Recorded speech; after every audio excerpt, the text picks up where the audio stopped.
coming to, and Chris's, if you're doing a little consult and stuff. I first got introduced to Aajonus about 5 years ago, and I was quite sick with a kind of an arthritic chronic fatigue type thing. My hands, that was about as close as they could go. I was miserable, depressed, and I started searching, and I went for raw food, and I got introduced to raw food. I went to the Southport Public Library and googled raw food books, and Aajonus's book came up, and so I got it, and I started reading it. It was like, you've got to be kidding. So for any of you who are here and are just kind of wondering why you would even do this kind of a diet, well, I was in the same boat. So I kind of started. It took me a long time before I could eat like raw chicken and stuff, and then Deb, my friend, got into it, and we kind of supported each other. And the changes in me were really just quite miraculous. My fingers just cleared up. I could move my hands down. I can't say that I've been on this diet the whole time. I certainly haven't. I fluctuate in and out, but it was a turning point in my life as far as nutrition. And I knew that what you put in has a huge effect on your body. I didn't realise what you put in had a huge effect on your body. I thought as long as I was eating healthily, I didn't understand the difference between eating healthily and eating the way Aajonus eats.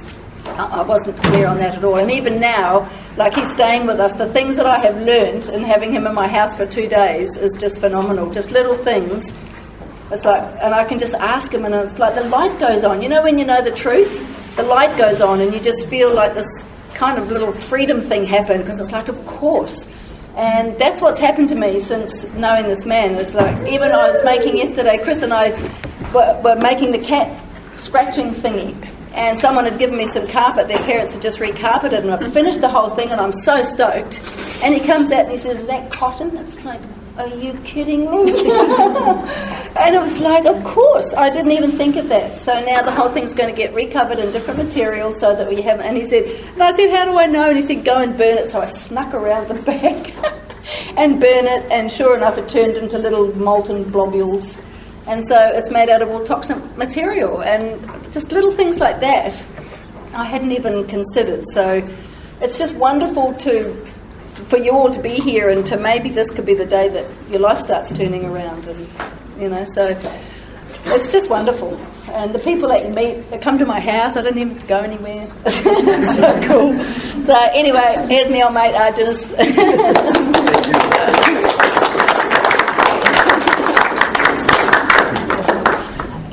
The whole idea of that carpet was that it's plastic fibers, and all material lints. So you'd be breathing, her cats, she, Chris, everybody will be breathing plastic lints. The body, when it breaks it down, guess what it releases? It releases the bisphenol phosphates, the phthalates, all the plastic resins that are in that will be released in your lungs. Can you utilize that? No. It will usually cause burning and fusion in your lungs, and just from one fiber, you could lose 5 pores of your lungs. One fiber. And people don't realize that when they wear synthetic clothes, it's the same way. So you got to go for a cotton, something will break down and not become toxic in your body. Silk, wool, those kind of things can do well with you. If you are allergic to wool, that just means you're not producing enough mucus to protect the mucus lining. And some fibers can be carried out of the body with the mucus, bring it up, cough it out, or take it through the intestinal tract without digestion. But plastic does not transfer that way. It'd be highly toxic. Anyway, I'm Aajonus Vonderplanitz. I got into health because I was a very sickly individual. I was born in a violent household. I had a brother who was 18 months older than I and still in diapers. He was very jealous of me taking Mother's attention away as soon as I got home from the hospital. So he did everything he could to torture me every day until I was 15 and a half, and we went off to the Vietnam War. So he would start off pulling my hair, pinching me, causing me bruises all over. Then he found that if he pushed me on a rake one time, my mother would freak out because my mother was a nurse. And worries about lockjaw. I don't think I've ever seen her panic about anything other than lockjaw. So, and I don't think she's ever seen a patient die of lockjaw, but it's just some thing she had, phobia she had in her mind. So, of course, at 6 months old, I was taken to the doctor and given a tetanus shot. 6 months later, another tetanus shot because my brother pushed me on a rusty nail. My brother learned that if I came in contact with something rusty, I would get an injection and I would be sick for weeks afterwards. So on the 18th month, he pushed me on a lawnmower blade that was rusty and slashed my arm here. And my mother took me for my third tetanus shot. Now, tetanus shots were supposed to be good for at least a year, but up to 5 years. So why was my mother giving me tetanus shots every 6 months? Paranoia. And if you look at what's in any kind of vaccine, including tetanus, there's nothing safe in it. In fact, everything in a vaccine is highly toxic. 5 basic ingredients in every vaccine produced: liquid mercury, liquid aluminum, formaldehyde, ether, and detergent.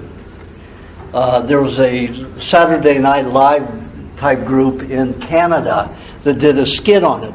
It was coming around for this flu season. And they said, went around interviewing people about getting a flu shot, whether it was a good thing, and the government pays for it, but who really pays for it? So they just played with all these things about it. And he said, we'll make your flu shot. Takes a blender, takes a thermometer, dumps some mercury in it, aluminum, detergent, ether, a rotten egg, and offers it to people to drink. If you won't even drink it, why would you inject it into your body? Every vaccine, why would you ever inject it into your child?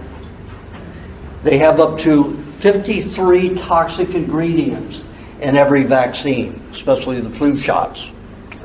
But every shot that you give your child or yourself is full of those toxic ingredients.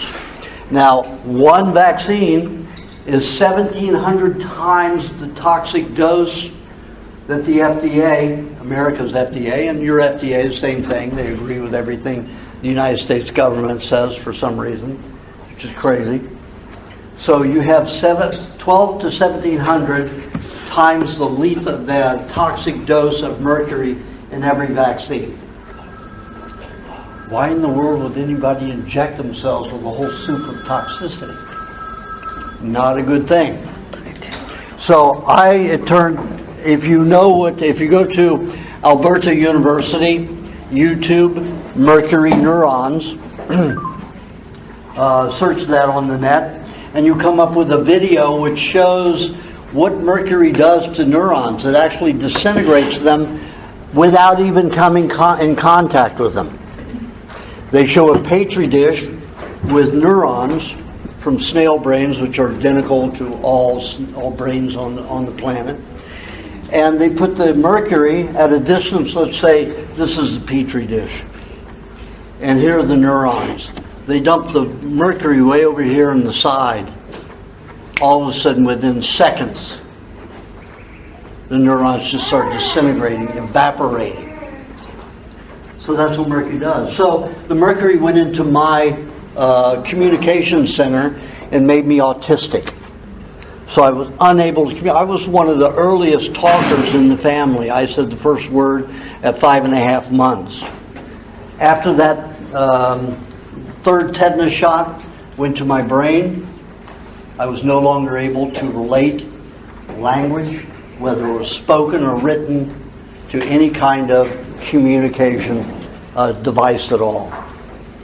So when I got into school, I had to cheat. I always picked the smartest, most intelligent, sensitive girl in the class to sit next to, and I would copy her hieroglyphs. So that's how I got through school. And by the time I was 8 years old, I learned to parrot language.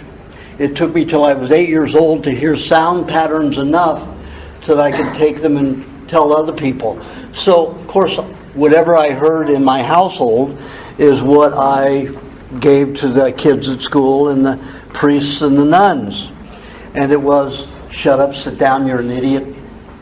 Those are the things I would say to other kids and the priests and nuns. So I was always getting beat up, always getting disciplined. So it was not an easy life. Then when I hit 12 years old, I developed a case of peritonitis. Now before that, I would keep a cold for 3 to 4 months at a time. I'd be bedridden for at least a month a year. And home from school probably 3 months out of the year, but bedridden a full month out of the year at least. So I just kept getting sicker because my mother was a nurse, administered medication. Now it was an ironic thing because my mother would say, "You take the least medication necessary." But she was always shoving medication down me or injecting it in me. So it didn't make a lot of sense at all. And I found that the whole pattern of the adult is to lie about everything. Lie, lie, lie. Everything was for your own good, and it was okay to lie because they were taking care of your well-being. And you have to get over that because your kids know that you lie to them all the time. And then when they hit about 6, 7 years old, they've adapted it. They say, lying is a part of being a human. So they adopt it. And then you're stuck with that for the rest of your lives with that child. So remember that. An autistic child is even more perceptive because they don't get to choose to communicate in the same way. They can't do it. And every time I go off into my stare, my mother, father would slap me on the back or back of the head, say, "Stop that, you look like an idiot." Well, I was an idiot. But that when a child does that, when a child goes off, they've built up so much stress and anxiety that they just need to leave all of that space. It's like just separating yourself from pain and anxiety. So it's not a bad thing. Just let them do it. It's like a respite. It's a vacation. So, but they didn't let me do it. So I learned, that I had to emulate the coolest people, of the time, and that was Paul Newman, James Dean, Elvis Presley. So I learned to strike those poses so I wouldn't look like an autistic kid. So I got beat up less doing that. I said less. Priests were very difficult. You needed to answer them. You had to say something. Of course, the only thing I could say was the same things that I heard in my household. So I was constantly getting disciplined and beat up. So when I hit 8 years old, I learned to parrot language, throw it back. Also realized that I was going to get beat every morning of my life because I couldn't get out of bed. I had fibromyalgia and chronic fatigue. Every bone, every joint in my body ached. Every muscle ached. Every time I got a shot, it was almost a year before I could lift the arm above this level. And they were doing it on both sides, and then the buttocks, and then the legs. So I was pretty much a mess. So I saw my parents drinking coffee and beginning a buzz. And I don't know why I didn't register before, but it registered that morning. So I went and poured myself a cup of coffee. Parents freaked out. Again, hypocrisy. They're doing it, why can't I? They're getting a buzz off of it. They wouldn't let me do it. So I would sneak in at night, and nobody ever drank the bottom of the pot. There was always 3/4 to a cup at the bottom of the pot. So I go there in the middle of the night, dump it all out, put it in the sink. Somebody would think, my mother thought, oh, dad got up, my husband got up earlier and rinsed it or put it in the sink. And then he would think the same thing if he found it in the sink. So I put my cup of coffee under the bed, and when they came and knocked on the door, rise and shine, I got under the bed and drank the coffee and stuffed the jar back under. And I left it there the whole day until the night before, and then I keep filling it up. I never cleaned it. Didn't think, I didn't have that kind of consciousness of fear because I couldn't communicate in the first place. I didn't understand. And on a pure instinctual level, there was no fear that I was going to get some bacteria from that jar, repeatedly using it, never rinsing it. but it gave me a good buzz. But it only worked for about 3 or 4 hours. So then I would find myself getting sleepy in class again. I was always getting disciplined because I was falling asleep in class. I didn't sleep at night because I was afraid my brother would come and hit me in the stomach and knock the wind out of me. And then I would black out because I couldn't breathe. My heart would stop. And also there was always the boogeyman under the bed. And when you live in a house, my father put me in the hospital several times. He was embarrassed. He invented the first bearing computer, a genius, but not emotionally developed. And so he was very embarrassed by me. So he put me in the hospital several times, broke both of my eardrums once. He said, I told you to listen to me. Popped both the eardrums. I lost 80% hearing in this one, 60% in the other. Now it's just reversed. I have 80% hearing in this one and 60% hearing in this one. So I reversed it over many, many years, reversing it still. So the violence that was thrust upon me was difficult. I was unable to sleep at night, and then I would sleep during classes. So then the discipline started getting worse, so I'd have to stay after school, detention, write things that I didn't understand. You know, I'd have to write out 100 times a sentence, something I did or didn't do. And that was easy, because, you know, it was just copying something. But understanding it, I had no understanding of it at all. So to stay awake in class, I started smoking. I go out into the woods on the side of the school and take a cigarette, take a few hits off of it, put it in a little tin box and put it in the ground, rocks over it. So I was smoking, and at 8 years old I was smoking and drinking coffee to be able to function. So this went on, and by the time I had 16 years old, well, when I had 12 years old, I got peritonitis. There was misdiagnosis and appendicitis. So I was rushed to the hospital, and because I was writhing in pain, screaming and writhing in pain for hours, and that started at school. So they got me home, took me to the hospital. The doctor diagnosed it as appendicitis. Went in to take it out, found it in good condition, took it out anyway, just in case. That's doctors' thinking. You have to understand that they don't consider the body smart or intelligent. If you talked about them about a higher being, in their deepest soul, there is no such thing. Because everything in nature is out to do you in. And that's the bacteria theory. Well, how can the bacteria theory be right? We have 260 bacterial genes to every one human gene. We're not even 0.1% human. We're 99.9% bacterial. If you grasp that, you can say, how can a few little microbes take over the whole body? It's an insanity. It's stupidity. But our whole educational system and our society is geared to hold doctors up to the highest ilk. And it's terrible, because now it's a religion. If you don't take your children to a doctor, you can have them taken away from you. It's as bad as the Inquisition. Take your children away from you because you feed them raw milk, or you don't want to take them and put them in a school. You want to homeschool them. These are terrible laws. But who makes these laws? People who support the medical system, who get into politics. It's a done deal. And the money in it is grandiose. You can wager that 9 out of 10 of all of your politicians have stock in pharmaceuticals. 9 out of 10.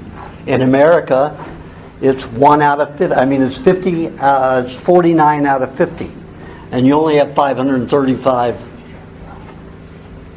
people. So that means, how many do we have that are not corrupt? We have 9. 9 congresspersons who do not have stock in pharmaceuticals. So that's the way the whole system works.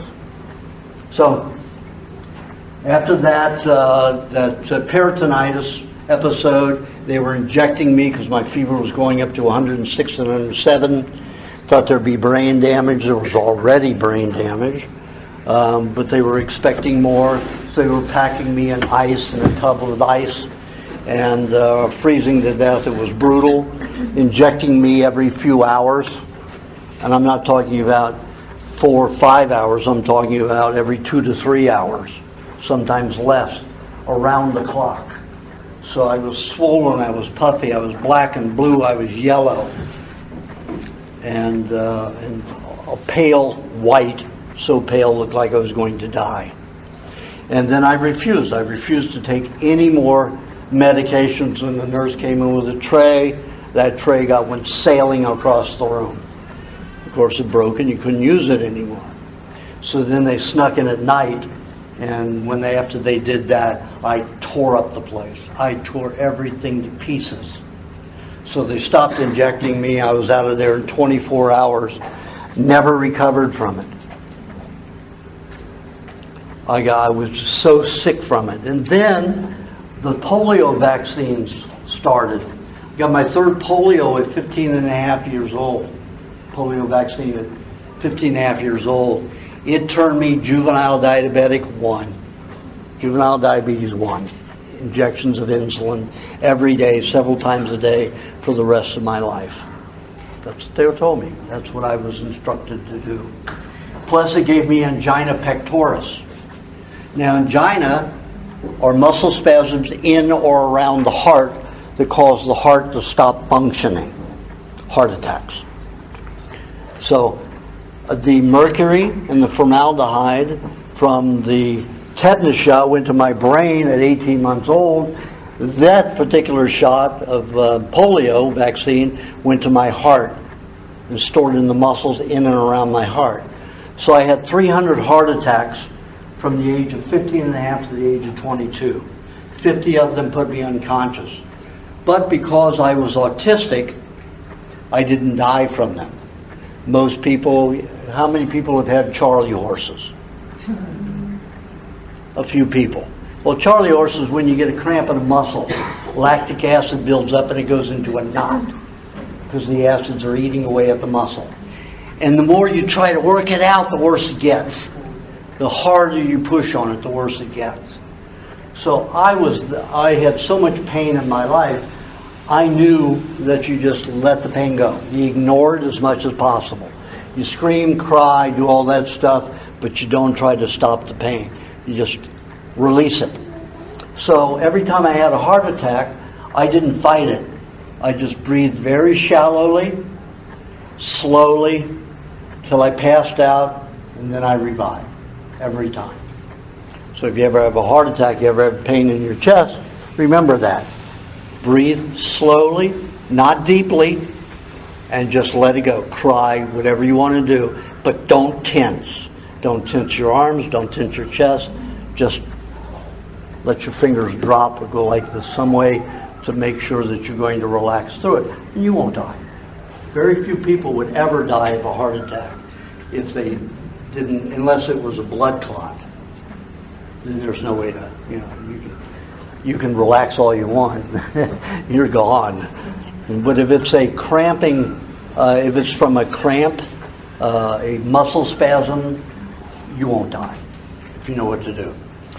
So that was a 15 and a half. So by 16, I was smoking 2 packs of non-filtered Lucky Strikes daily. I was drinking about 9 cups of coffee a day.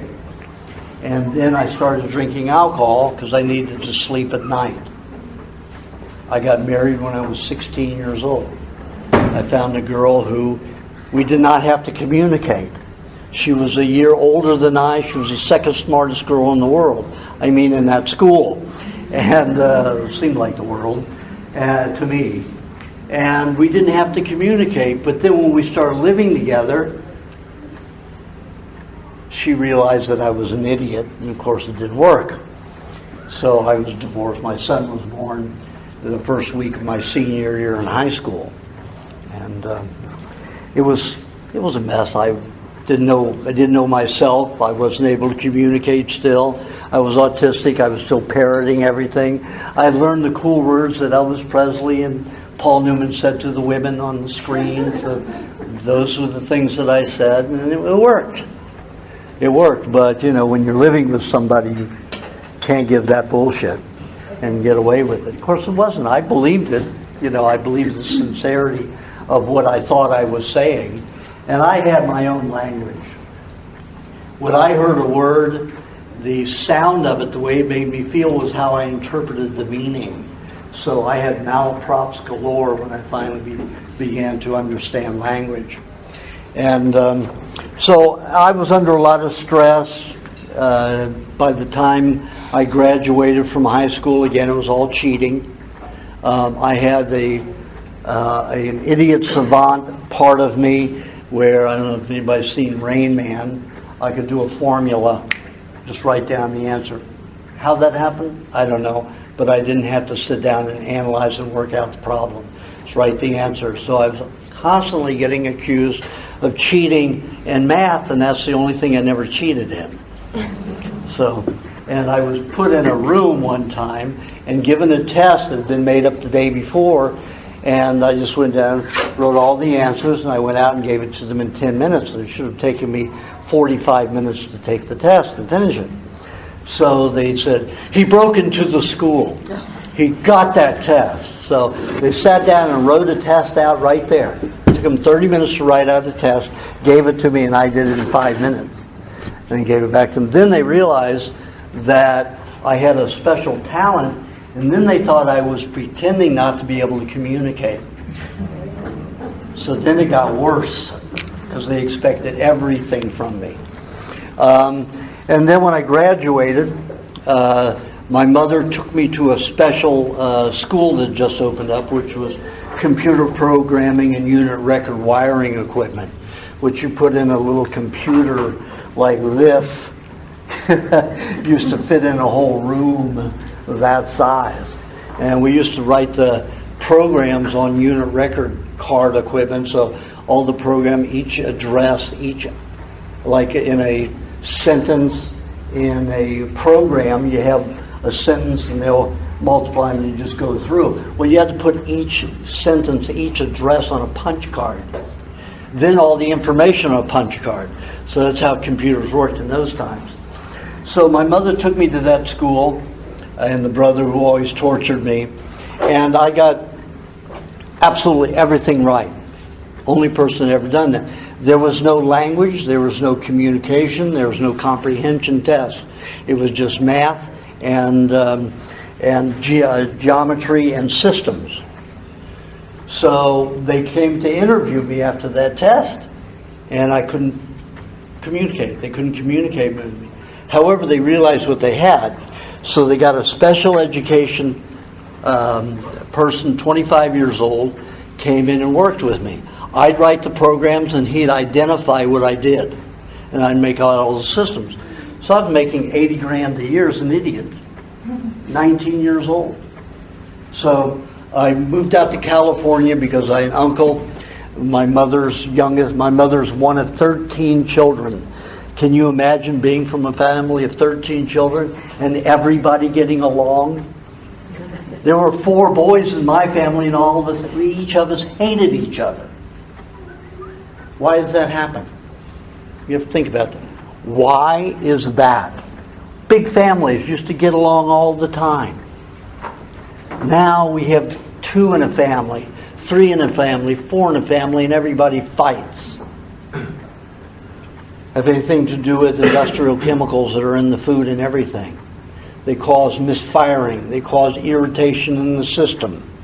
Cause building up of bile, plastic. Do you know that 90% of all the oils that people consume today are hydrogenated oils? Not even vegetable oils anymore. They're hydrogenating mineral oils. Do you know what hydrogenation does to an oil? Turns into trans fatty acid. You know what trans fatty acid is? Plastic. You buy a food that's been fried or cooked in an oil, it's trans fatty acid. It's plastic oil. Can you digest that? No. Why? Because 99% of digestion is bacterial. There's no way the bacteria can feed on plastic oil. So when it gets into your body, what does it do? It has these little plastic molecules that form as you dehydrate. Dehydrate those molecules. Then they clump together, not like magnets, but like stickies. And then they'll block a pore. Then they block another pore, and another pore, and another pore. And then all of a sudden we have people who can't perspire. And those who can perspire are still not perspiring out those large plastic molecules. So you've got an entire lymphatic system blocked in the body. So what happens in some people? They just keep getting bigger and bigger and bigger and bigger and bigger and bigger as they get older. Some people, it builds it into their bones. So their bone structure starts off small, and the older they get, the bigger they get. For example, look at John Travolta. Anybody remember how thin he was? I mean, that guy was skinny. Thin bone, everything. You look at him now, huge bones. Kevin Costner is the same way. There are 3 ways that the body can handle that kind of toxicity. In no way will it ever not produce a disease. So, all that oil, the only way you can be safe to know what you're eating is it to be right from a garden. And you make it yourself. It's like the old days. When I was 10 years old, I remember, because now that I have communication skills, I have an incredible memory. I remember the day I was born. My mother says, "Oh, stop telling things like that." And I said, "Mom, when I came out, there was Venetian blinds right at the bottom of the bed." Her mouth dropped. I said, the sun was coming right over the horizon, right through. And that warmth from the sun felt good. And then the frickin' doctor spanked me on the butt. And it was a cold room. It was Denver, Colorado. April 17th. It was cold in Denver. That's a mile high in the mountains. Still snow all over everywhere. And hospitals notoriously keep everything cold because they don't want to deal with the smell of rotting tissue. Most people have rotting tissue in a hospital. So it stops that odor. So I was freezing. My mother dropped, her jaw dropped, because that's exactly what happened when I was born. So I've got an incredible memory, and I can remember. I remember, well, I'll tell you about that when we get to that part of the story. So I was trying to get through all of this stuff, my mother's youngest brother was 17 years younger than she is. All of those brothers and sisters got a college degree. Every one of them. All got along. So he said he was matriculating for his doctorate at UCLA in psychology. So he was going to fix me. So he was going to make that autism go away. So I transferred my job. I worked for Time DC, the 3rd largest trucking company in the world. The first and the biggest credit card company, which was Carte Blanche at the time, as a systems analyst, and then for IBM. So I was a freelancer for those under the auspices of these professors from that technical school that I was in. So they farmed me out. And then they had that fellow with me all the time, Jeff, who wrote out the manuals and everything in the processes, the language to understand what I had done, written in the program and systems. So, moved out to California. I went through shock therapy. I went through LSD therapy. I went through marijuana therapy. I went through every therapy of the 60s that UCLA could come up with. They gave me 732 micrograms of LSD. Didn't even take off. Didn't do a thing to me. I was immune to it. So they kicked me out of that that experiment. So I went one experiment after another for about 1 year and 3 months, no help. By that time, I was drinking a tremendous amount of alcohol. I was smoking 2 to 3 packs of Lucky Strikes non-filter a day.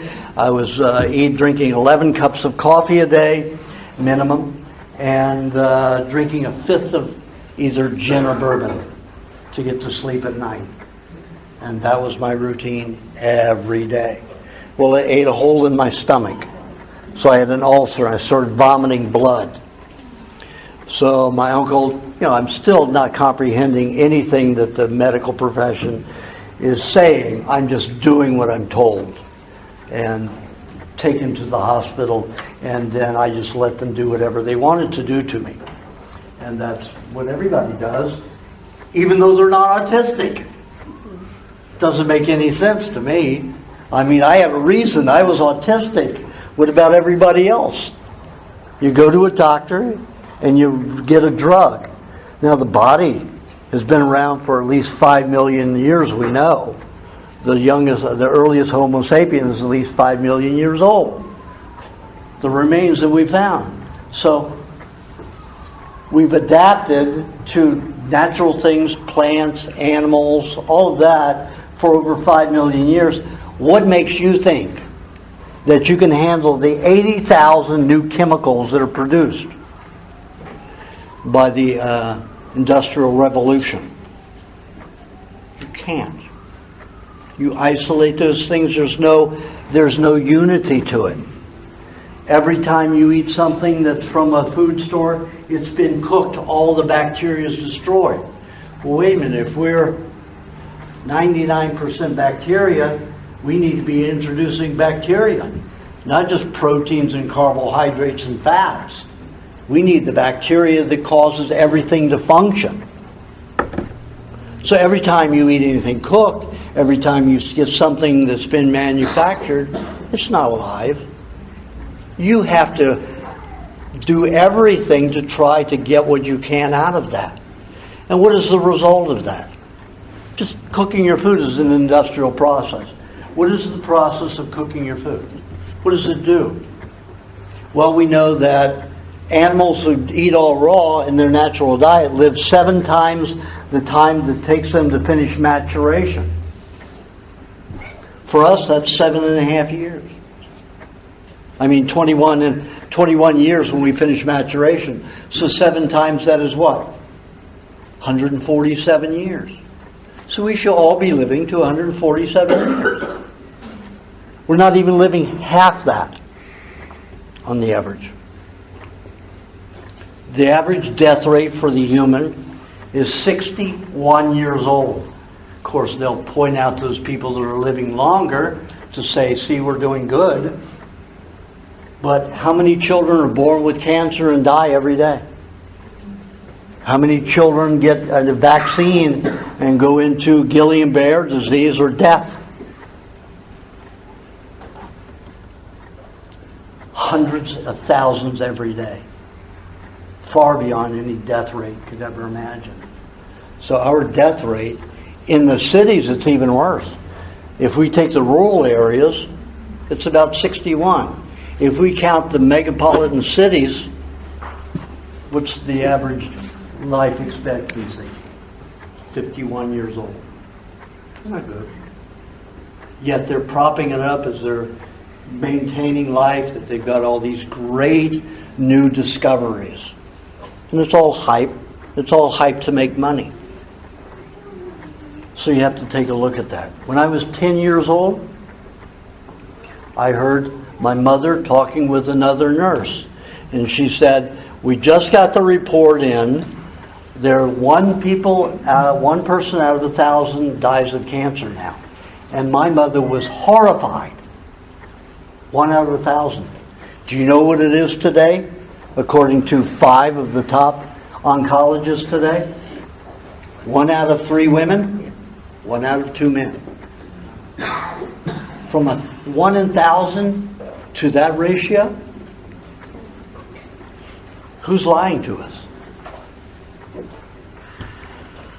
The pharmaceutical industry and the medical industry. They are a business. They don't make money unless you're sick. The manual for doctors, all the manuals are written by the pharmaceutical industries. Merck's is this thick. The word heal appears in it 93 times. Always in relationship to a cut, surgery afterwards, or an abrasion. It will heal. Nothing about disease healing. The word cure does not exist. No disease is curable. They don't want it to be curable. They want you on medication, and one medication to counteract the side effects of that medication, and on and on and on. So you're taking all of these medications, and you're paying thousands of dollars a month just on medication. I was shooting up insulin from 15.5 to 22. I was spending $150 some a month for insulin. And that was back in the 60s and 70s. I mean 60s, I stopped. 70 I stopped. And when I discovered raw milk, I'll get into that. So, after I developed the ulcer, they gave me Malox. Malox is Mind Rock, high in calcium. So, do we eat rock? Are humans built to eat rock? No, plants are. They gave me this rock to absorb the hydrochloric acid. Well, what if I don't have hydrochloric acid? Am I going to digest my proteins? Of course not. So I stopped digesting protein. I stopped all my steaks that I ate, and I love burned steak, crispy. I love burned, broiled chicken. Those burnt, crispy wings. I used to love them like that. So I stopped digesting entirely and developed a tumor right next to the ulcer. Says, we've got to go in and do a vagotomy pyloroplasty. We've got to go and cut out the tumor. We have to stretch your intestines. The vagotomy means that they cut all the vagus nerves to the stomach, so I'd never again secrete hydrochloric acid. So then I'd have to take hydrochloric acid the rest of my life. That's what, $80 a month, $90 a month? Plus all the other things that I'd have to take. I'd have to take vitamin D because I couldn't digest the proteins, couldn't digest the milk. I couldn't digest anything properly, so I'd have to take all these supplements. So that surgery at 20 years old, I was 20 years old, was supposed to lock me into a pharmaceutical bill of about $1,200 monthly. Good money, good business, right? Didn't help me. So after they sewed me up, the incision turned tumorous.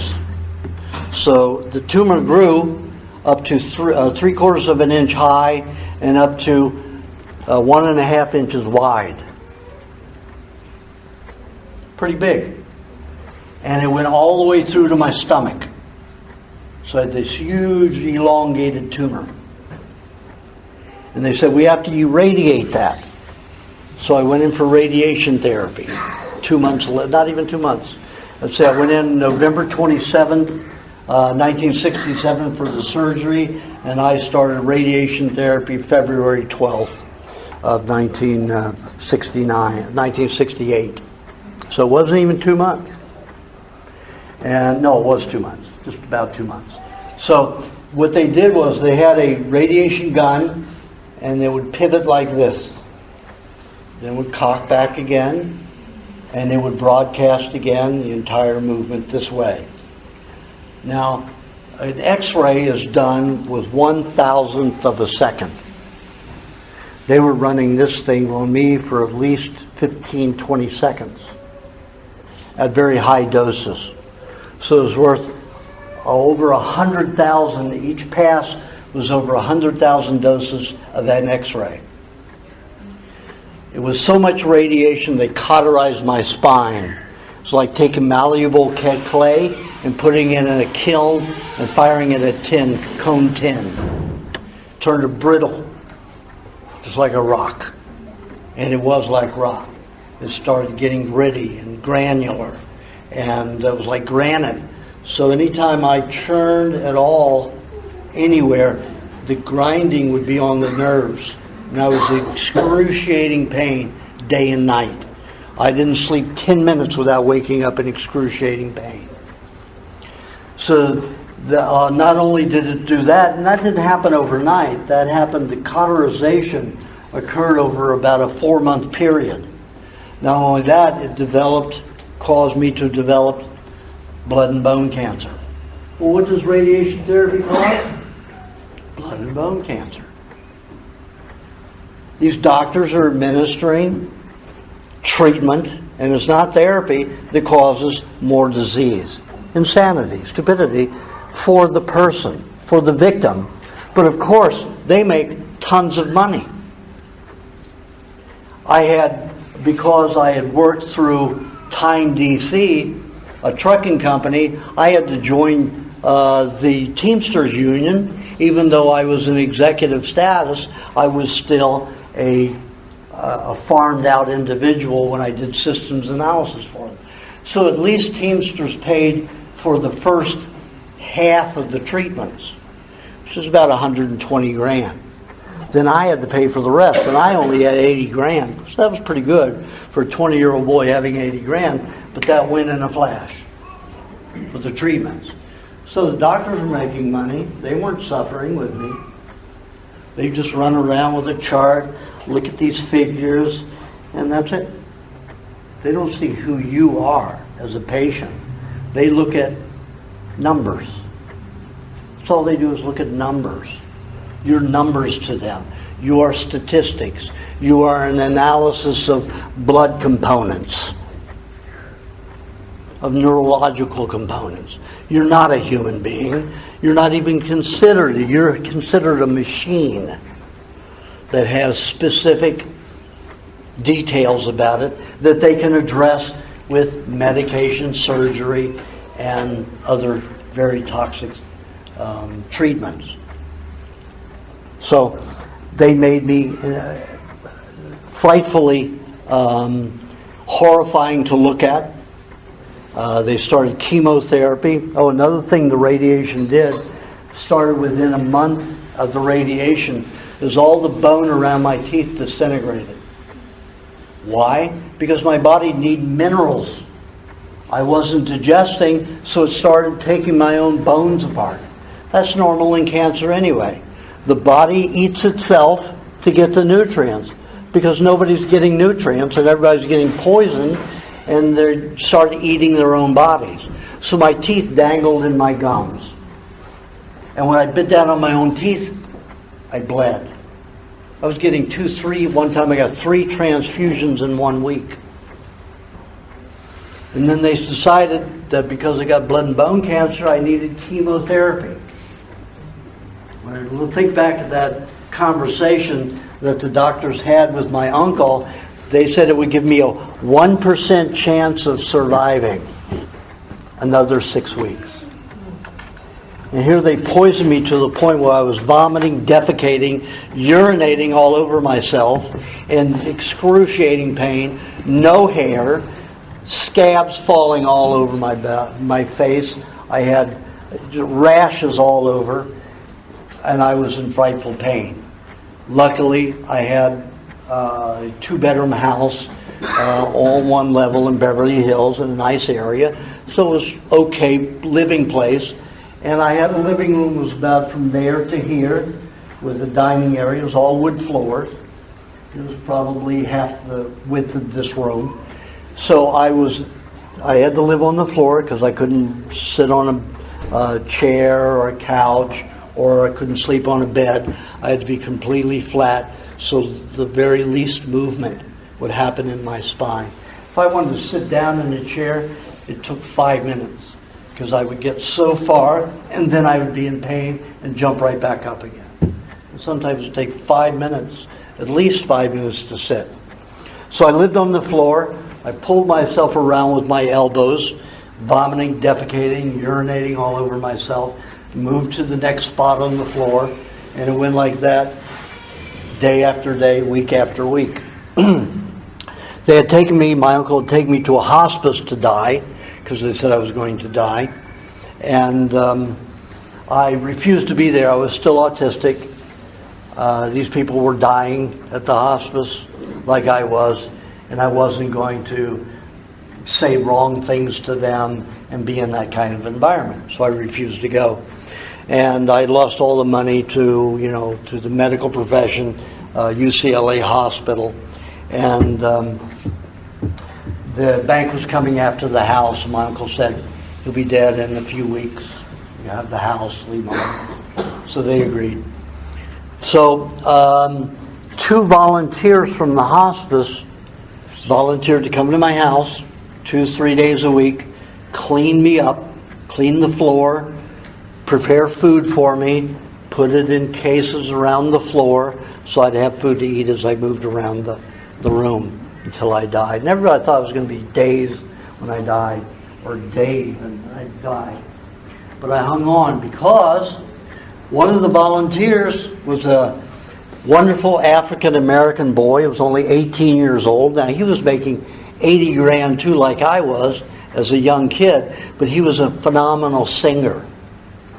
He worked for the Ford Motor Company in the Going Thing, which was sponsored by the Fifth Dimension. That group, I don't know if anybody's old enough to know that one. Yes. Anyway, anyway, it was a great group at the time. They sang Aquarius, and all that. Anyway, he was a marvelous. He grew up in Watts. How did he know about nutrition?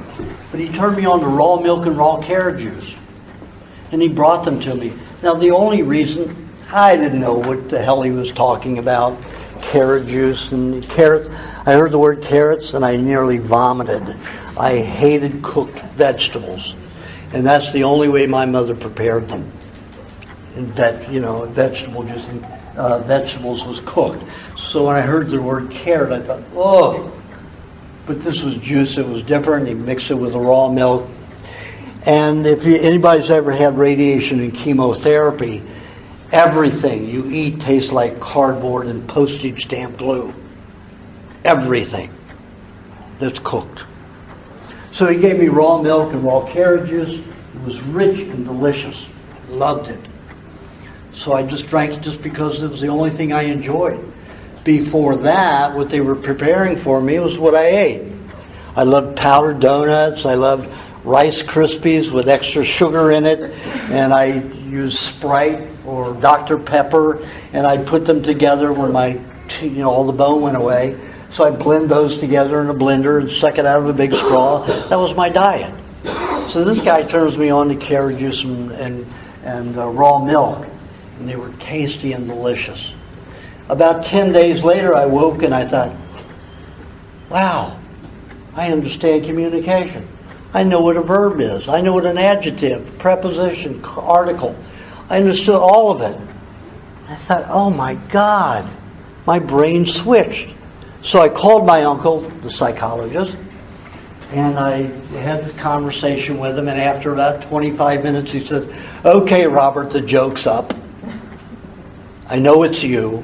And he had a comedian friend of his that did voices excellently. He was on the circuit in L.A. In fact, I think he was on Johnny Carson a few times. So, I said, no, this is me. This is Aajonus, And so I told him something that happened that was insignificant, but something we never talked about to anybody else on my arrival to Los Angeles from Cincinnati, Ohio. And he says, God, it's really you? And I said, yeah, and I think it's this milk and carrot juice that Steve brought to me. He says, all that therapy we did for you probably finally worked. It kicked in. I said, that was over a year and 4 months ago. He said, sometimes it just takes time to work. So that's their thinking again. They only understand what they're programmed to believe.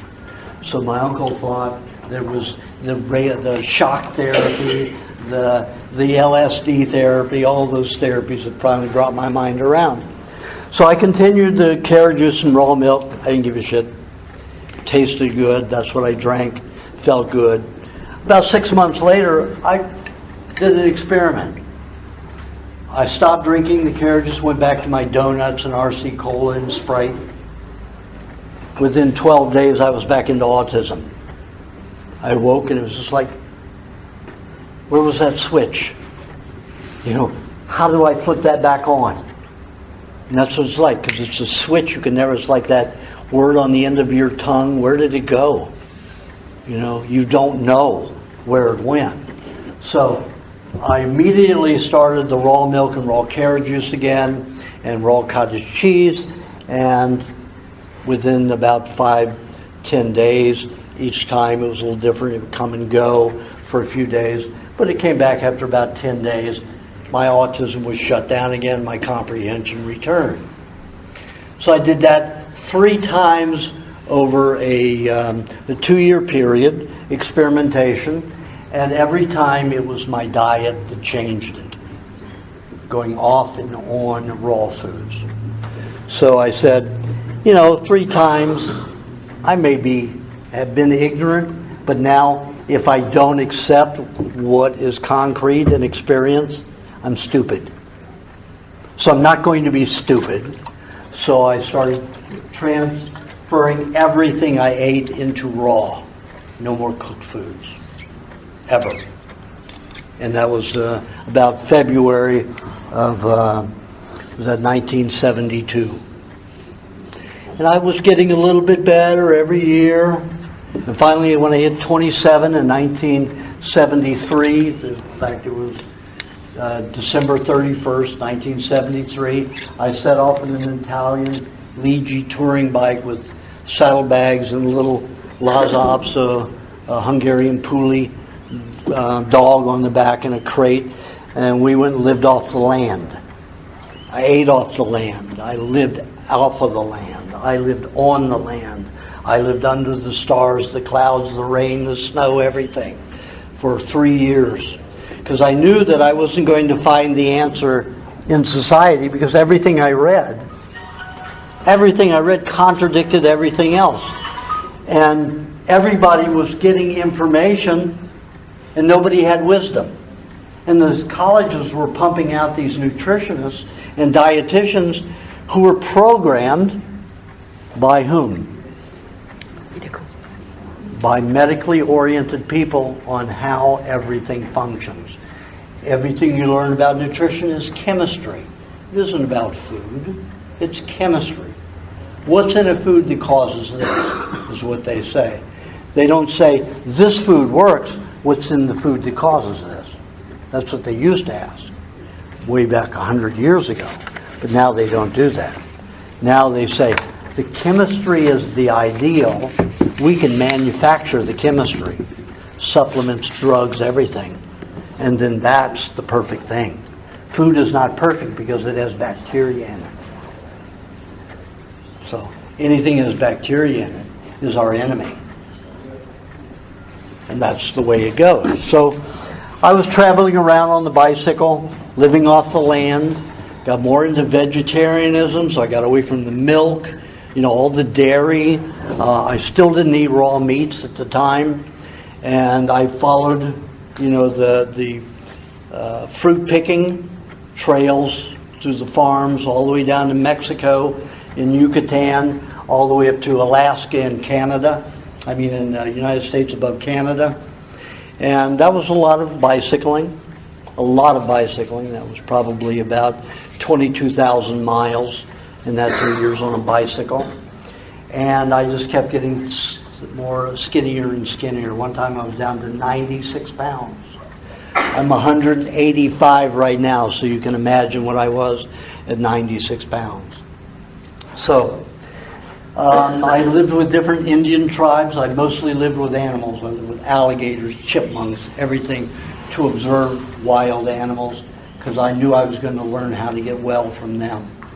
And I lived with the Mayan Indians for a little over a month in the Yucatan in the south of Mexico. And they taught me, and I didn't know the language. I could speak Spanish pretty well, but most of them didn't speak Spanish. So it was because I was autistic, there was a way to communicate without language. But what they told me was, the chief told me was, eat raw meat. But, you know, you get brain parasites and you'll be an idiot. And I'd been there. I'd done that. So I wasn't going to eat raw meat. And I thought, trying to kill the white boy who took over, he killed all the Indians, you know, so going to kill the white boy. So I went up to another Indian tribe, the Yaquis in northern Mexico, and they said the same thing. Eat raw meat, and that'll reverse your conditions. It'll take a little time, but it will happen. And I said, boy, that smoke signal's really long. Kill the white boy. Give him brain parasites. So then I went to the tribe, which my mother she's 1/8 Sioux Indian.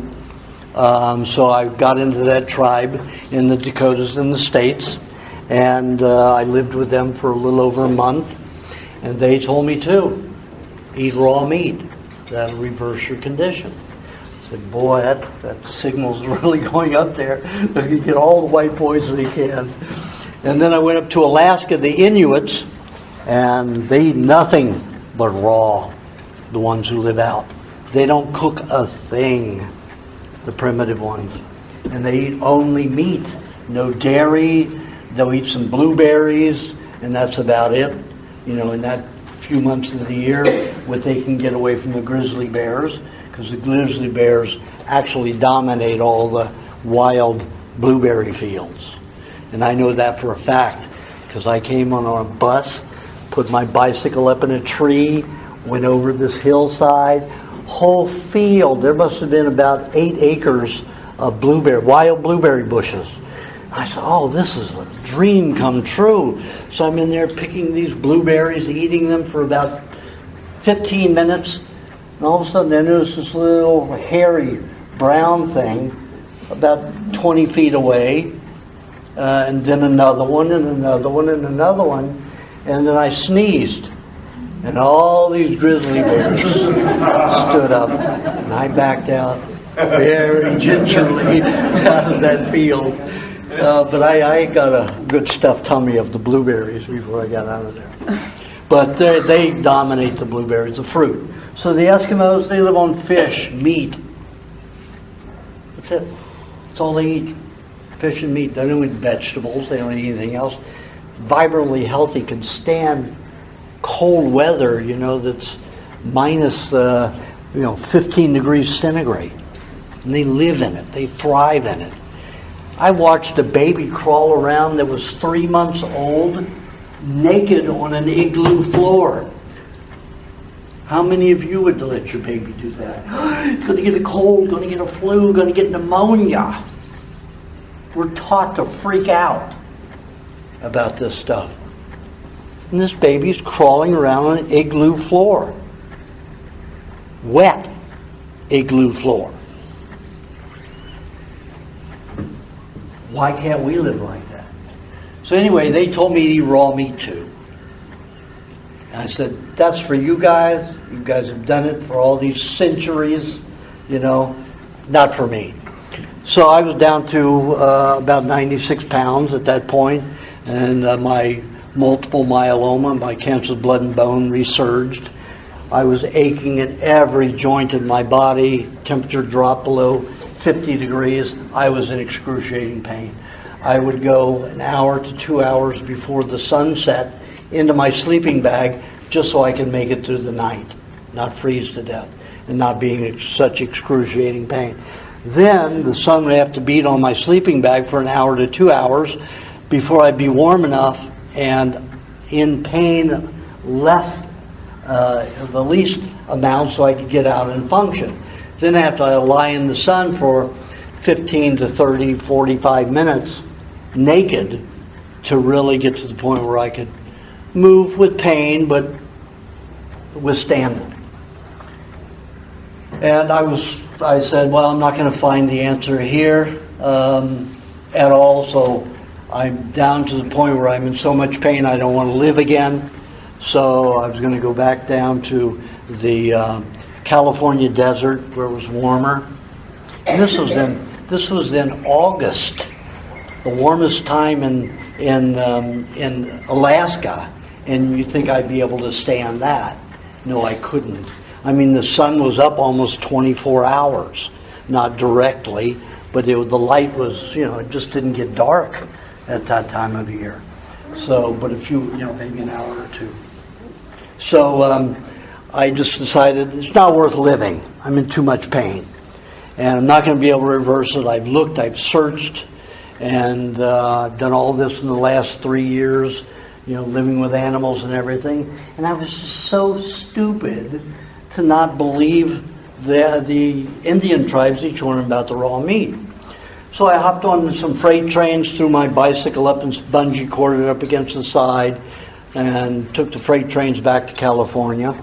But as I was leaving the Inuit tribe, this guy was digging a hole, brought out a wrapped hide, leather hide, and unwrapped it, and it had this black, moldy, green, white, patinaed mold all over it, and it stunk like an abandoned, a 2 weeks old abandoned slaughterhouse that had never been cleaned. It was horrible.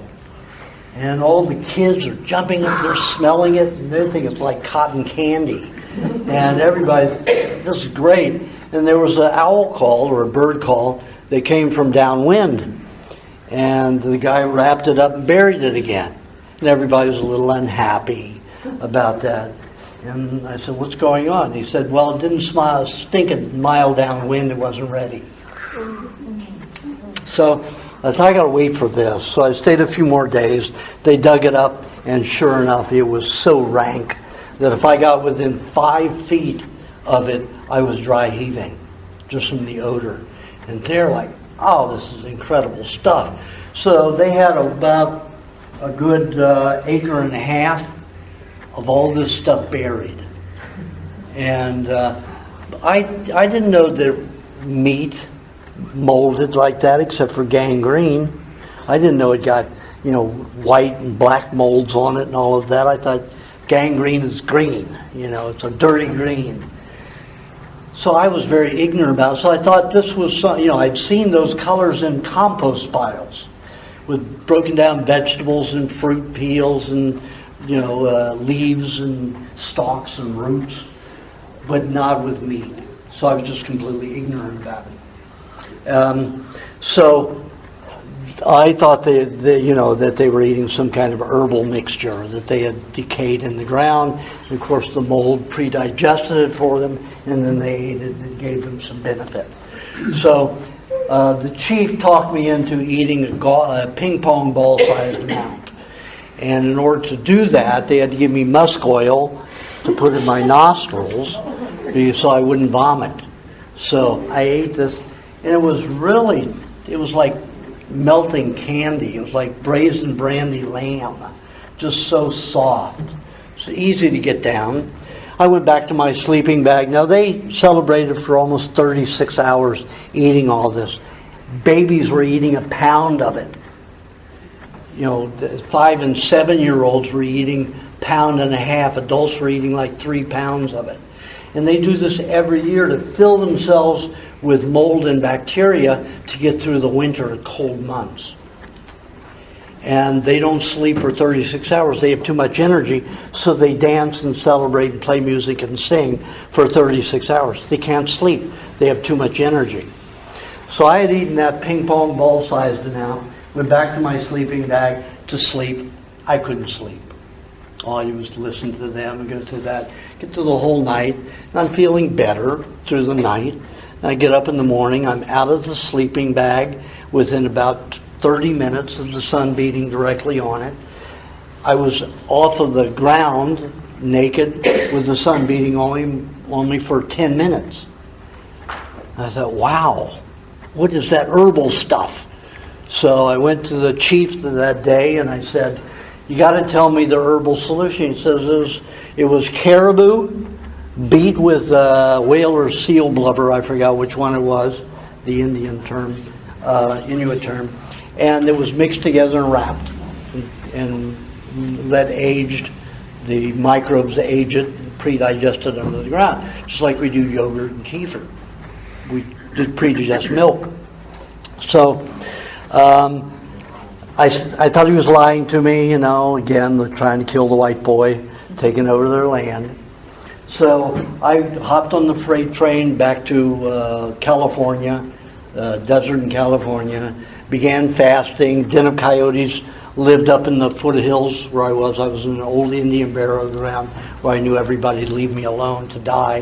I was fasting myself to death, just drinking 2 gallons of water a day, doing enemas, dealing with the headaches, and pissing all the time.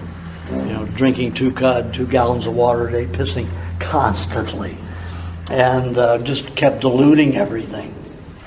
So the coyotes would come down every night about midnight, almost exactly at midnight, wake me, play this game, and then go on to their hunt or whatever they did.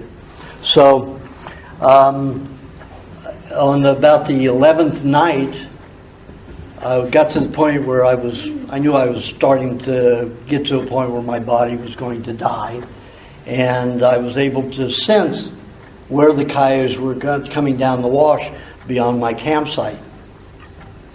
So at that point, they caught a jackrabbit and ripped it open, brought it to me, put it on my feet, and that was their offering. And it was, kill the white boy again? Taking over the dog's territory. They didn't have anywhere to go. And all of a sudden this dialogue from my uncle went through my mind.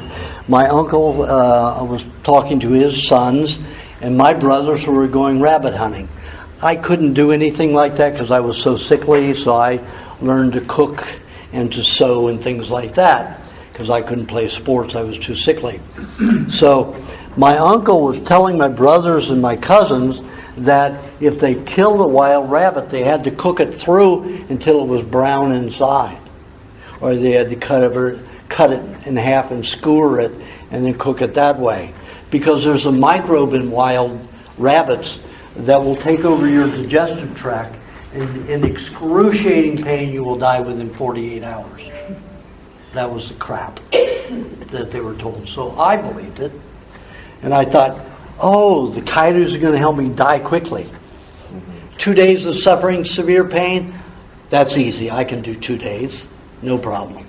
So I picked up the rabbit and started eating it. Of course, I was vomiting, couldn't get it down. It was raw, it was pink. I also became a vegetarian because I loved animals and didn't want to eat them or hurt them or cook them or anything. So it was a difficult thing for me to eat, was this rabbit. So I had to sit down and psych myself into it. I remember all the vegetables that I had had. Like if I had had cooked Brussels sprouts, I could hit that wall with a vomit. If it were peas, I could hit you. If it were carrots, I could hit you. Depending upon actually, I had no control over it. Those vegetables would hit my stomach and come right back up. Nothing psychological. I was autistic. I had no judgments. And so just come back up. So I got back into that place where my parents would make me sit at the dining table for up to 2 hours. And I would mash the vegetables, put a teaspoon of milk in my mouth, and wash it down. The hard part came keeping it from coming back up. Sometimes it took 3 to 4 minutes to brace it, to stop it. So I got into that state. I started eating the rabbit. After about 12 to 15 bites, it started tasting really good. So I ate about 3.5 pounds of that jackrabbit. They're about 7 pounds. And the coyotes ate the rest. Said, I'm going to die. I'm going to die fast. I ate, a third of this rabbit. I'm going to die fast. I mean, half of the rabbit. I'm going to die fast. So I went back to my campsite, and I knew I was dying because I felt good.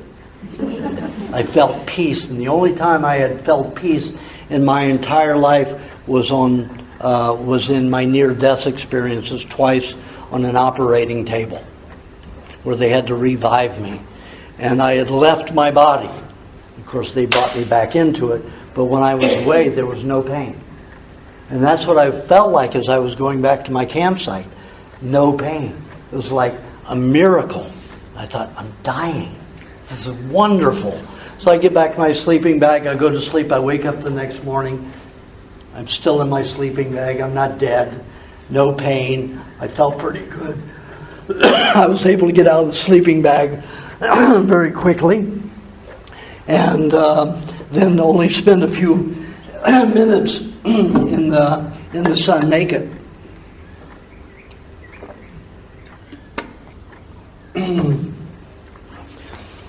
So I was just waiting. 2 days went by, no pain. Felt good, stronger than I ever have in my life. Then 3 days went by. The 48-hour limit had been gone 24 hours ago, and I felt good. And then I realized, I said, every one of those natives, the Indians told me right, raw meat was what I needed. So I got on my bicycle at 93 pounds and went around to the farmers and made deals to shovel manure, milk goats, milk cows, shovel hay, whatever I needed to do to earn food. And I was eating probably 2 pounds of meat a day, probably 2 quarts of milk a day, and probably a stick of butter and a cup of raw cream.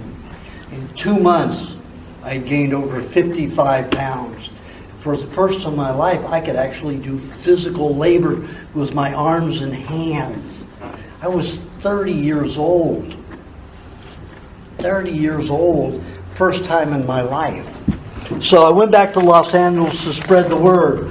Raw meat's the answer. And everybody said, oh, you get a brain parasite and be an idiot. And I said, I've been there and done that. This is working. I'm going to continue doing this. So I was supposed to be dead at 21. Here I was at 31 years old. Vibrant health, Los Angeles, helping people get through their illnesses. And here I am today, 46 years later. I just started my 67th year last week, and I'm still here. And I've eaten rotten meat with worms and parasites, and I've eaten it all. You can see my YouTube experience on my Ripley's Believe It or Not. If you go on there and put in the rotten meat eater, YouTube, Ripley's Believe It or Not, you'll see me there eating up to 1 year and 3 months old meat, gangrene, parasites, everything. To prove a point. To prove a point. It's exactly what we need. I was just in South Africa, and there was a documentary a documentary tribal filmmaker who had filmed a tribe and a movie called The Last Dance. It was up for quite a few awards. And it shows this tribe, 3 hunters. The tribe is no longer able to hunt on their own land. Their government has turned it into a wildlife refuge where very rich people get to spend $10,000 a day to kill these animals, and they don't get to eat anything from their land. Now they have to grow grain and eat like that when they were raised all their lives on meat. So this is the last dance is really the last hunt. These guys outrun antelope. And you watch it. And what they do on the 3rd day is they're tracking down this antelope. They run into a water buffalo. I think it was a water buffalo. Couldn't tell. It was probably a couple of weeks rotten and old. Now this tribe cooks all their meat unless they find it rotten. And they came upon this rotten carcass. And they shooed the vultures away and all the other creatures and sat there and ate for hours this rotten meat. And they said, this is the jewel of everything. We will catch that antelope tomorrow easily. They ran that antelope down just like that next morning. They said because it's pre-digested. All the bacteria in it pre-digests it. So they didn't have to do anything, and it gave them all this vitality. So there are lots of tribes, there are Turks that take gangrene, and they have the side of beef hanging, and they actually coat it the gangrene on there, and they let it eat into it for about 12 to 21 days. Then they scrape off the outer layer and eat this meat raw, all this gangrene through it. Because what has the gangrene done? The gangrene has pre-digested the meat. It's fractionated all of the nutrients in that meat and freed it up for absorption and realignment into nutrients and structure for us. Just like we do milk with yogurt and kefir. So you have to get over the squeamishness. You have to understand that your digestion is 99%. Once you get beyond the stomach, is 99% bacterial. The bacteria eats the food we eat. Guess what we eat? We eat their urine, their feces, and their sweat. That's what we eat. Their discards are our food. Think about that. We live on shit and piss and sweat. When you think about that, you're not going to be squeamish anymore, are you? And the stuff that we defecate and urinate is supposed to be non-toxic. Urine, when we take nitrogen from urea, we grow plants with it. But when it's sterilized by a chemical company like Monsanto and Dow, it reduces the quality of it. Let me give you an example. I moved into a new house a year ago, and there were 5 palms on it, and 2 of them were dying. The leaves were all brown, the fronds were all brown and leaning down. So the owner of the house, I live in half the house, he lives in the other house, he was going to cut those down. So I said, well, take your time, maybe I can do something with them. Wasn't going to tell him what. So I put 12 gallons of my pee that I collected around those 2 palms that were dying. I put it around one at first, green and as full and as healthy as the other 3. I just did it, for the last 6 months on the other one. It is now full and green and high. It's my urine.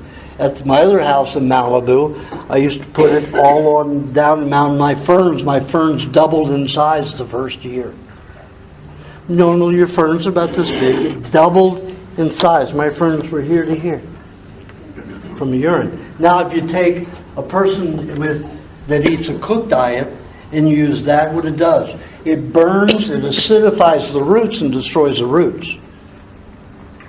So when they process urea, it will work for a short period of time, but it will break down the roots of plants and the soil and kill the microbes in the soil. So the urea that's processed from these, kaffir lots, where they're making all this milk and feed lots for meat, where they collect all the urine, that's what they use as fertilizer. But it's not good quality, because they treat it, they pasteurize it, they heat treat it, they chemically treat it, because they want you to keep buying every year. And you don't have to do that. You could apply that once every 5 years. Those 2 palms with that 6 gallons each of urine, of my urine, will thrive for the next 10 years off of that urine. But Dow and Monsanto treat urea so that you have to use it every year. And you deplete your soil and your microorganisms at the same time. So I've gone way beyond the freebie hour.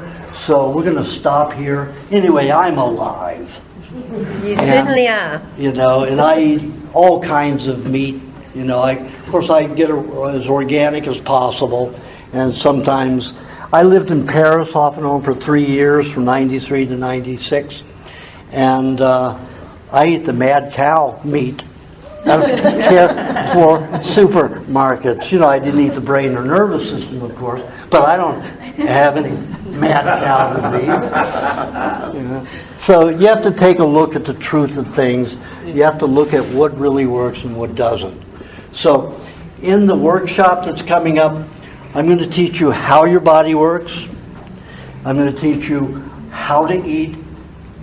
And then I'm going to teach you so that you'll never be afraid of your body again. You will know what's happening, and then you'll also know how to detox. And I'm going to show you pictures of how the body detoxes so you won't panic if it comes upon you. Okay? So this workshop, which will be about 5 hours, is going to teach you everything you need to know to be introduced to anyway, so that you can take care of yourself and not have to worry about disease and going to doctors and being afraid of your body. You'll trust it and you'll know almost what to do. My books will help you if you need direct, specific information. So, let's take a break. And those people who want to stay for the workshop and haven't paid, see Barbara or Kate and Deborah Jillian and back there. And we'll get started again in about 30 minutes. 20 minutes, 30 minutes. 20 to 30 minutes. Okay, now there's... That's only for people who are staying for the workshop. We've got some drink for those. Yes? Anyway, that's for her to do. If she doesn't do it and she does a hack news job and it comes across as bad, that's her conscience and that's her sad affair. Like, all I can do is just share what I've had and what other people have had. So let's get on with it. All right, the human body is very different than the medical profession wants you to believe. And because they are observing what it does on the standard diets and on medication, they're partially right. They're saying the liver's a filter, the intestine, the kidneys are a toxic filter. If you're not eating toxins, you won't have any toxins to filter. Well, if you don't have any toxins to filter, and every other animal out there that's eating natural and raw is not filtering toxins, then why do they have a liver? Why do they have a kidney? Well, I'm going to explain how those functions work. So, let's start with the digestive tract. Now, in the mouth, we have bacteria. We have more bacteria than cats and dogs. So don't bite anybody. They are digestive bacteria. So our digestion begins in the mouth. And it carries through to the stomach. Now what happens in the stomach? Mainly hydrochloric acid is manufactured, is synthesized in the stomach walls. The stomach lining actually manufactures hydrochloric acid, a solution that can dissolve large food particles, like meat, into smaller particles or even a fluid so that bacteria can infiltrate it. Remember what I said earlier? 99% of digestion after it leaves the stomach is bacterial. The bacteria eats the food we've eaten. Their excrement, their secretions are our food. It's that simple. So, if you, let's say you take your meats and you grind them into a pate, you're going to have to produce very little hydrochloric acid because the bacteria can infiltrate it very easily. Just make sure in your mouth you're mixing enough saliva with it. You've already made it into a soup. So your body's not going to have to work hard at digestion. You're not going to have to produce a lot of digestive juices and acids to digest that meat and that food, because it's liquid. The bacteria easily gets into it, multiplies, eats and eats and eats, and their waste is our food. It's that easy. Now, when I was investigating what foods a human should be eating, I had the opportunity, I had a friend, I did a TV show with him, and he happened to be on it. I was the nutritionist that maybe wasn't a nutritionist. He was an individual that maybe wasn't something else, but he was a forensic specialist. And it was one of those game shows. And anyway, he allowed me to have access to 30 autopsies.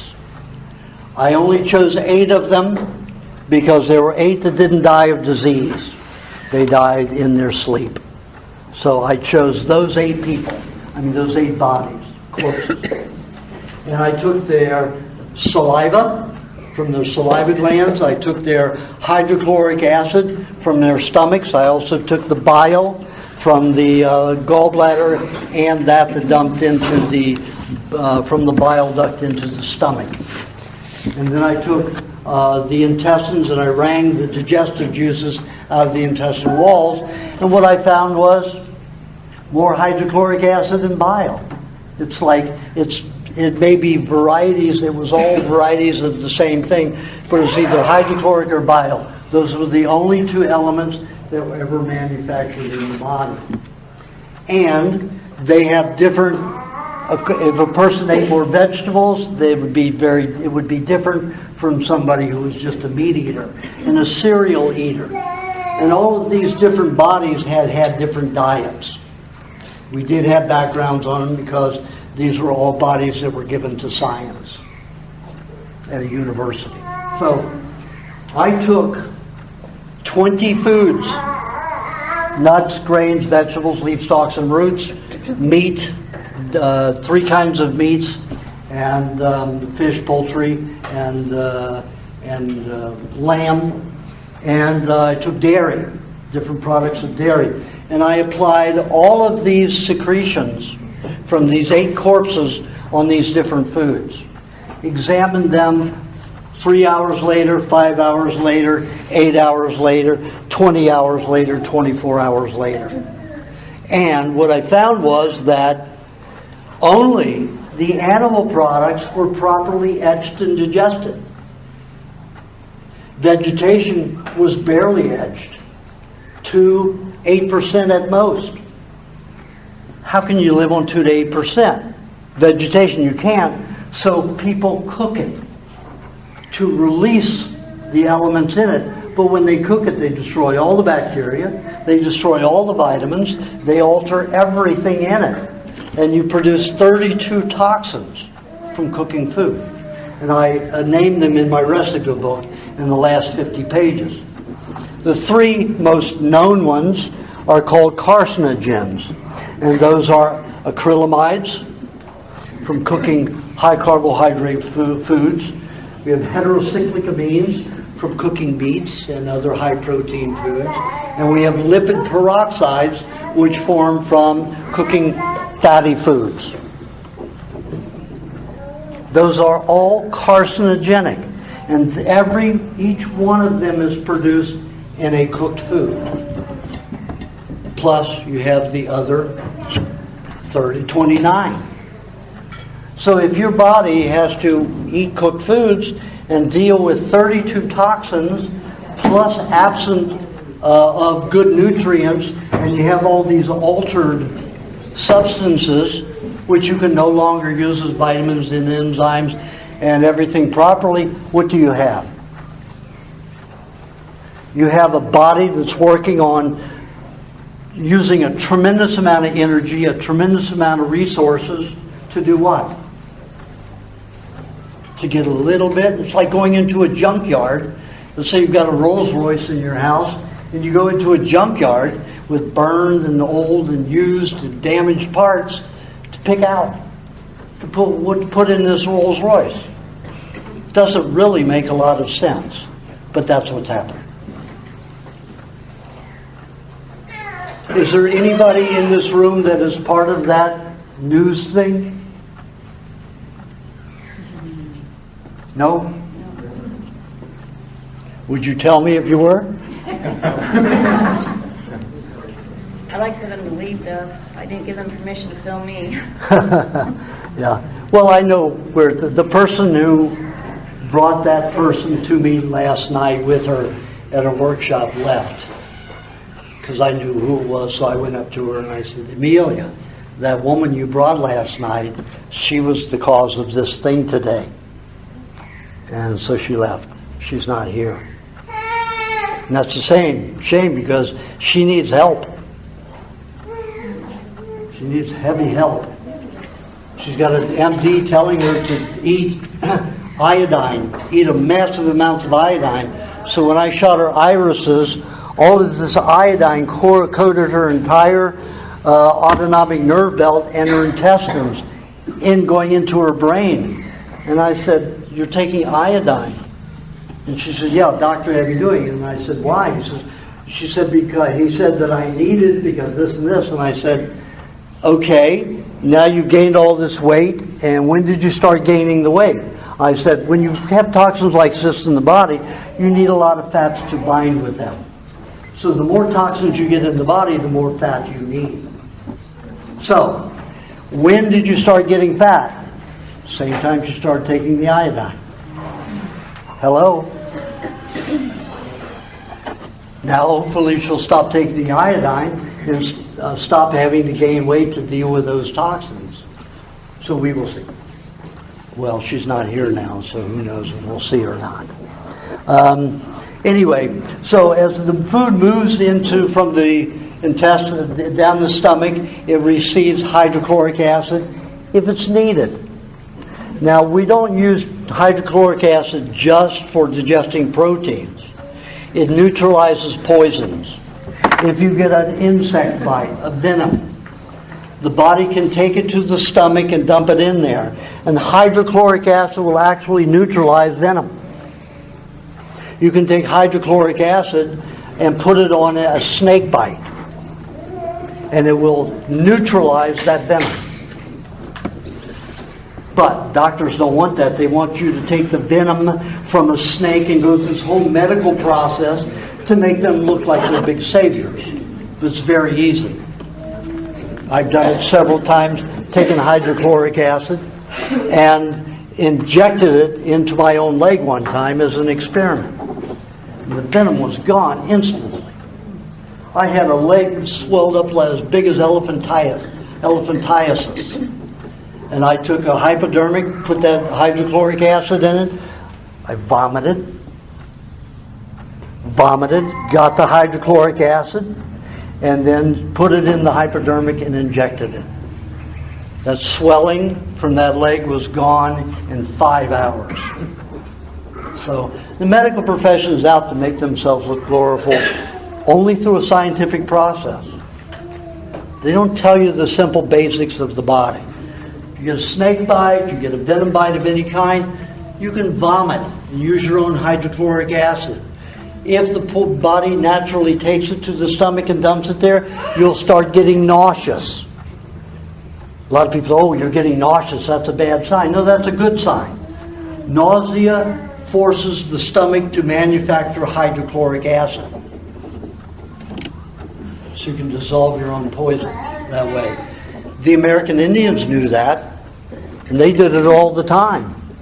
If they had a lactating animal around, they would first drink the milk from it, and that draws poisons to the stomach even more. Milk, raw milk, will draw poisons to the stomach. And then the hydrochloric acid will neutralize those poisons. Then they wouldn't have to vomit and put the hydrochloric acid serum from vomit directly on the wound. So, still doesn't mean some didn't get into the blood and you're not going to have a little dizzy spell and some diarrhea or vomit, or some small side effect from it. You probably will, because you'd have to work very fast to vomit, get it on there without absorbing something. You can always put, like they'd say, put a tourniquet on the area so it doesn't travel into the body until maybe you have some milk in your stomach, and then it will draw it to the stomach. If you don't have milk in the stomach, where's it going to go? Probably still to the stomach. It depends upon your body and how it works. Not everybody works the same, but relying upon the natural state of the body and how it reacts naturally, you're going to have a much better odds of getting healthy. If you go the method like she was talking about, you're telling people to go off their insulin. I said, I didn't tell anybody to go off their insulin. I said, if you have diabetic symptoms, which means you can't get off the bed, you can't get out of bed, you can't get off the couch, you can't breathe, you've got true diabetic symptoms. You're not making insulin, you need to take insulin. And I said, don't judge insulin intake on your sugar level, because that's a false signal. I have high blood sugar all the time, but I'm not diabetic. Most people here have high sugar all the time. Let a doctor take a glucose tolerance test and say, you're diabetic, here, take this medication. Probably half the people in this room would be on medication if they took the glucose tolerance test. If you listen to your doctor. That's not a wise thing to do. You're just letting a doctor take over your life. So, as the food moves out of down to the stomach, to the lower part of the stomach, what dumps in there? Bile.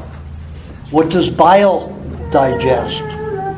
It breaks down fat molecules, it fractionates fat molecules so that we can reassemble fat molecules into cholesterol. Doctors say, oh, cholesterol is bad. Cholesterol is bad. And then they stop saying that because people say, wait a minute, cholesterol isn't bad. And then they said, well, we have HDL and we have LDL, cholesterol. They've always got something to jump on to say, oh, well, here's the bad stuff and here's the good stuff. Well, everybody's going to have bad stuff. Like your exhaust from your car. You're going to have a waste product that is not utilizable and not good in your body. So you're going to throw it off. That's not bad cholesterol that's attacking you. That's bad cholesterol on its way out of the body, if your body's functioning properly. So all of this stuff, don't eat this because, high cholesterol, don't eat this because it's the wrong cholesterol. Your body makes the cholesterol on the fat that you eat. Only place, only food you're going to find some cholesterol are eggs, egg yolk. And what is the food that I found that cures the body the quickest and the fastest, reverses disease? Eggs. Raw eggs. In my recipe book, I talk about the MD who called me about her emphysemic patient. Called me, it was like 9:30 my time, so it had to be 12:30 her time. She was on the East Coast, and she says, I am an emphysemic patient that was diagnosed 7 years ago. She's been bedridden for most of the last 2 years and on machines. She's going to die this weekend. This is Thursday night. And I said, well, you're calling me a little late, aren't you? And she said, well, I'm an MD. We've got laws, we've got rules. We can only treat a person with medical treatments that are approved medical treatments for 10 years. If we fail that person, if the medication fails to help that person, and we have to wait 10 years, we have to try for 10 years. If it fails them, then we can advise something else after 10 years.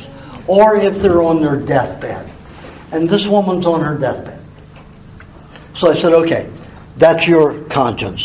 I said, the only thing I can suggest at this point is you get her 10 to 15 dozen raw eggs, you put them on her end table, bedside table, and you tell her to eat as many as she can, there's no limit. So, on Monday morning, that was Thursday night. So, I'm sure they didn't get the eggs by Friday, probably Saturday morning. So, I get a call on Monday morning from a raspy voiced woman saying, it's work time, out of bed, what do I do? And I said, well, who are you? And she says, well, my doctor called you last week and you told her to tell me eat as many raw eggs as I could. So I did. I'm out of bed, I'm off the machines this morning. And I said, how many eggs did you eat? She said, I ate 33 on Saturday and 33 on Sunday. I said, that's pretty incredible, isn't it? You're out of bed, you've been sick for 7 years, you've been bedridden for 2 years on these machines, and after 66 eggs, you're up and out of bed and functioning. She says, okay, what else do I do? I said, keep eating the eggs.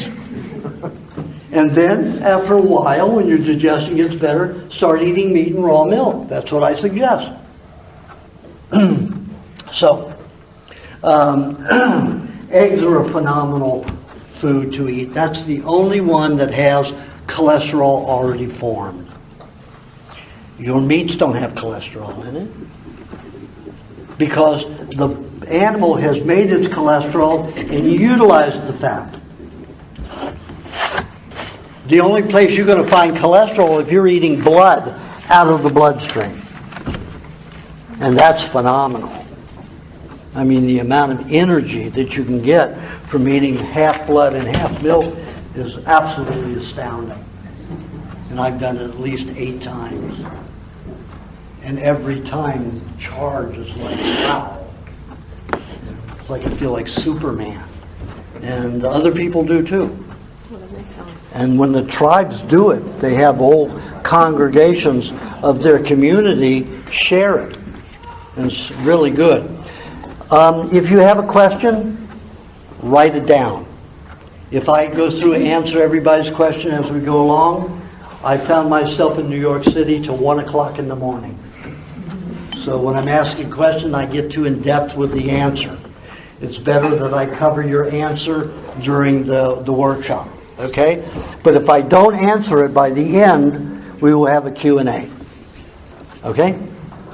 So, as food moves through the intestines, you have digestive juices. You have your hydrochloric acid, forms of it, and you have bile forms of it to break down proteins and fats. None of it etches the vegetation or even the fruit peels. 2 to 7, 8% at max. The only foods that etch properly from those corpses from the human body was dairy and meat and coconut. Dairy, meat, and coconut. Those were the only foods that showed complete signs of complete digestion after so many hours. And each one had a different timing. The meat took, for proper digestion with those acids and the bacteria, it took 19 to 24 hours for the meat. Milk was 6 to 10 hours. Eggs, 27 to 30 minutes.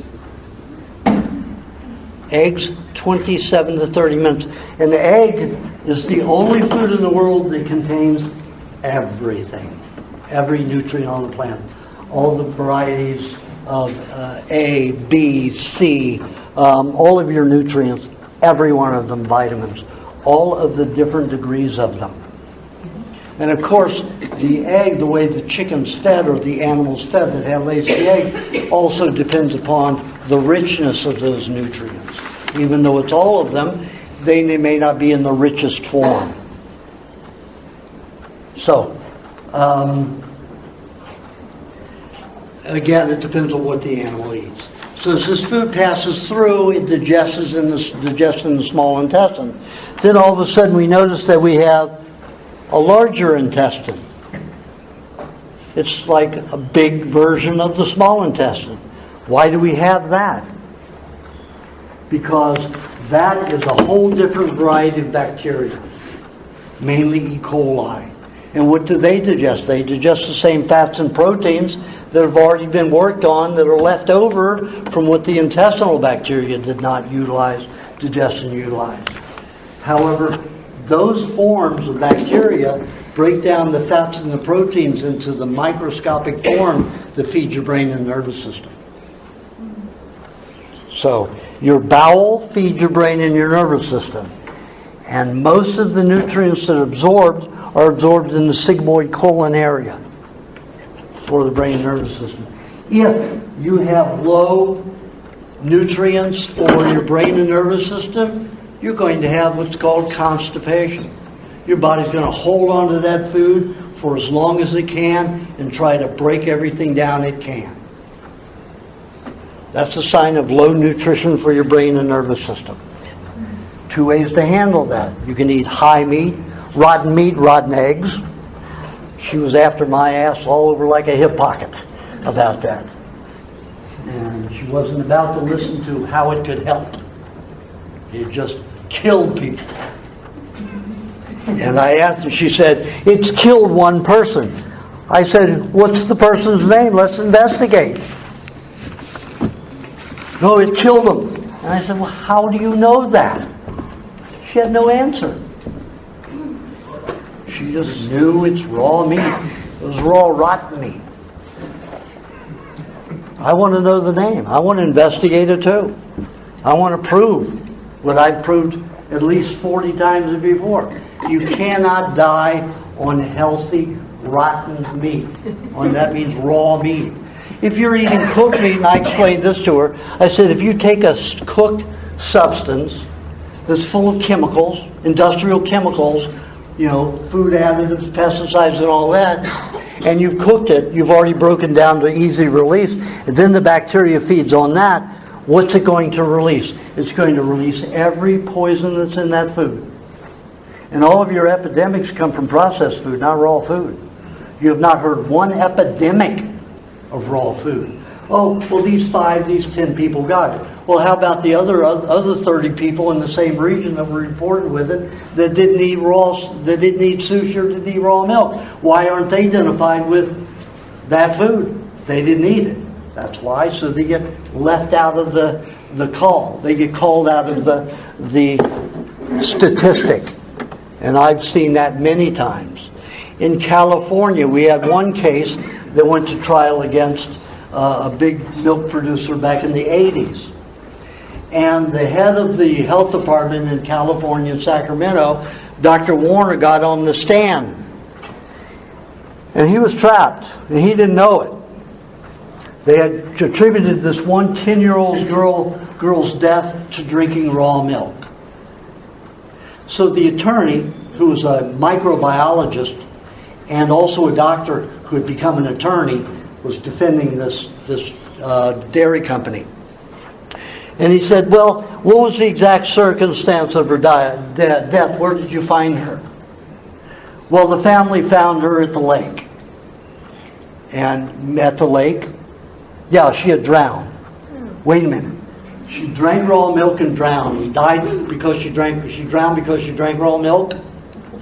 Well, yeah, she had the salmonella in her stomach. Okay, and was the salmonella the same as that in the milk? Well, we didn't check for that. Well, isn't that the logical thing to do? Well, not necessarily. We can just assume. I said, why would you just assume something like that? I mean, the attorney said, why would you just assume something like that? And he said, well, everybody knows that raw milk causes salmonella. Well, I don't know that, the attorney says. Does the judge know that? Do they know that, or are they told that? Well, we're all told that. And I said, and the attorney said, well, who made up that? Where's that evidence that that's true? Well, we don't have any. Okay, then they got the mother of the child on the stand. Does your family drink raw milk? Yes. Everybody drink raw milk? Yes. Everybody that's in your household drinks raw milk? Yes. Did everybody who used to be in your household drink raw milk? No. Who didn't drink raw milk? My daughter who died, who drowned. You mean everybody in your family drank raw milk, but that little girl didn't drink your daughter didn't, she didn't like raw milk. All of us love it. We don't know why. She just wouldn't drink it. They blamed her death on raw milk, and she didn't even drink raw milk. You have to understand how that prejudice works. That poor girl out there, let's hope she learned something today. Because I kept pleading with her to get scientific.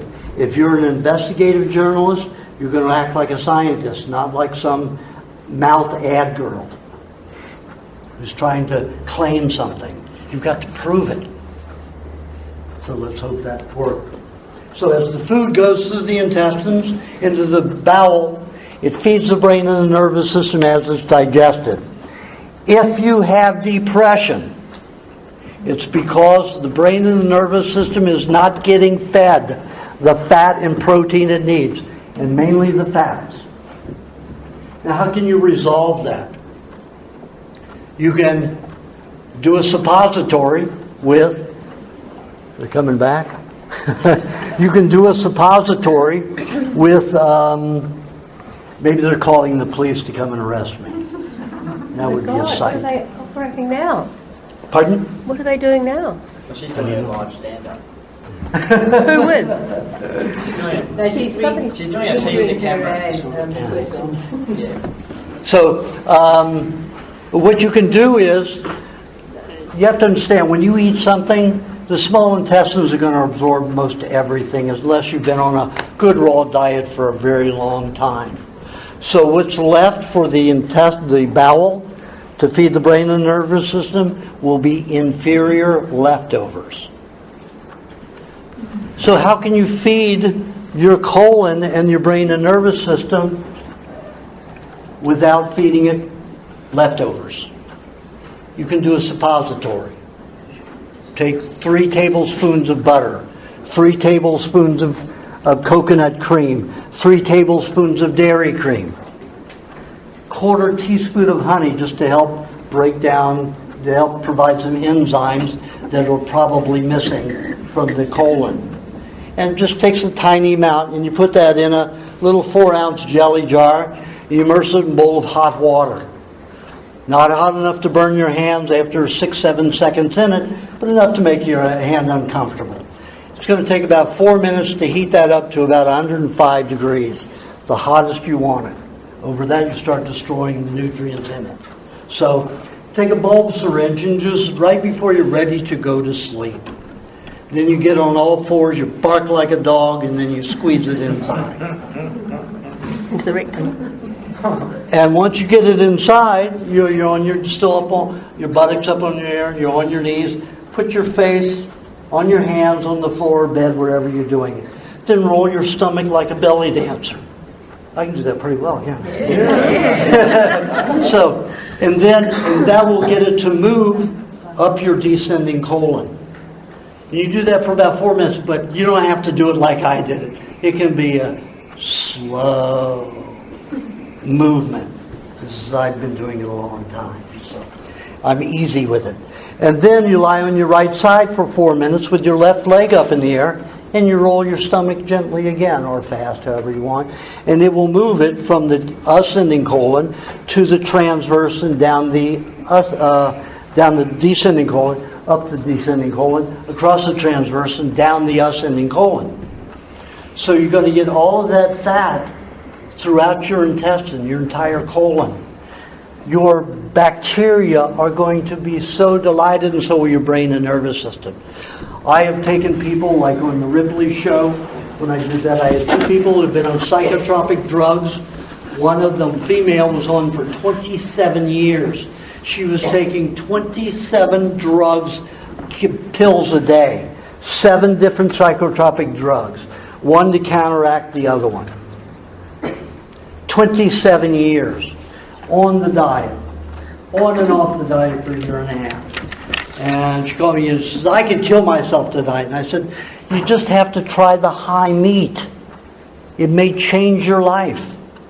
And she says, I'm already on this difficult diet, it's the raw food, and everybody's going to think that I'm crazy, I'm going to get brain parasite. Boom. Hung up the phone. Calls about an hour later, and she says, okay, how do I make this high meat? So I went to her, and she said, that's too long, I may kill myself tonight. And I said, well, I've got a friend, the other fellow who was on the Ripley show with me, the young man. To me, anybody under 50 is young. So he was 30 years old. And I said, he makes a lot of the meat and he eats a lot of it. I'll have him give you a call if he has any that he wants to give you or sell you. Okay. So I called him, gave him the number. He called her, I guess. Anyway, 3 hours later I get a call. It's like 10:30 at night. I think it was 9:30, 10:30 at night. She says, I just ate some of that high meat. I got it from James, and I'm really worried and I'm concerned, and I really need to talk with you. No way I'm touching that phone. I'd have to babysit her all through the night. So she calls about every hour during the night and said, I got to really talk to you. I'm really worried. It's been 2 hours and I think something's going wrong. Better answer this phone. I'm not touching the phone. I know she's not. So all of a sudden at 4:30 in the morning, I get this call and she says, okay, if you don't answer this phone, I'm just going to stay on this phone and run out of your tape. And she started whistling a happy tune. Now this woman is the most depressed woman I'd ever met in my life. I'd known her for a year and a half. She never giggled or laughed once. She never made a joke. And here she is, being funny and whistling and doing the whole thing. So I answered the phone and I said, see? And she said, what do you mean, see? And I said, you're laughing, you're making jokes. That's not you. Oh yeah, I am. And I said, if I had babysat you all through the night and answered the phone, you'd blame me for getting you through it. You see what the food did. You counteracted. You didn't believe that it worked. You just did it. You were afraid of it. And it still worked. Had nothing to do with your mind. It is actually a physiological thing that worked on you. It was your body's food chemistry. And you were happy. You saw Euripides. She'd been eating it for a year. No more medication. She didn't take medication again. Whenever she had a problem, she ate about a golf ball size of rotten meat. Stung terribly. Remedied her problem just like that. Week, 2 weeks at a time. That's a much better way than taking drugs all day and being a zombie.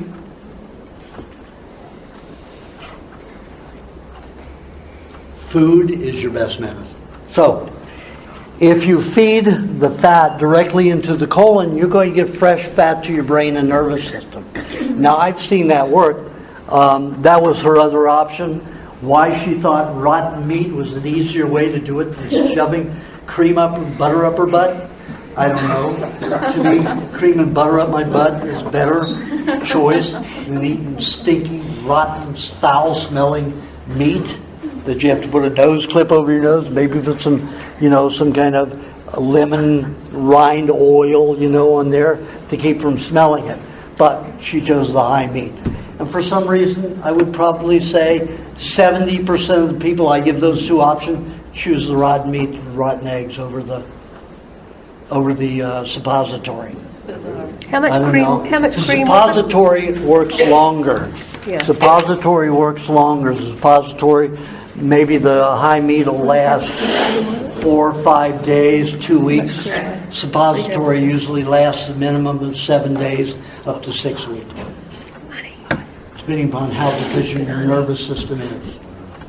So there are two options for you. If you know anybody who has, anybody that you can tell this information that won't call the news police on you. So that was 3 tablespoons of 3 tablespoons each of butter, coconut cream, and dairy cream. And half a teaspoon of honey. Quarter teaspoon of honey. Aajonus, you gave that recipe for me to do on my daughter when she was a baby in constipation. Worked every single time. Yeah. So where'd you get the coconut cream? You have to make it.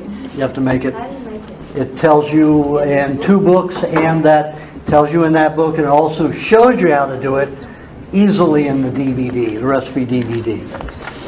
If I were you and you want to make foods really nice, just like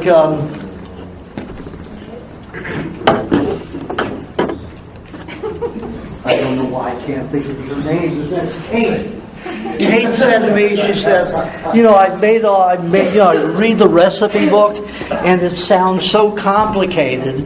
And then when I saw you do it on the DVD, it's like so simple.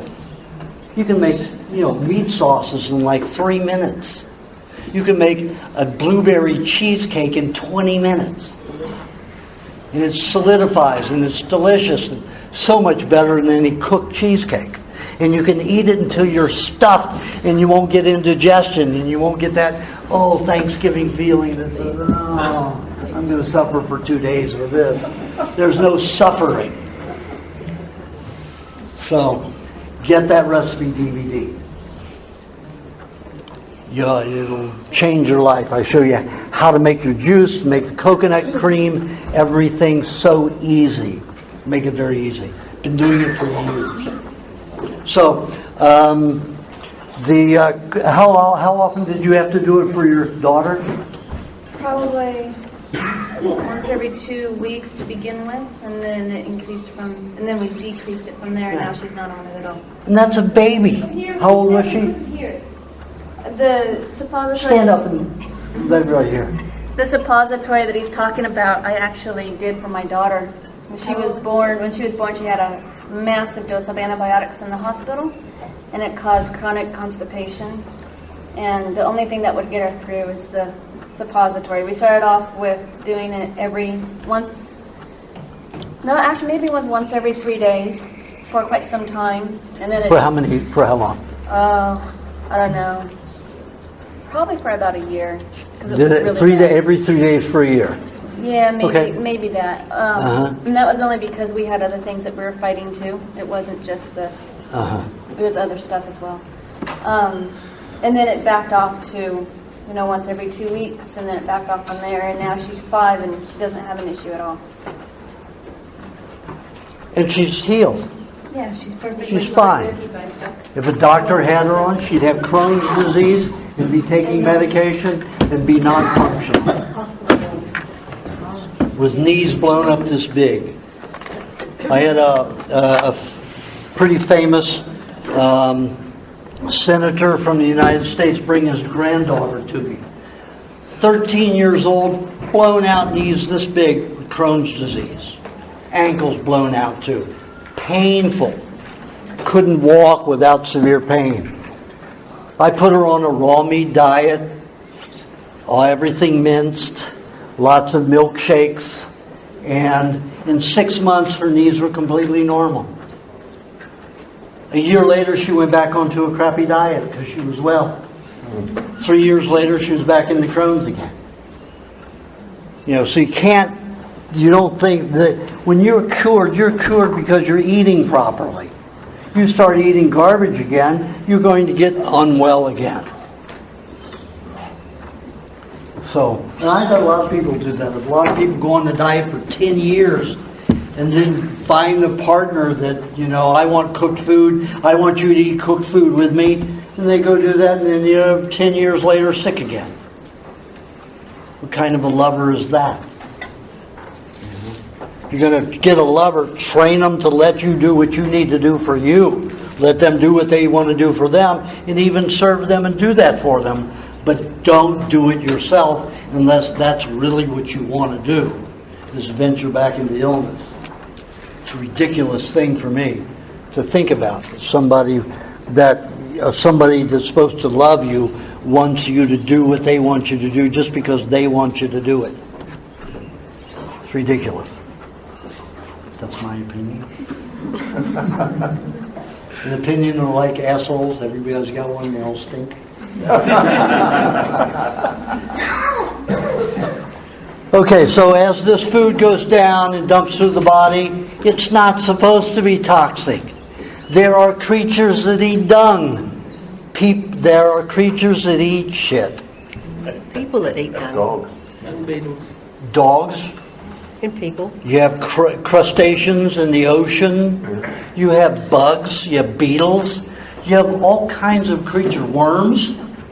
All kinds of creatures eat it. That's what breaks it down into fertilizer. Creatures eat that stuff because it's not supposed to be toxic. It's just not finished digesting food. Now, there's a tribe in Georgia, Ukraine. Years ago, I saw a video on it where they were showing this woman eating what looked like she had chocolate on her fingers, smiling, black hair, blue eyes, very diminutive. And as they pulled back, there's this buffalo tail swishing in the background. And you pull out further, and she's sitting before a big pile of buffalo dung, water buffalo dung. And she's eating it. Vibrantly healthy. Now, she was a poor person in that particular community. She didn't have chickens, she didn't have goats.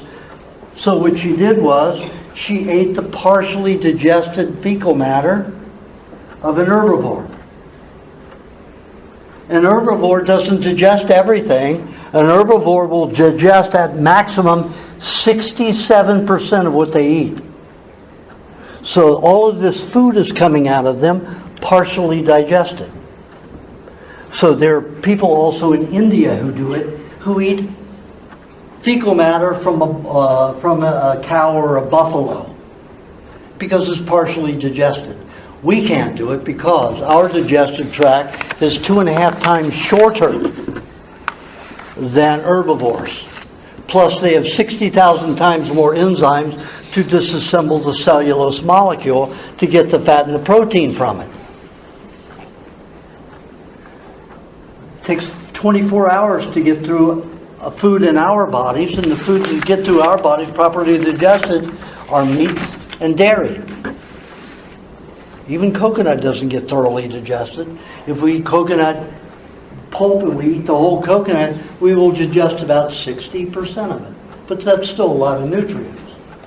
However, the dairy and the meats and eggs, I consider that a meat, is completely digested because it's animal matter.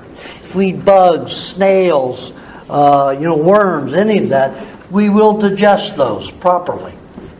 But an herbivore takes 48 hours to digest vegetation. Plus they have all those enzymes to break down the cellulose that we don't. So, if you take buffalo dung or goat dung or something like that and eat it, it's already going to be half digested for you. So by the time it travels through your body in 24 hours, guess what? You can actually be a vegetarian. Oh shit, vegetarian. And it's the truth. I'm just giving you the information. There's reality out there. I'm not telling you to go out and live on dung. But if you want to be a vegetarian, that's the way to do it. You won't have to eat meat. Pardon? Don't let the herd go eat shit. Eat shit and live.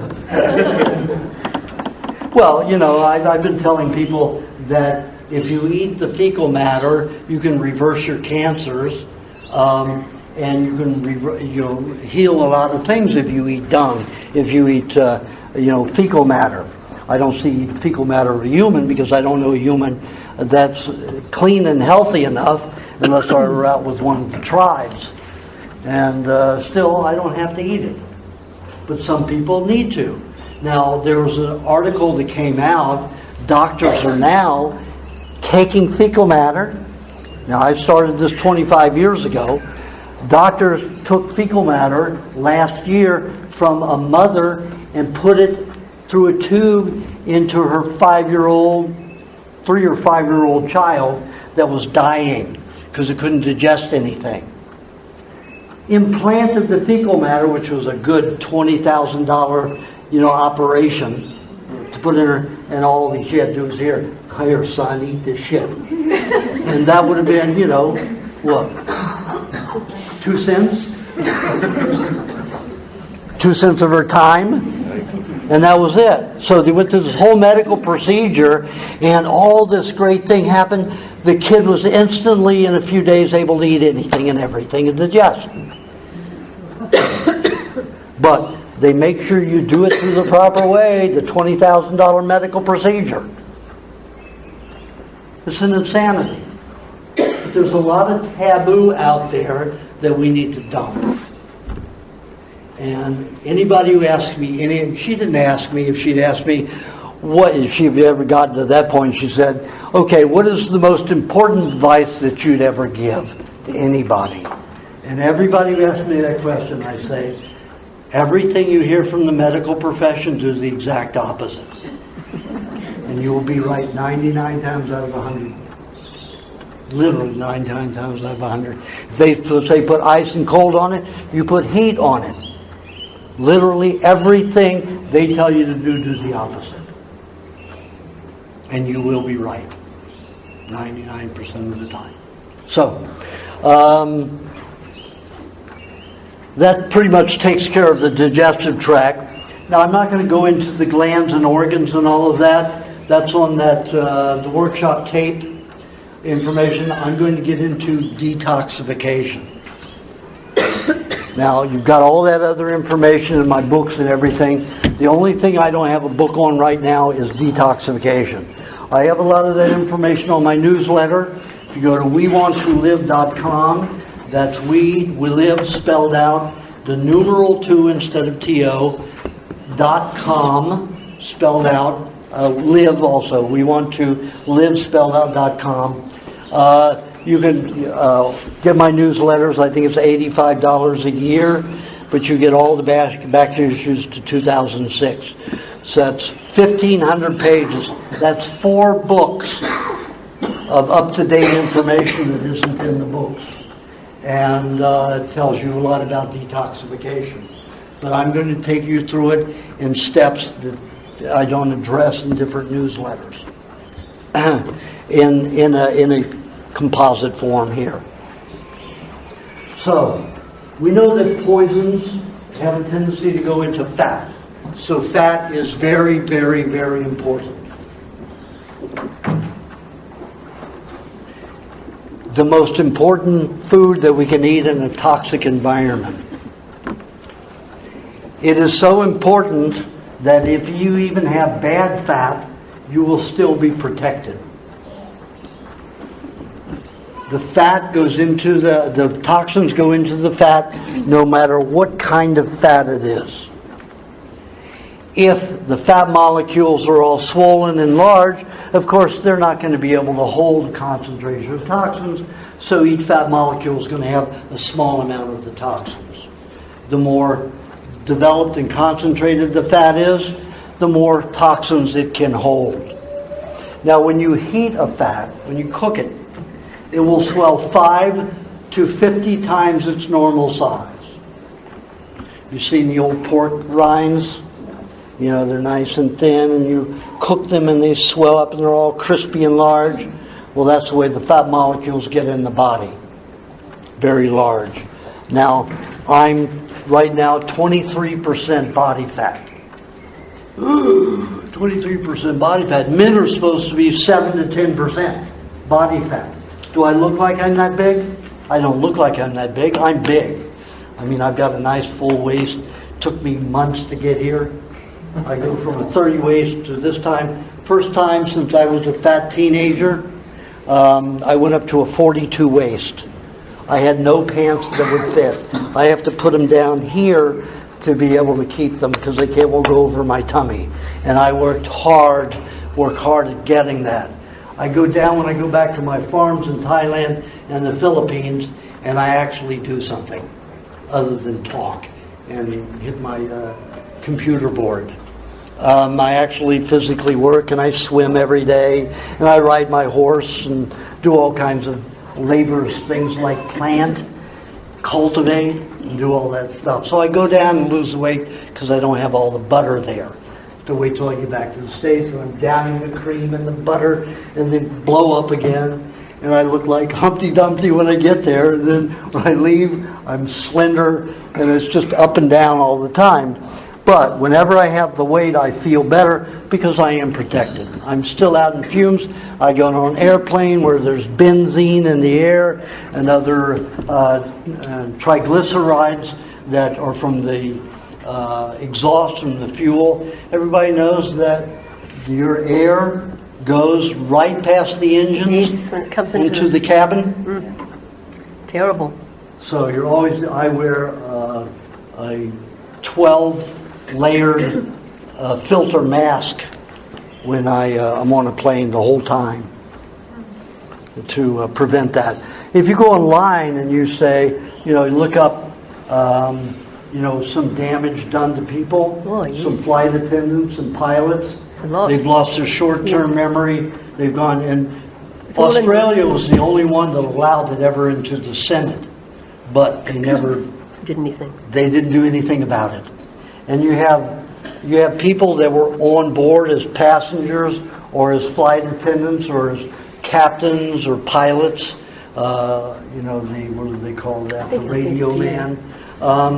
All incapacitated, unable to work because of the fuel burned and got in there.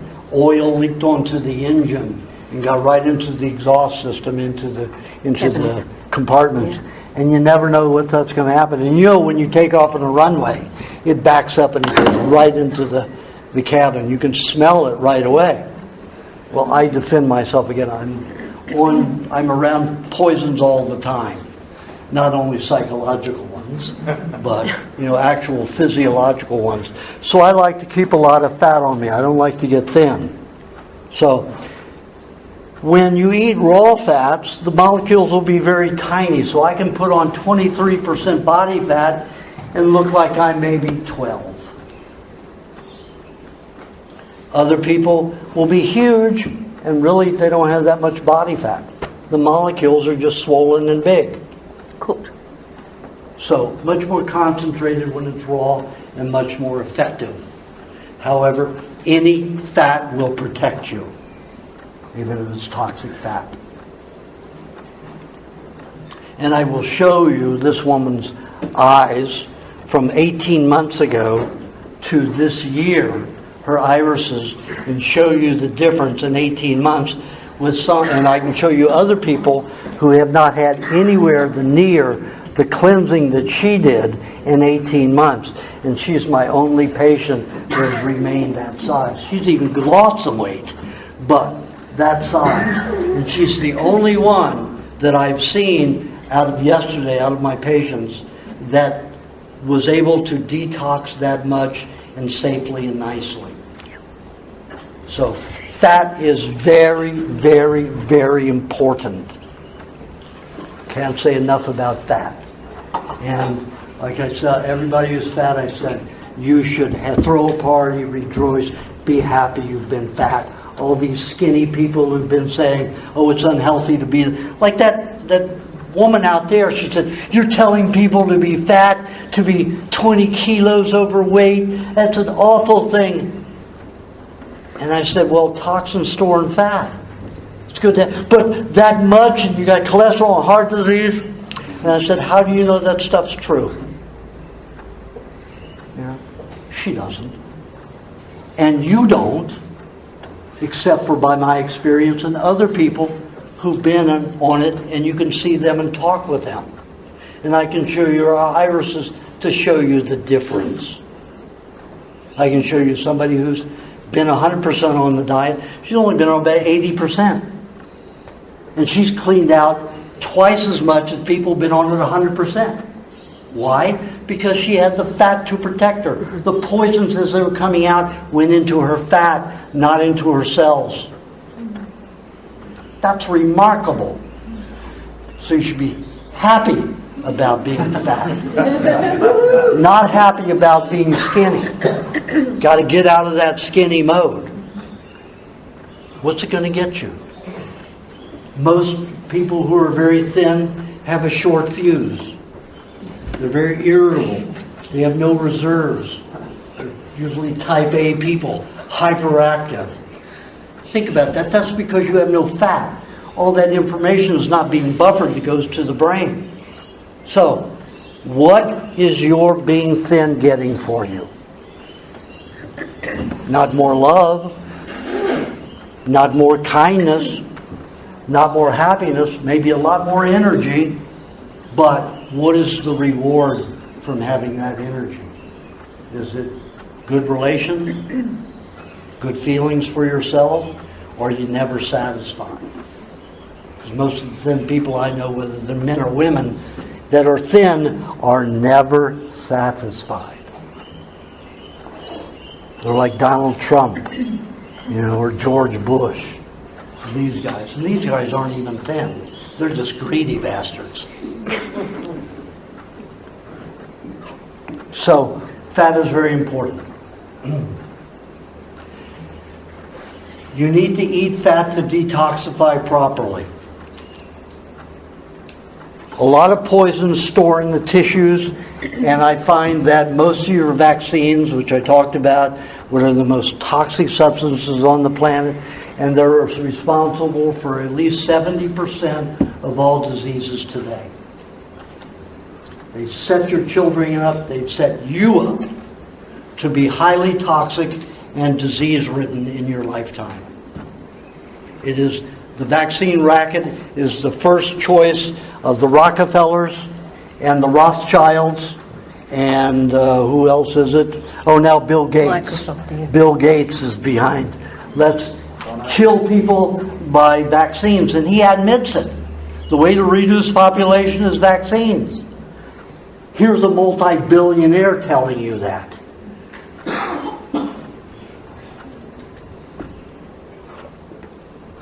Stay away from any injection. You have not a clue what's in it. And let me tell you, if it's produced by the pharmaceutical industry, it is intended for them to make money. That means it'll do you harm, so you have to go to the doctor more and get more medication, and they keep pocketing money as you get sicker. I have a question on that. When you travel, you have to have immunization. No, you How do don't. No, That's a I got lie. out of it. Okay. That's a lie. How do we get around that? The only time you have, if you go to, let's say you go to Peru and you want to go to Sao Paulo, Brazil, they're going to require you to have a yellow fever vaccine.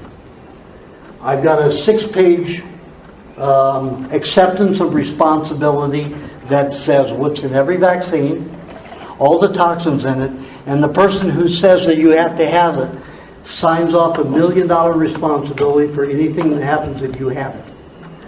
You can't get anybody to sign it. So what they do is they'll quarantine you for 3 to 8 hours.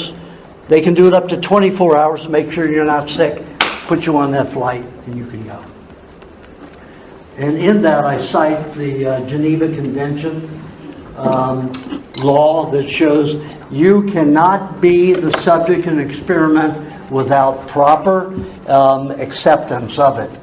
And you do not accept that. And no vaccine, yellow fever, any of them are proved to be effective. Dr. Wayne, I went to South America, you wouldn't give me a yellow fever because I don't have a spleen. You think that will kill you. It what? It will kill you. So Sometimes it will kill you, yeah. It will, and I got, yeah. It will kill a lot of people. So that is the way to avoid it. There are some states in America, there are 18 states where you have to give your children vaccines or else you go to jail. You move from those states. If you have that here, you move from where you are. Do not subject your children for convenience to poisons like that. That makes no sense. So anyway, most of the poisons that are injected go to the stomach lining. Others will go in pockets, like little sealed areas in the body. If they don't go in like they did to my brain and the liquid ones and cause neurological destruction. And the one that went to my heart and caused the vaccine, the polio vaccine toxicity that went to my heart and caused the heart spasms for 7.5 years. So, the way to get that stuff out of the stomach safely is to find something that absorbs it. What can we eat that absorbs those poisons, doesn't release them, and then dumps it out the bowels, or allows you to vomit it, or pass it to the skin? Those are the 3 ways that these things can leave the body, or urinating. But urinating is not a good way to send toxins out of the body because the kidney is too sensitive. Now the workshop DVD explains about the kidneys, but just so you understand where I'm coming about, you don't want to send toxins out the kidneys because the kidney is a very important organ. It has one job. It's not supposed to filter out toxins. It does one thing. It filters out fluid from the bloodstream so that you can be cold or warm, cooled or warm. If you draw fluids out of the blood, what happens? You get warmer, you get hot.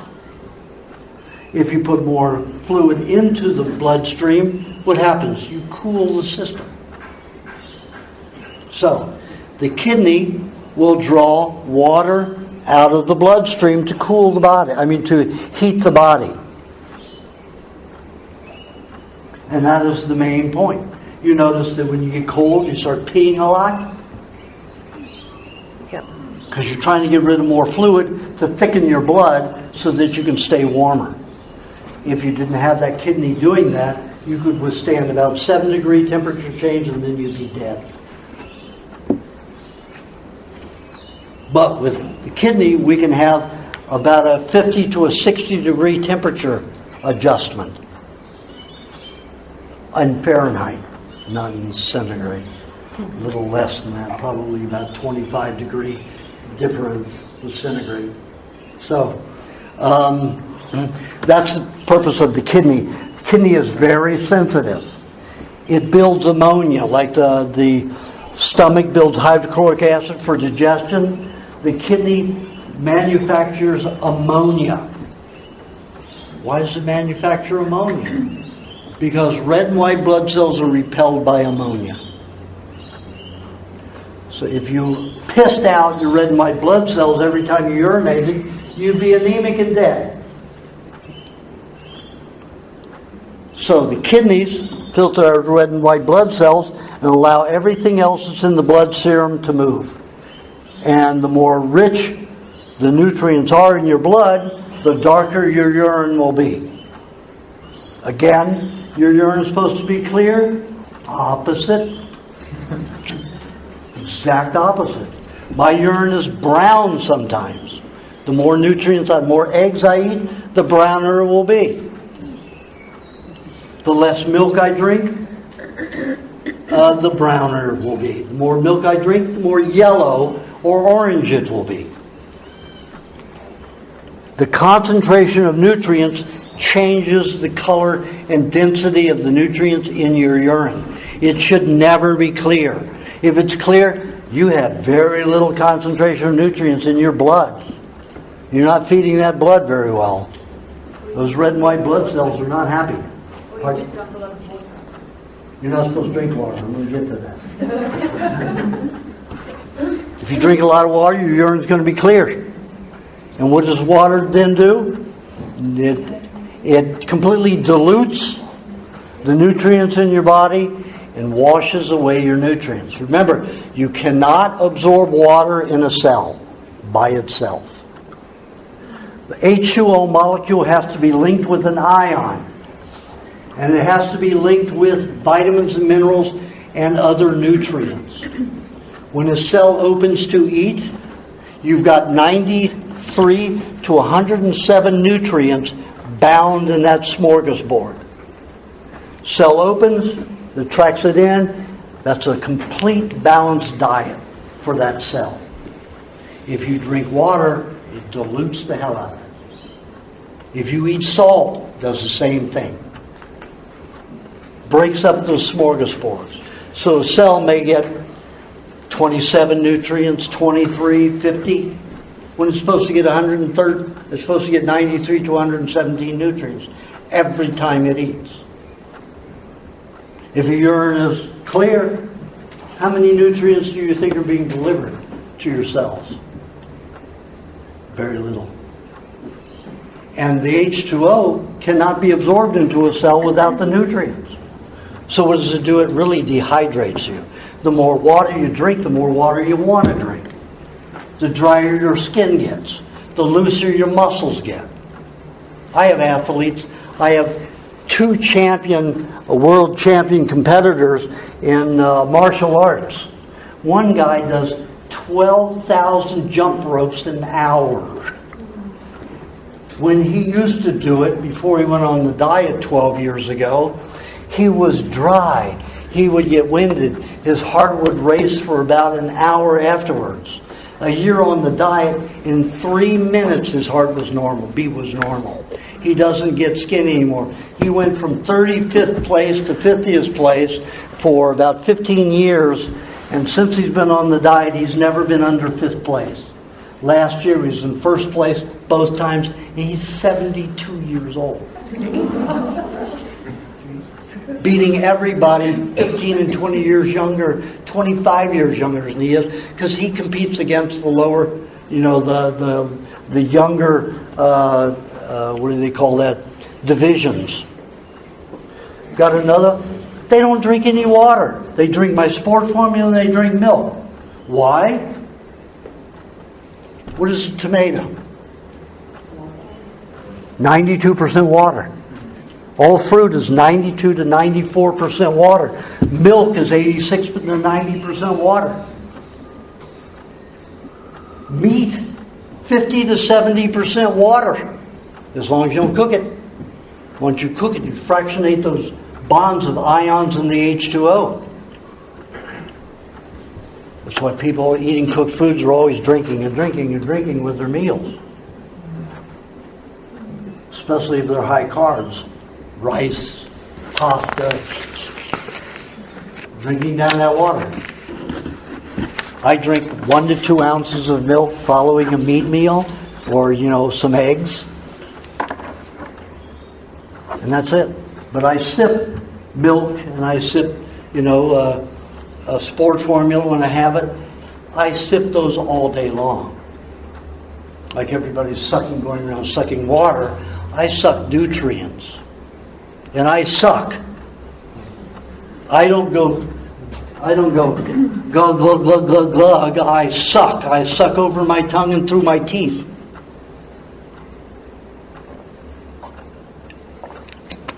I had 2 sips, 2 tablespoons just then. That's all.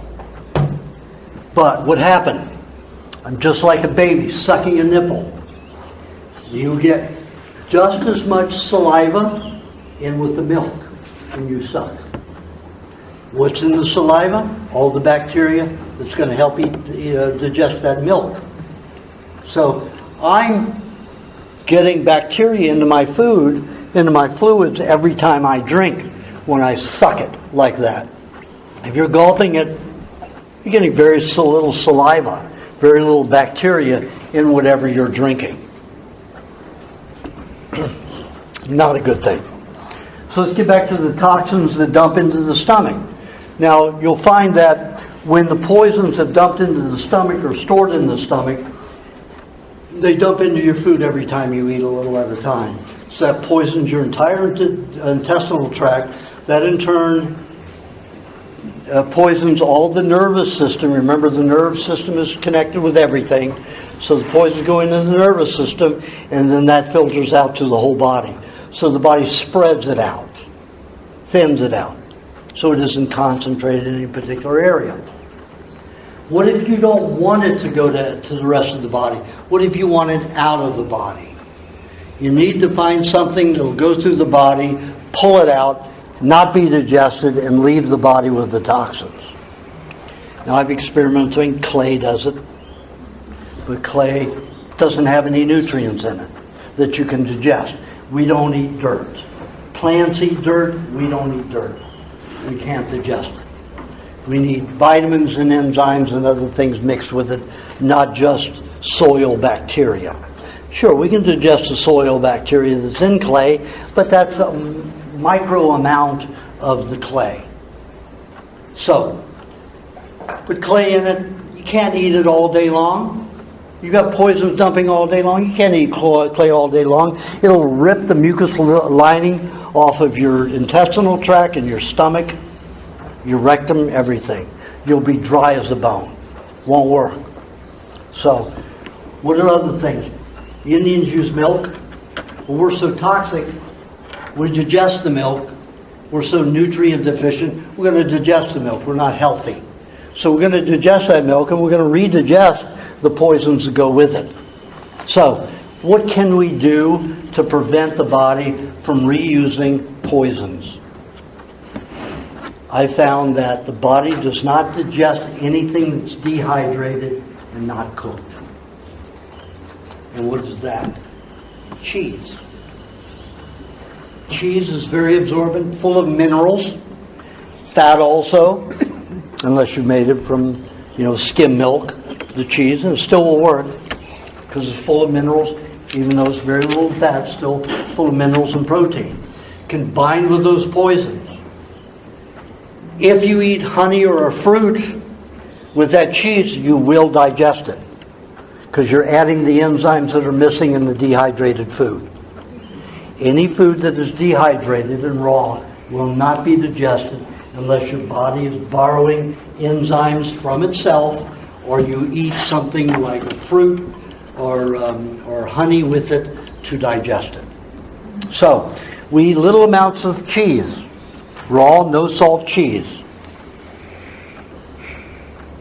And every time you do, without anything else, with a little butter so you don't get too constipated. Those people have a tendency to get very dry in the colon. Just let it pass through, it'll go and collect. You have a chain of this going through.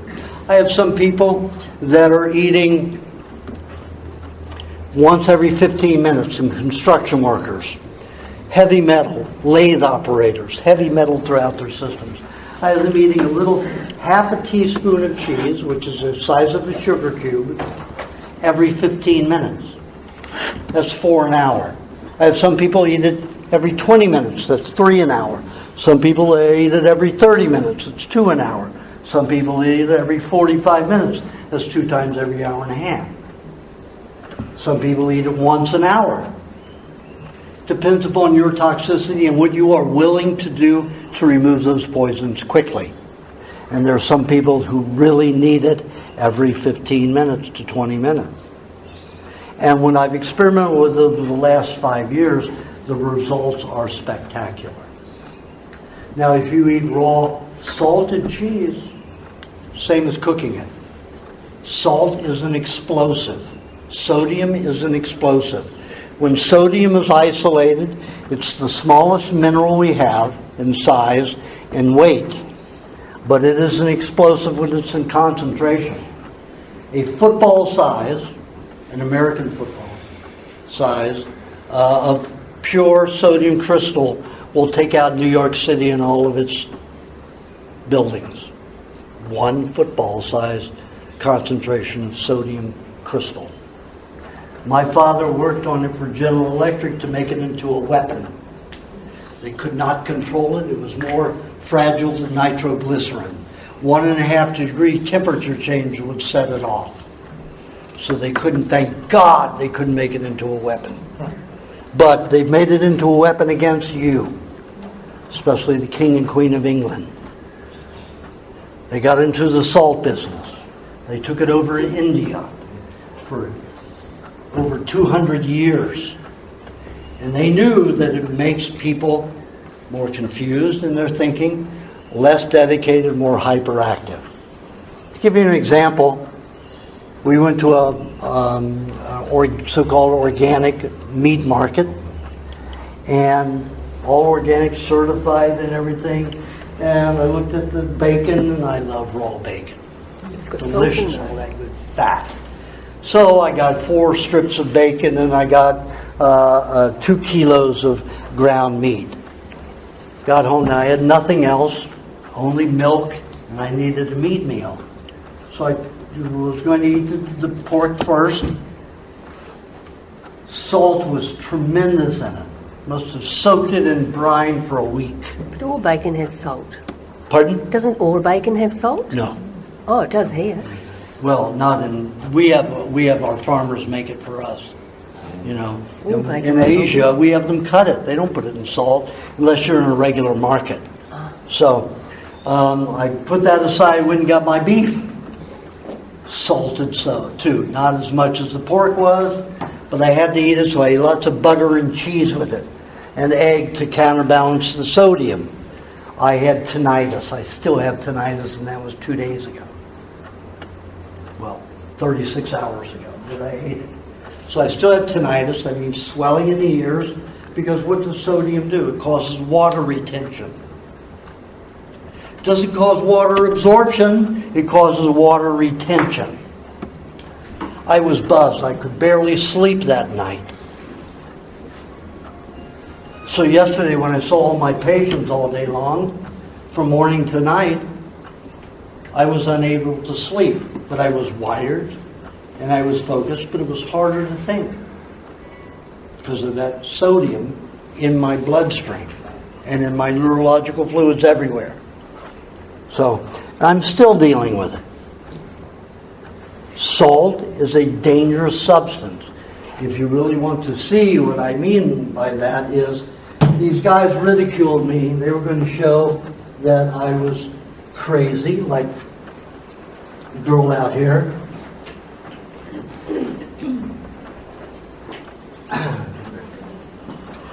They were going to, these guys were going to show that my salt, oh,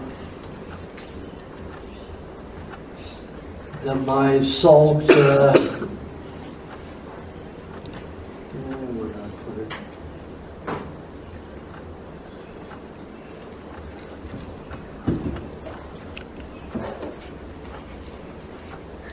That my salt theory was not true. So they took dead frog legs and they salted them. Now these are dead frog legs.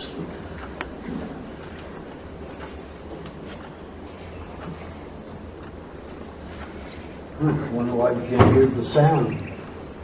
They're laughing and they're carrying on. I don't know why. Maybe the volume isn't up on that.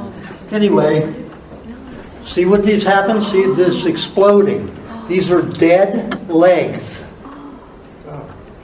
Why would they be reacting to salt? And they go on for 32 minutes until all the salt is exploded. So imagine what it's doing in your body. 32 minutes. They only show 2.5 minutes of it, but this goes on for 32 minutes. And see, now the thighs are starting to react. See, everywhere. This is salt. This is what happens in your body, to your blood cells, everything. It's all kinds of salt, all kinds. Any kind of salt. Doesn't make any difference. It's sodium in rock form. Sodium in food is handled properly, even if it's high amounts in tomato and celery. It's got everything it needs to balance it. Is that up on the internet? Yes. Yeah. Just look up frog leg salt video, YouTube, and it'll come up. Then they do it with pepper, and I'll show you that one. Now, what's pepper? Pepper is a burning, irritant herb, right? You think that, well, if you put pepper on dead legs, they're going to go crazy, right? Nothing happens.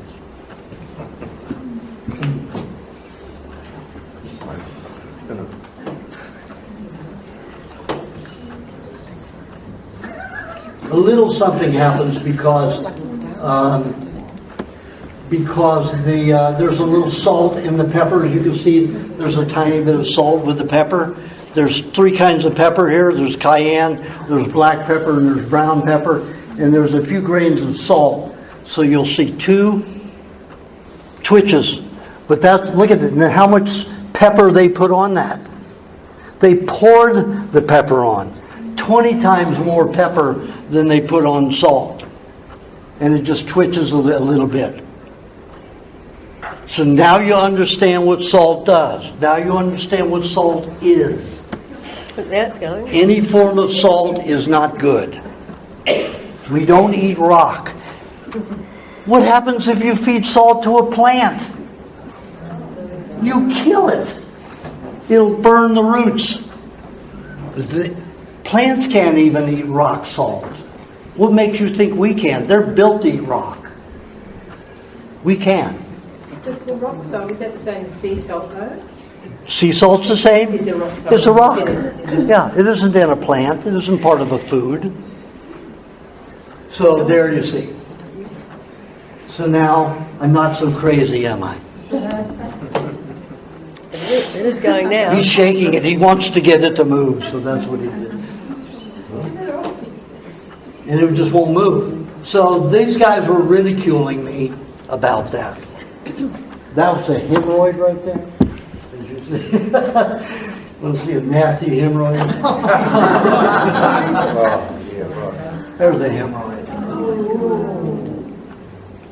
This guy, I told him to put a piece of meat up there, make it like a barbell so it won't come out. So, you know, and it was relieved in 24 hours. And he suffered for 3 days. But I'm going to show you lots of good little pictures pretty soon. But I need to get through this other pre-stuff first. So, cheese will absorb the poisons as long as it's no salt raw cheese. Salt will cook your foods by exploding it and fractionating it. Expose those food, all of the elements that are in that food, to digestion and absorption as an explosive. It does it through like a combustion compressive reaction, not like hydrochloric acid will dissolve it into a liquid. This is an explosive compressive reaction. So, but it's a way of cooking your food, putting salt into it. King and Queen of England knew this. That's why they became the only exporters in the world for 400 years of salt. They bought the rights from China, from India. Anybody who made their own salt were punishable by death. Until Gandhi came along, and in 1947 got 3 million people to go and make their own salt on the beach. You know how many people died that day? Clubbed to death for making salt. This is the King and Queen of England's orders. Well, it embarrassed the King and Queen so badly that not only did they get to make their own salt, the Indian people also got independence, so-called independence from England. So, this is the King and Queen of England, the most powerful family in the world and the richest. They own 3/4 of all the land mass on the planet. They own 70% of all food manufacturing in the world, including those in the United States, through trusts. So, King and Queen of England like to keep themselves a low profile, but these are the people running the whole show. And the Rothschilds and Rockefellers are just their puppets. And you get this claim that they are one of the 12 rich families in the world running the world. They are not. Those 12 families all work for the King and Queen of England, all through trusts. So, you know who your enemy in raw food is. And guess what? The King and Queen of England have their own cows and drink their own raw milk and eat their own food out of their garden. They don't buy anything from anywhere. They get no food that they don't grow. And if they're somewhere, it gets transported to them. They don't eat any food. They don't know where it's grown, because they don't trust anybody not to poison them. I don't trust anybody not to poison me either, but I have to. You know, you get that salt that poisoned me I'm still poisoned from it. And it takes me a while to counter it, but I'm countering it. Okay. Another way we can detoxify with that is because in the morning, from the nighttime of being sedentary, you're going to dump a tremendous amount of poisons into the stomach and intestines. So it's good to start your day off with like 1.5 to 2, if you're a big guy, 3 tablespoons of cheese first thing in the morning. Anywhere from a half a teaspoon to a whole tablespoon of butter, depending upon how much cheese you're eating, just so you don't get constipated from it. It'll go through and pull out poisons. It's going to go through your stomach, pull those, go all the way through your intestines. And it's going to keep collecting all of the way. And then if you're eating that little amount of cheese every 15 to 1 hour, you're going to have it go through the body constantly picking up poisons. Now I say that, as I mentioned before, in the laboratory experiments I've done, I found the stomach, every time you eat, the stomach dumps those poisons into your food. What I also absorbed, once you stop eating, 10 minutes after you stop eating, the flow of those poisons stop. So the amount of poisons that collect from the time you begin eating till 10 minutes after you begin eating, it stops. So, how do you work that? You eat a piece of cheese, don't eat anything else for 10 minutes. So just in that 10 minutes, all it's going to dump, and it'll be picked up by that cheese. Then you start eating in 10 minutes your regular meal. You have 25 minutes to eat before the toxins will start dumping again into your stomach if you continue eating. If you haven't finished your meal, then you stop, you eat a piece of cheese, wait 10 minutes, and then start eating again. You have 25 more minutes to do it. Works like clockwork in my experience. Pardon? How did you find that out? I had a tube down several people's throats, and then just watched drew the acids out, every about 5 minutes. And it was absolute in all 12 of the people. It was over a 12-year period. Can't get many people to do that. Put a tube in their stomach and then live with that in their throat for, a couple of days. So not easy. And usually I got people who were already in the hospital or being fed through the tube or something like that to do it.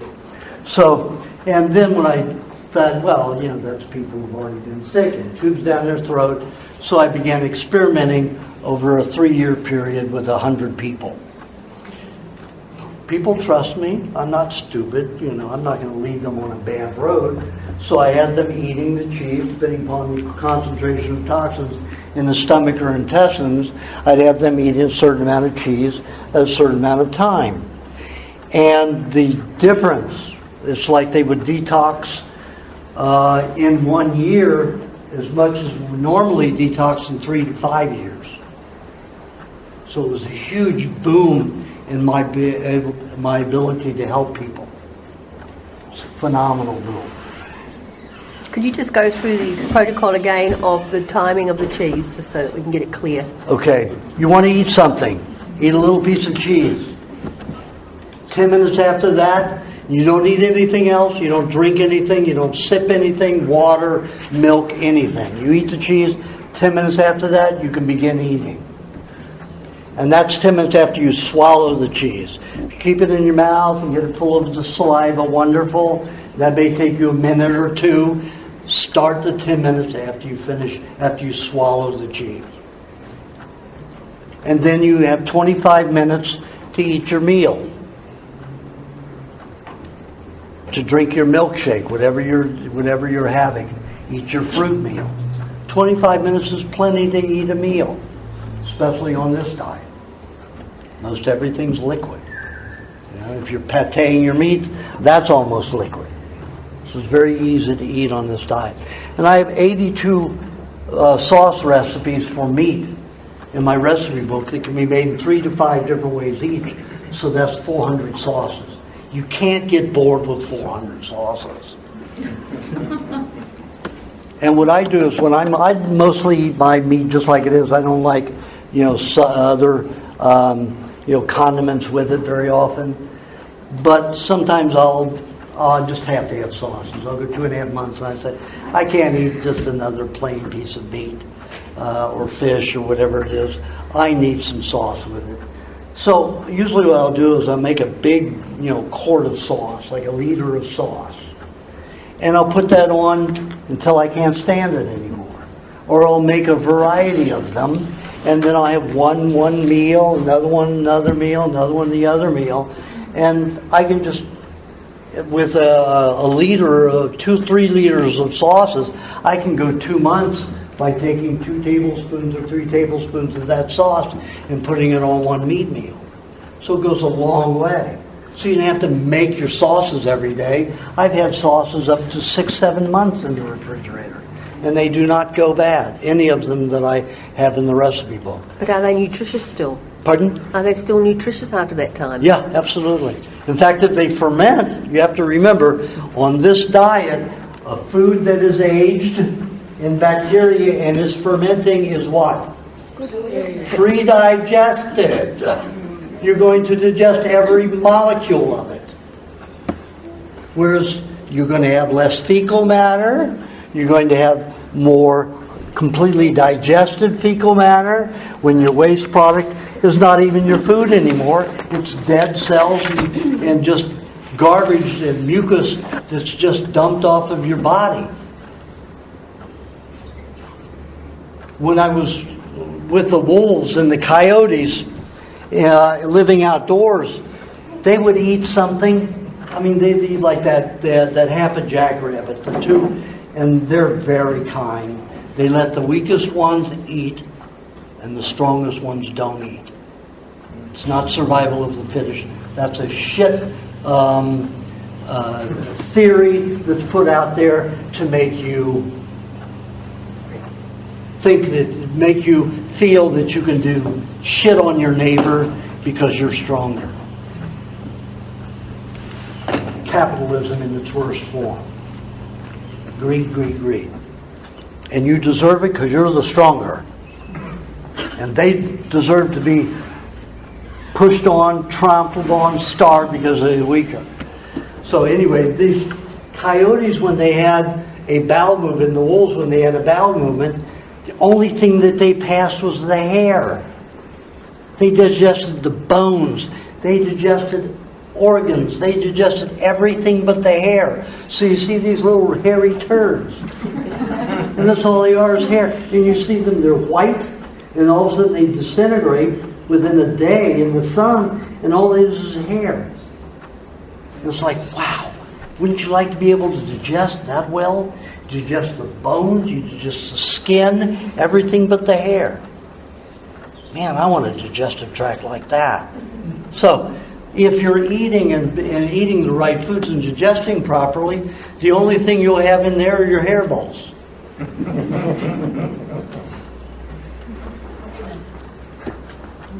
Like I said, keep your questions for the end in case I don't answer them.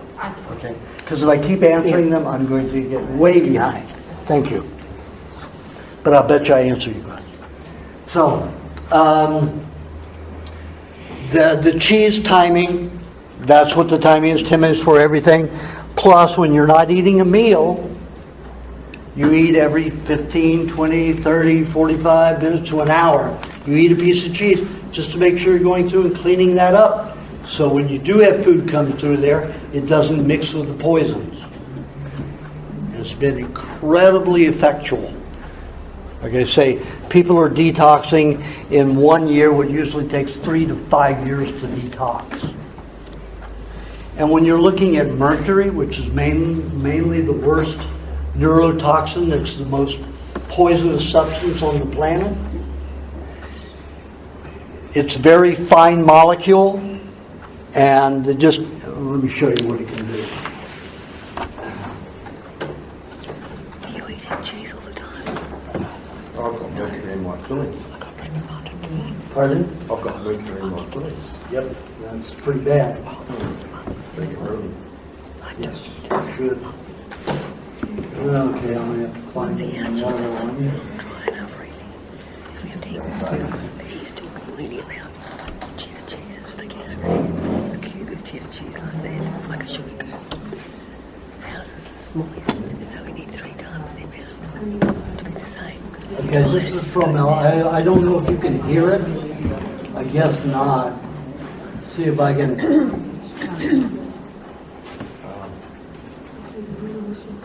Do you have to go up there to... Volume. I hope this isn't the channel. I don't know. Oh, there you go. Great. Over the past 15 years, medical research laboratories have established that dental amalgam tooth fillings are a major contributor to mercury body burden. In 1997, a team of research scientists demonstrated that mercury vapor inhalation by animals produced a molecular lesion in brain protein metabolism, which was similar to a lesion seen in 80% of Alzheimer-diseased brains. Recently completed experiments by scientists at the University of Calgary's Faculty of Medicine now reveal, with direct visual evidence from brain neuron tissue cultures, how mercury ions actually alter the cell membrane structure of developing neurons. To better understand mercury's effect on the brain, let us first illustrate what brain neurons look like and how they grow. In this animation, we see 3 brain neurons growing in a tissue culture, each with a central cell body and numerous neural processes. At the end of each neuron is a growth cone where structural proteins are assembled to form the cell membrane. 2 principal proteins involved in growth cone function are actin, which is responsible for the pulsating motion seen here, and tubulin, a major structural component of the neurite membrane. During normal cell growth, tubulin molecules link together end-to-end to form microtubules, which surround neurofibrils, another structural protein component of the neuronal axon. Shown here is the neurite of a live neuron isolated from snail brain tissue, displaying linear growth due to growth cone activity. It is important to note that growth cones in all animal species, ranging from snails to humans, have identical structural and behavioral characteristics, and use proteins of virtually identical composition. In this experiment, neurons also isolated from snail brain tissue were grown in culture for several days, after which very low concentrations of mercury were added to the culture medium for 20 minutes. Over the next 30 minutes, the neurite membrane underwent rapid degeneration, leaving behind the denuded neurofibrils seen here. In contrast, other heavy metals added at this same concentration, such as aluminum, lead, cadmium, and manganese, did not produce this effect. To understand how mercury causes this degeneration, let us return to our illustration. As mentioned before, tubulin proteins link together during normal cell growth to form the microtubules which support the neurite structure. When mercury ions are introduced into the culture medium, they infiltrate the cell and bind themselves to newly synthesized tubulin molecules. More specifically, the mercury ions attach themselves to the binding site reserved for guanosine triphosphate, or GTP, on the beta subunit of the affected tubulin molecules. Since bound GTP normally provides the energy which allows tubulin molecules to attach to one another, mercury ions bound to these sites prevent tubulin proteins from linking together. Consequently, the neurite's microtubules begin to disassemble into free tubulin molecules, leaving the neurite stripped of its supporting structure. Ultimately, both the developing neurite and its growth cone collapse, and some denuded neurofibrils form aggregates or tangles, as depicted here. Shown here is a neurite growth cone stained specifically for tubulin and actin, before and after mercury exposure. Note that the mercury has caused disintegration of tubulin microtubule structure. These new findings reveal important visual evidence as to how mercury causes neurodegeneration. More importantly, this study provides the first direct evidence that low-level mercury exposure is... Now you notice that the mercury is way over there? Yeah. Can you see what's happening? Yes. The vapor from the mercury is destroying the neurons, not even the direct contact with the mercury itself.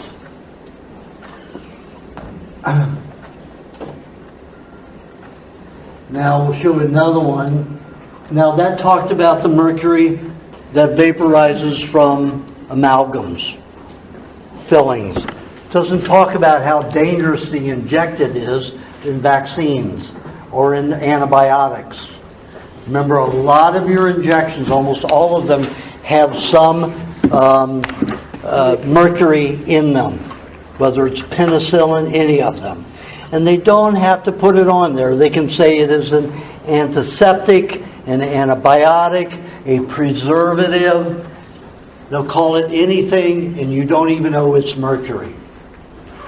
And it's highly poisonous. And it's more poisonous than the form that's vaporized from the amalgam fillings. Now we're going to take a look at amalgam fillings and how dangerous they are if you have them.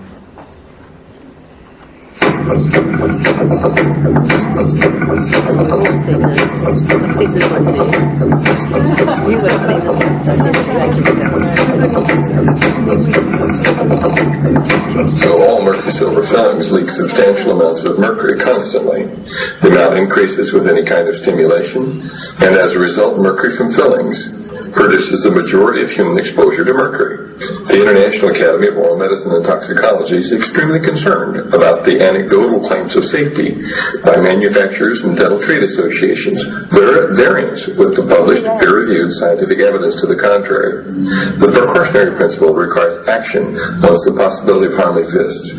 It does not require proof beyond a shadow of a doubt that in the case of heavy metal and xenobiotic exposure is both nearly impossible and unnecessary, in our opinion. What you're seeing is mercury vapor coming off a 25-year-old silver amalgam filling in an extracted tooth. The background is a phosphorescent screen. The mercury vapor absorbs the fluorescent light, and you can see it as a shadow on the screen.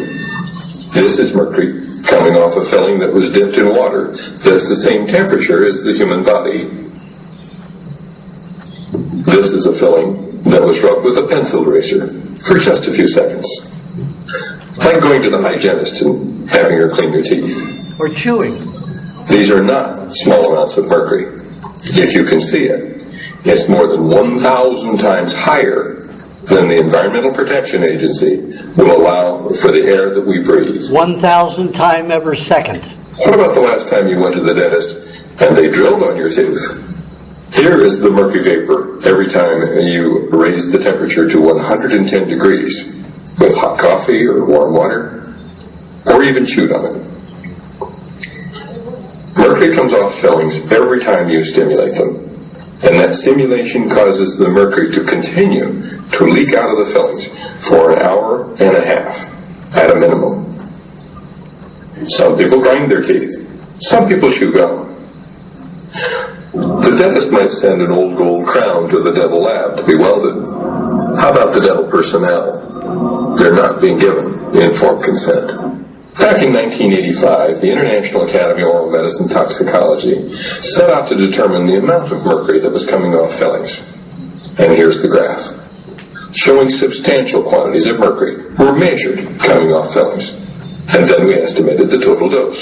And then we began animal experiments and put radioactive fillings in sheep. Mercury accumulated in the jaw, stomach, liver, and kidney of the sheep in just 30 days. Substantial quantities of mercury spread from the fillings to every organ in that sheep's body. This should be of concern forever. Then we measured that the sheep's kidneys dropped in their ability by 60% to clear inulin, an indication of kidney malfunction. Whole body imaging of monkeys found exactly the same thing. Proponents of amalgam fillings claim that sheep chew too much. Well, what's the problem with monkeys? They had mercury in their jaw, kidneys, liver, intestine, and heart. And further research found dystrophic bacteria that were antibiotic resistant cropped up in the intestines within 2 weeks of receiving these mercury-leaking fillings. Further studies have found damage to the ADP ribosylation of brain neuron proteins. In response to the controversy, and at the request of the Federation of Experimental Scientists and Biologists, Drs. Fitzlow-Scheider and Murray Vimy wrote an editorial, the first ever in FACET, that point by point refuted the claims of the amalgam proponents. In 1991, the World Health Organization acknowledged that the predominant source of human exposure to mercury is from your fillings. That should be of concern to anyone wanting to have healthy children, because mercury is highly damaging to fetuses. Okay. That just gives you an idea. Now, the mercury that's injected, 10 years ago, the amount of mercury molecules in a vaccine was 76 quadrillion molecules of mercury. Now in the new mercury-free, 56 quadrillion molecules of mercury. It takes 50 to 200 molecules of fat to remove 1 molecule of mercury safely, unless you use the cheese method. Cheese method, you can do it about 10 molecules of cheese to every 1 molecule of mercury. Big difference.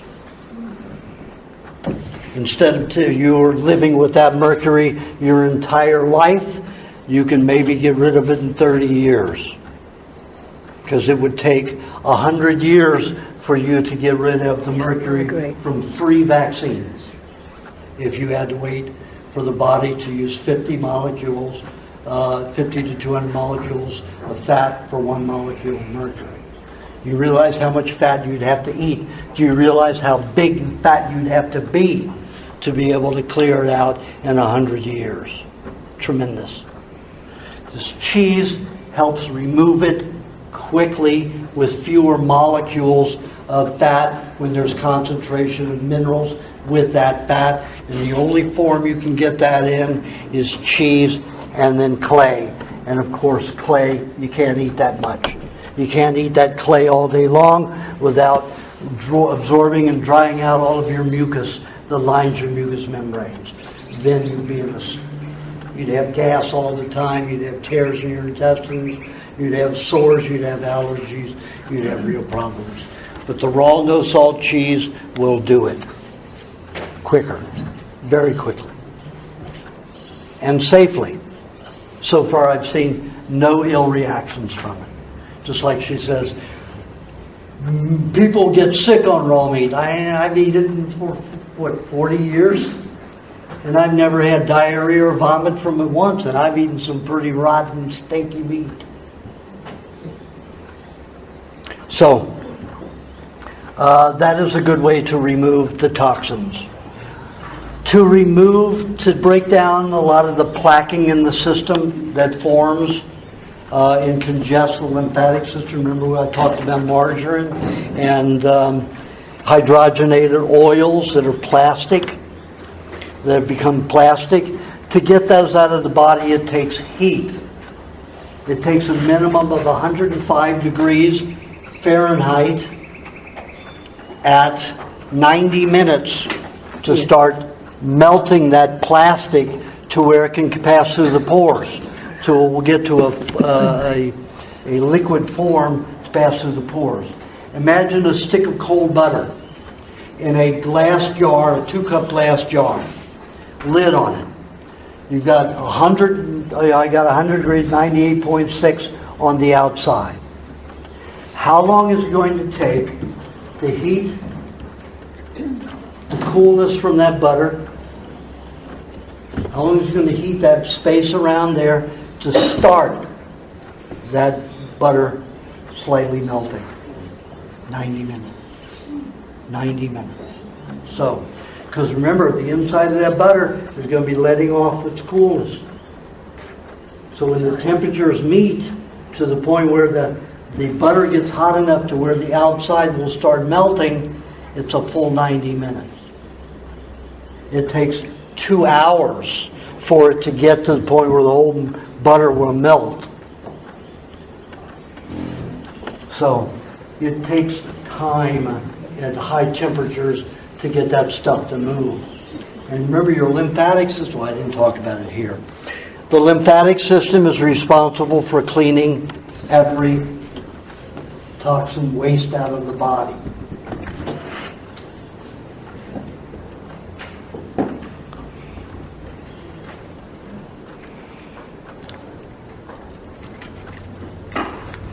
Do you want to have a break, Aajonus? Pardon? Do you want to have a break at 2 hours? Yeah, just let me get through this one. That's right. I don't need a break, but I know you guys do.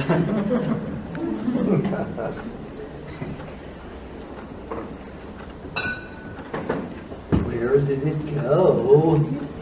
Just a reminder, we're going to have 2 minute breaks at the end, otherwise we're going to have a break now. He stops at an hour and a half. Okay. First of all, let's just take a look at a cell.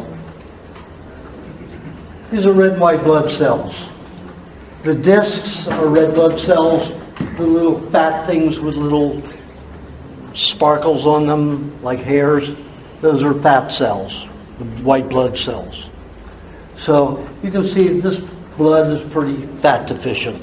This is one of those low cholesterol people. Not very healthy. Anyway, that's what it looks like. And you can see inside the cells, the red blood cells, it has digestive tract, it has organelles, they call them, liver, kidney, it has everything we have. They're just different shaped than we are. And they have a lymphatic system, they have a digestive tract, they have everything like we do, just a different shape. So it's a microcosm of what we are on the whole in a different shape. Now the lymphatic system, this is the skin, and you've got 11 layers there and 4 layers of tissue. You've got 3 layers in the fat, you've got 4 layers in the subcutaneous tissue, and then you've got 3 layers of actual skin here. But that's basically the whole skin. This is muscle fiber here. And this is connective tissue all in through here with fat all in that layer. And the lymph system has a lot to do with this fat. As it processes through nodes and glands. Next. This is male, female, female. and you see it shows just like a circulatory system, like the blood or neurological, goes everywhere. But you see those little nodules, those are glands. This even has smaller ones, thousands of them, all over the body. They're called nodes. They're even smaller. They can be as small as a BB or as large as a pellet. These glands can be as large as this. You know, when you have a swollen gland in the breast or in the neck, you know how large those glands can get. What they do is they take the wastes, the localized waste, and they'll take that fluid and they'll neutralize it with nutrients that we absorb to the intestines. And it'll neutralize those poisons, send the poisons under the skin to be perspired out of the skin. You can tell how much you're not getting rid of by touching your skin. Now, you can see I have very little under my skin. My skin is right on top of my muscles because I get rid of mine. If you touch it, yours is pretty good too. All over. Relax. Yours is pretty good now too. When I touched you 18 months ago, it wasn't that good. Relax. Now see, he's a lot more under there, under here, but good here. Now she's got twice as much as she should have. She's not, here it's okay, but the skin here is holding on twice as much as she should have. And there are some people that hold on a tremendous amount. And you can tell by the space between the muscle and the skin how much you can hold, how much tissue you can hold. So just check yours. If it's a lot, then you need to be taking hot baths real soon. If you're skinny in that way, you're not going to have it anyway because your lymph system probably isn't working. And you're going to be sicker. So, and that's not a bad thing to have it under your skin. At least it's not in your cells. But if it hangs out in your connective tissue for long, there are two diseases that can develop. Two main diseases. Lupus and MS. Two nasty diseases. Two that I hate to work with the most next to lung cancer. But I do work with them and I have reversed most of those cases. So you can see how they're spread all over the body.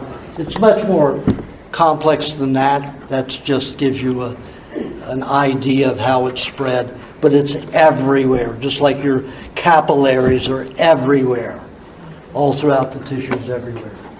So that lymph system dumps the waste under the skin to be perspired out of the skin. If you've got those plastic molecules under there, you won't perspire it out. That's what's going to lock under your skin, then go into your muscles next, then between the muscles and the bones, and you're going to be riddled with toxins. And you're just going to get bigger and bigger and bigger and bigger. So once you've got the plastics... Pardon? So once the plastics are in you, how do you get rid of them? I can't understand. The plastics, how do you get rid of them? I said you need to heat the body up to 105 degrees for 90 minutes. You need to get a hot tub. The most important health investment besides food you can get is a hot tub where you can keep the temperature at a constant 105 degrees Fahrenheit, no hotter than 110. Saunas don't work, steam baths don't work because they are too hot. Once the skin, the mucous membranes go over 100 degrees Fahrenheit, it destroys the tissue. It damages it, it scars it. So saunas, minimum of 132 degrees. That's above 110 degrees. Steam baths, 112 degrees Fahrenheit or higher. The infrared sauna? Huh? The Infrared sauna is still 132 degrees Fahrenheit. Plus, you have the EMF field in a sauna. They use in a infrared sauna, they use an electrical system in it. And the EMF field is over 200 milligauss. Your body cells are altered at 3 milligauss. At 3 milligauss. your cells are altered, your molecular structure of animal cells are altered negatively. And that's 200 milligals. That's 197 milligals over what changes the molecular structure of cells. So, infrared saunas are very bad. You need a hot tub, keep the temperature below 110 degrees Fahrenheit. You can't set the sauna less? Pardon? The saunas don't allow you to set them less? It's not so high? You don't have the sauna so hot and you turn it down? Well, you still got an air thing. They don't. I've never seen one go under 132. Okay. It doesn't matter because you've got an air pocket. Water only has a aura of 1 inch. You're in a hot bath, what happens? You move an inch, you feel the heat. You're in a sauna, you can move a whole foot before you'll feel the heat because you've got a buffer space of 12 inches. In water, you only have an inch buffer of heat. So you will stay hotter at a more consistent level in water than air pocket. Even if it's moist air in a steam bath. The steam bath is way too hot. Burn your sinuses, damage your lungs, your throat, your eyes, your ears. It's going to damage everything. Slowly and gradually. If you look at the people who do a lot of that, like in Switzerland and the cultures that do that, you'll find that they wrinkle and age very quickly in their old age because they're drying out their mucous membranes. They look like they all grew up in some kind of an elephant race with elephant genes. Lots of wrinkling. Okay, so how do we get those things that are those toxins that are lodged in the body out of the body? When you cook things, you cauterize the minerals and make them crusty like plaque on the teeth, and they have a tendency to form around the cell walls like barnacles on a whale. And when it gets so thick, it's like you have so many barnacles you can't tell they're on the whale. Can't tell it's a whale that the barnacles are on. So that can build up. How do we reduce that plaquing on the cell walls? There are 3 things that do it safely. Pineapple. But all these things have to be eaten with fat. Pineapple, raw apple cider vinegar, and lime juice. Now the property of each one is a little different. The raw apple cider vinegar has amino acids in it that they use in chelation therapy. So they're good for getting metals out of the body, especially if you're using it along with, like a vegetable juice with coriander leaves and stalks in it. Coriander helps pull out metals. The vinegar, the raw apple cider vinegar, will chelate with those minerals so you don't reabsorb them. Then you need a fat to carry it out of the body. Raw coconut cream is the best fat for removing toxins.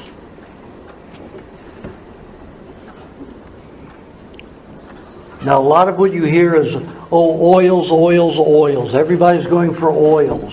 Essential oils. Oils in this, oils in that. There's very little oil in nature. In plants, you have at maximum a 7% oil of the fat in any kind of a plant. Coconut is probably the highest you will find. In a coconut is 80% fat, 15% protein, 5% carbohydrate. Exactly what we use in the citric acid cycle to make fat into energy in the body. And fat will give us 2.5 times more energy than protein or carbohydrate. Have you ever seen a skinny weightlifter? Have you ever seen a muscle-popping weightlifter? No, you see fat.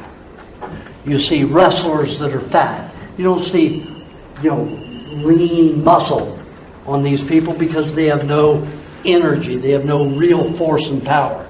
I remember when I used to watch Schwarzenegger work out. He would eat tremendous amounts of raw eggs and raw fat and raw meat, raw dairy. And in Austria, that's normal. All the athletes eat mainly raw foods, including raw meat. So he would eat that, and he would eat tremendously. He would get very fat. And then 6 weeks before he'd go exhibit, he'd stop eating the fat except for raw eggs and work out and get rid of all that fat. But he'd go from lifting 600 pounds down to 400 and 300 pounds when he got slim, because he had no fat for the strength. That's why all your wrestlers are full of fat. Your weightlifters are full of fat. And when you see those wrestlers, even though it's entirely entertainment, because you can go up to one guy, hit him in the throat one time, and he's out. So these guys do this whole dance. They're flipping around on stages doing this whole dance and exhibit. But it is a phenomenal exhibit. These guys are flipping up in the air, hitting each other. That is phenomenal force to be able to take those blows. And it takes good fat to do that. So fat is your most important energy source. It is your most important protective source. It is the most important cleansing substance that you can have in your body. Fat, fat, fat, fat, fat. So, when your body's cleaning itself, it needs the fat to take the poisons out of the body. You can use the coriander to pull the poisons out, the heavy metals out. You can use the raw apple cider vinegar and the amino acids in it to bind with that so it doesn't attach and reabsorb. But guess what? It's going to get into the mucous membrane lining, into the mucus, and be reabsorbed into the skin, into the mucus lining anyway, unless you have a fat to carry it out of the body. And that can be cheese if it's in the intestinal tract. Remember, cheese is not digested, so it never gets into the blood to help you. It pulls things out of the blood and the neurological fluids and the lymphatic as they pass through the intestinal walls. But you need to get a fat into the blood, into the neurological fluid, and into the lymphatic fluid to bind with those poisons that are unlocked in other areas other than the digestive tract. Cilantro does, you call it coriander does that. And then blackberries, blueberries, dark berries, any berries do that. Help pull it out. If you have raspberries and strawberries, they're good at getting the lighter colored metals out of the body, like iodine and iron. Dark berries help get rid of heavy metals like tin, aluminum, lead, mercury, things like that. So they help pull it out. Again, you can use the vinegar to bind with it, and you can use the coconut cream to bind with it. Now, where I was going to go with that, that coconut, remember I said it was 80% fat? Only 7% of that fat, there's 80% of the coconut, is oil, coconut oil. That means that 93% of that 80% fat is not oil. Then what is it? It's water-soluble fat that nobody talks about. It is the most important fat on this planet. It is the predominant fat on this planet. But it's destroyed at 102, 105 degrees. So the industry completely stays away from it. Because if you understood the reactions and the need for the water-soluble fats, you would never cook anything again. You wouldn't buy anything out of the grocery store in the package. You'd only be buying produce. And you wouldn't be going to any restaurant that served cooked foods. You'd only be going to raw food restaurants. So nobody talks about water-soluble fat. But it is the most important and most prolific fat on this planet. And the coconut is riddled with it. Milk is riddled with it. How much of the fat of the cream can you make into butter?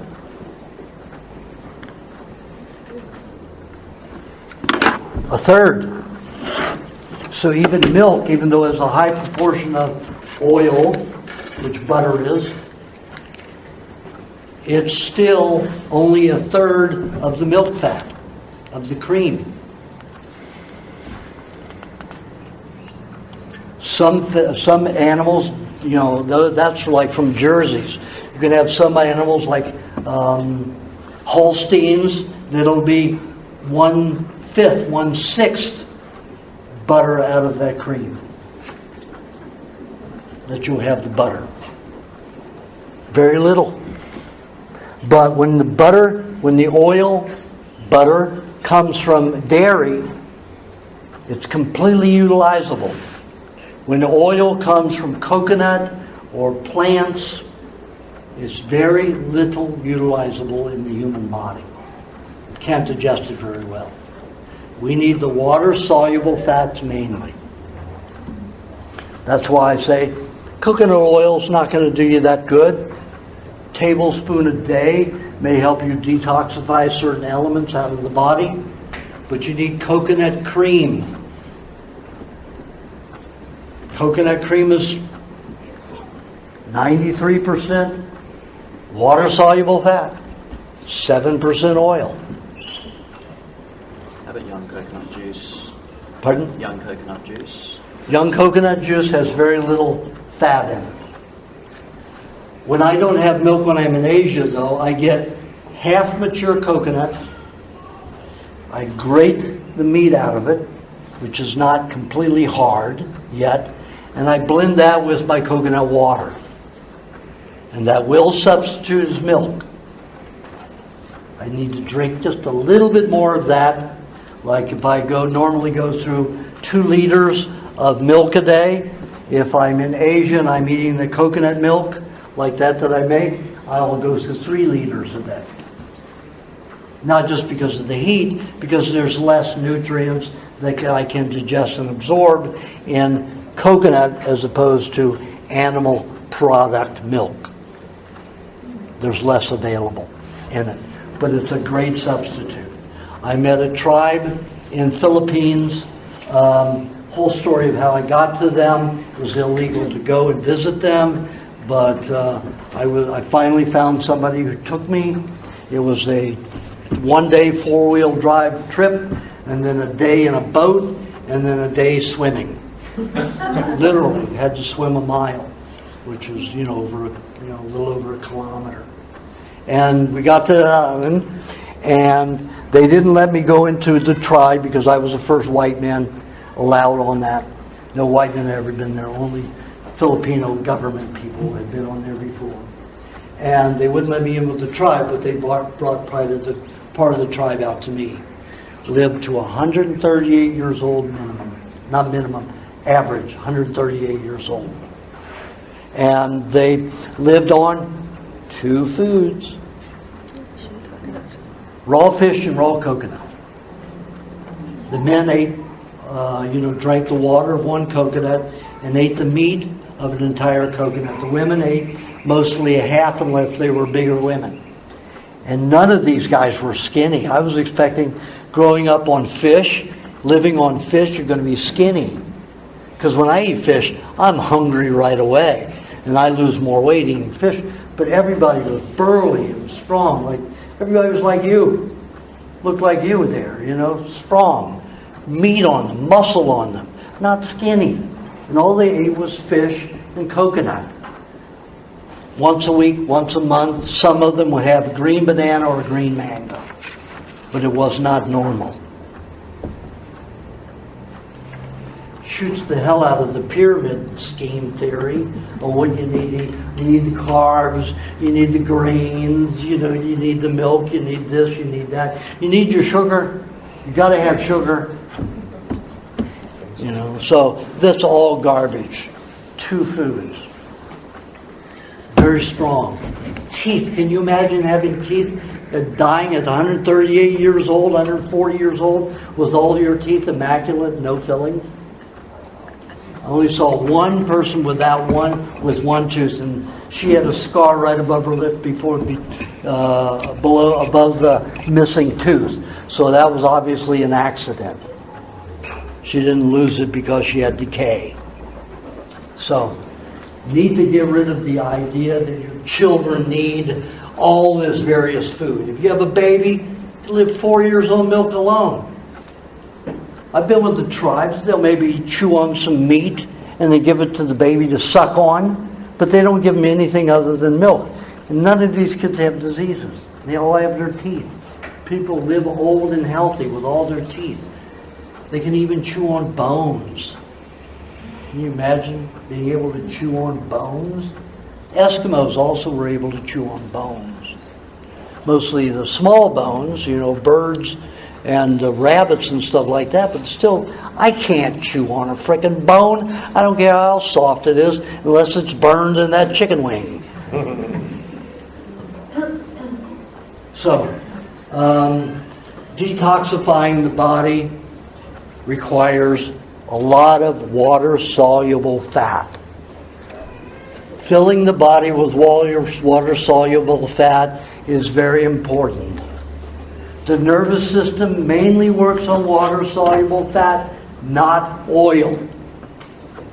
You can hardly find, when you break down a brain and a nervous system, you will find absolutely not a trace of oil. It functions entirely on water-soluble fats. And only in water-soluble fats will you have the spectrum of vitamin A, the spectrum of vitamin D, all of that. In oils, you'll have one variety of vitamin D, one variety of vitamin A, where you have the full spectrum in the water-soluble fats, mainly in milk and coconut. That's where you find your highest amounts of water-soluble fats that we can absorb and digest. So, to hydrate the self, like I said, water dilutes everything because it's nutrient deficient. We have no nutrients in water. We talked about an ion bond needed to take the H2O into the cell. Well, you know how many ions are in water, even heavy mineralized water? Not enough to see it, but boy, you can see the nutrients in the milk. This is 86 to 92% water, but I can certainly see all the nutrients in it. Water, you have a trace amount of minerals. What the hell does that give you? It gives you nothing. It dilutes your digestive juices, it dilutes your nutrients, it dries out the mucus lining your stomach, your throat, everything. It dehydrates your body. You need nutrients with your water. So how do we hydrate ourselves without drinking a lot of water? And people don't want to drink all milk. I have a sport formula. And in 2009, the two number one high school tennis champions were on my diet. The male and female tennis champions of 2009. Walker Kieran and Valerie Mysick. They both came to me when, Walker was brought to me when he was 8 years old, had asthma. Had asthma for the entire 8 years of his life. I put him on milkshakes to make lots of mucus, to clean out his mucous membranes. Number one high school champion, 2009. 15 and a half years old. Tennis player. From asthma to a champion tennis player. Valerie Mysick, same thing. Asthma and severe skin allergies. Breaks out from anything and everything. Number one female tennis champion, 2009. What did they drink while they were in competition? My sport formula. 1 liter of fluid. And their competition are downing gallon and a half, 5-6 liters of water. And you see them getting weaker and weaker and weaker. And my players are just out there going to town, not drinking a bit of water in water form. But they're still getting plenty of water. But they're utilizing it 100%. So, in the sport formula, you have 3 cups of main ingredients, and it can be 5 ingredients. You can have all 5 to make up the 3 cups of those ingredients, but a minimum of 2 of those choices. 2 of those 5 choices. So we have tomato puree. We have watermelon puree. And when I speak about watermelon, you throw away the heart. That sweet center, you get rid of it. Everything within 1.5 inches of that center, you don't use. Because it will cause a sugar high and a sugar low. Use all the way down to the green, that white rind. It will give your muscles what they call citrulline, which makes the muscle strong and keeps the muscle pumped with blood. So use the rind. It's also good for male and female erection dysfunctionality.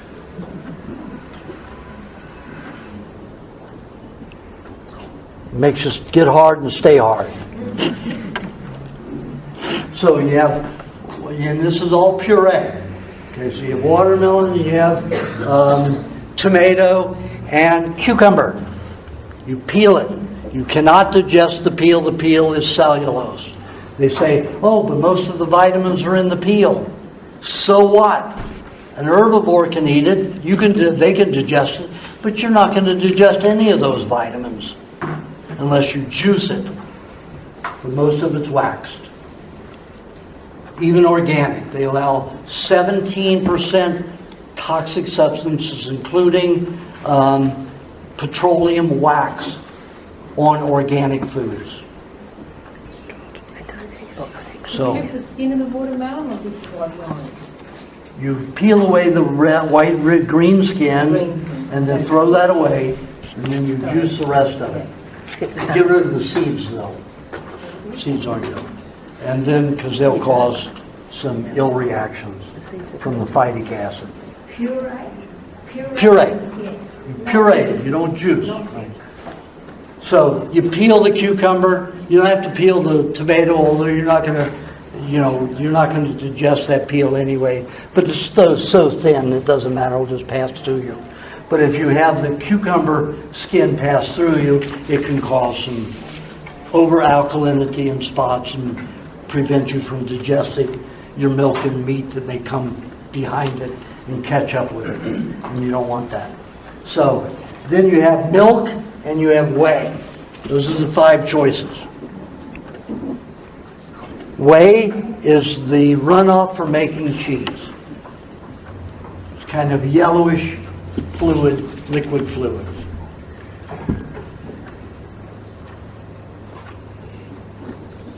It's full of uric acid.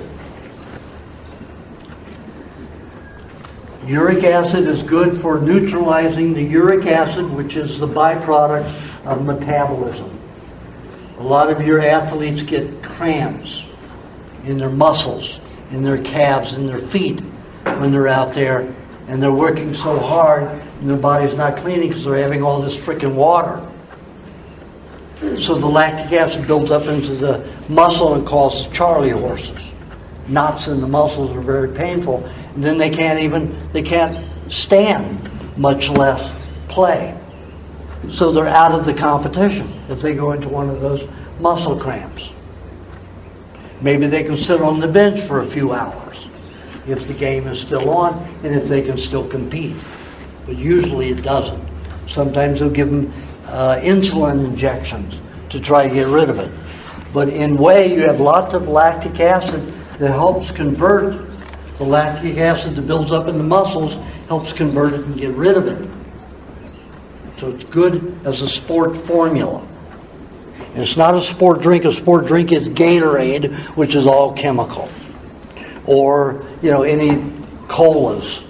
Those are so-called sport formulas because they've got corn sugar and caffeine and everything that will give you a false sport high. This is nutrient bound. So you've got 3 cups of at least 2 of those and maximum 5. You can have all 5.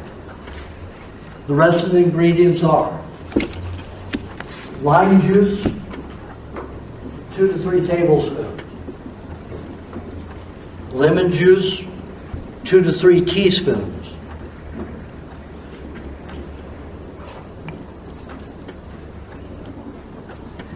Apple cider vinegar, 1 to 2 tablespoons. Raw apple cider vinegar. 2 to 4 tablespoons of dairy cream. 2 to 4 tablespoons of coconut cream. If you're a weightlifter or you're doing something incredibly strenuous, the higher amounts of fat. If you're a jogger or biker, the lower amounts of fat.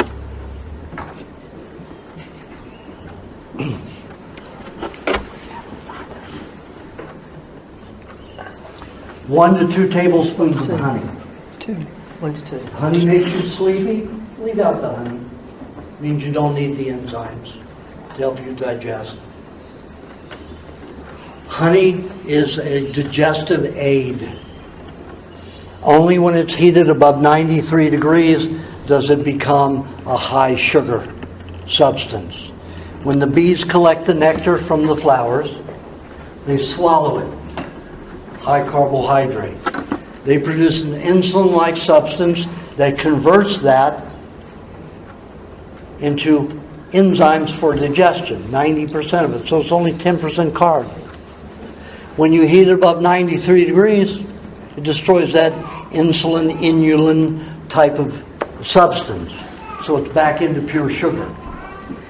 And so the bee, when it takes in it swallows the nectar, flies back to the hive, and it gets back to the hive and it's pre-digested, and it vomits. That's honey. Bee vomit. When you realize what these things are, you get away from that squeamishness about everything. Ooh, fecal matter. Ooh, urine. Ooh, everything's bad. You know, vomit. Bad. Everything's bad. You know, it isn't. It's all part of good nature as long as you're not poisoning it with some industrial chemical. Industrial chemicals cause all disease. Cooking is an industrial process. It creates 32 toxins. Can you imagine if you're isolating 80,000 toxins and using them as preservatives or as additives or as pesticides or herbicides? You're poisoning everything. You're leading yourself into disease because as these chemicals collect, they do damage in the body. They break it down. Dead cells collect, debris collects, interferes with functionality. Then you have to have all these bacteria and microbes, parasites, fungus in there to eat up this dead tissue. If you don't, you're going to be impaired. But the medical profession points at the microbes and says, oh, see, they're eating up your cells. They're the bad guys. They're not the bad guys. The industrial chemicals are the bad guys that are doing the damage in the body that requires the microbe janitors to go in and clean out the tissue. But they'll take a petri dish with some human cells in there, human tissue, put some salmonella in there or some E. coli and say, see, they eat the human cells. Well, you've got human cells out of the human body. What's the next step? Decomposition, recycling. So that's what they're there to do. They're there to get rid of cells that are not in their proper environment. I don't care how long you keep a human cell or an animal cell alive in a petri dish, it's not in its natural environment. And the natural process is for bacteria to decompose it. Before antibiotics, How did your body process dead cells? Bacteria inside ate them up. Then 2/3 to 4/5 of all of the waste product of a cell could be recycled. Only 1/3 to 1/5 would be thrown off as waste. And then some other creature would get to eat it. Bug, an insect, a worm, a dog. But we look at that and say, oh, the bacteria is eating cells. Just what it's supposed to do. It's the cleaning process. We are so toxic, do you know how much we get to reuse? You know how much of a cell can be recycled? In my experiments, 7 to 12%. And it used to be 2/3 was minimum. That's how toxic we are. 1 5-day round of an antibiotic will destroy 1% of the body. On this diet, you can only recover, and this is the best diet I've ever experimented with and found to work. This diet can help you recover 2.5% a year. And in 5 days of an antibiotic, you can destroy 1% of the body's functions. 1 injection, 1% of the body. Who in the right mind is going to go take an antibiotic when you understand that? 1% of the body in 5 days when it takes you a year on a strict diet like this to get 2.5% back. That means on a 10-day cycle, you've lost 2% of your body. A year to recover. That's if you're, let's say, 90% on the diet. 100%, you do 2.5. Think about that. What degree of health do you want? Now, I want to be Superman, so that's why I do it 100%. But I've got forces out there, like that woman, who will actually physically do me harm. When I was here 3 years ago and vomiting all through that workshop, what happened that year? That was 2009. In February, I went on an international radio show and talked about the swine flu hoax. I had been through the 1997 swine flu hoax when I was 29 years old. And I was with Aajonus and Dr. Mary McBean, who were blowing the lid on this so-called swine flu epidemic. That the Rockefeller, who was the Vice President of the United States, and his pharmaceutical houses got President Ford to go on and say, see, I took the swine flu shot. He didn't. Rockefeller didn't. He knows what's in that poison. So, the Aajonus was a consumer advocate and then syndicated on 3,200 radio stations worldwide. Mary McBean was an MD in San Diego, a nobody, but a bright woman. And she said, the only way you can get swine flu is to be injected with it. We are not pigs. We don't get swine flu. So if you've taken tissue from a swine flu and you put it, from you've taken the flu from a pig and put it in an injection, the only way you're going to get swine flu is be injected with it. So I had all the documentation from the deaths because Aajonus was such a good reporter, a true journalist. She said she got a lot of people at that time, the journals, your newspapers and a lot of your TV stations, locals, were family owned, not owned by big conglomerates the way they are now. So she got a lot of the small industry papers, even the major ones are still owned by big families, to observe the polling where these people were getting injections. They're free, government-given injections, swine flu injections. 2,300 people died in the first 6 weeks within 5 days after injection. 2,332 to be exact. The CDC in America shows 46 people died from the swine flu shot. So on this radio show that was international, I let out the true number and where they could get the true facts.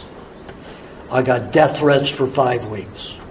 So I got out of Dodge, out of Los Angeles, Malibu, and I went to the Philippines and decided to island hop. Use my cell phone, my credit card. In this little town, Tacloban, Leyte.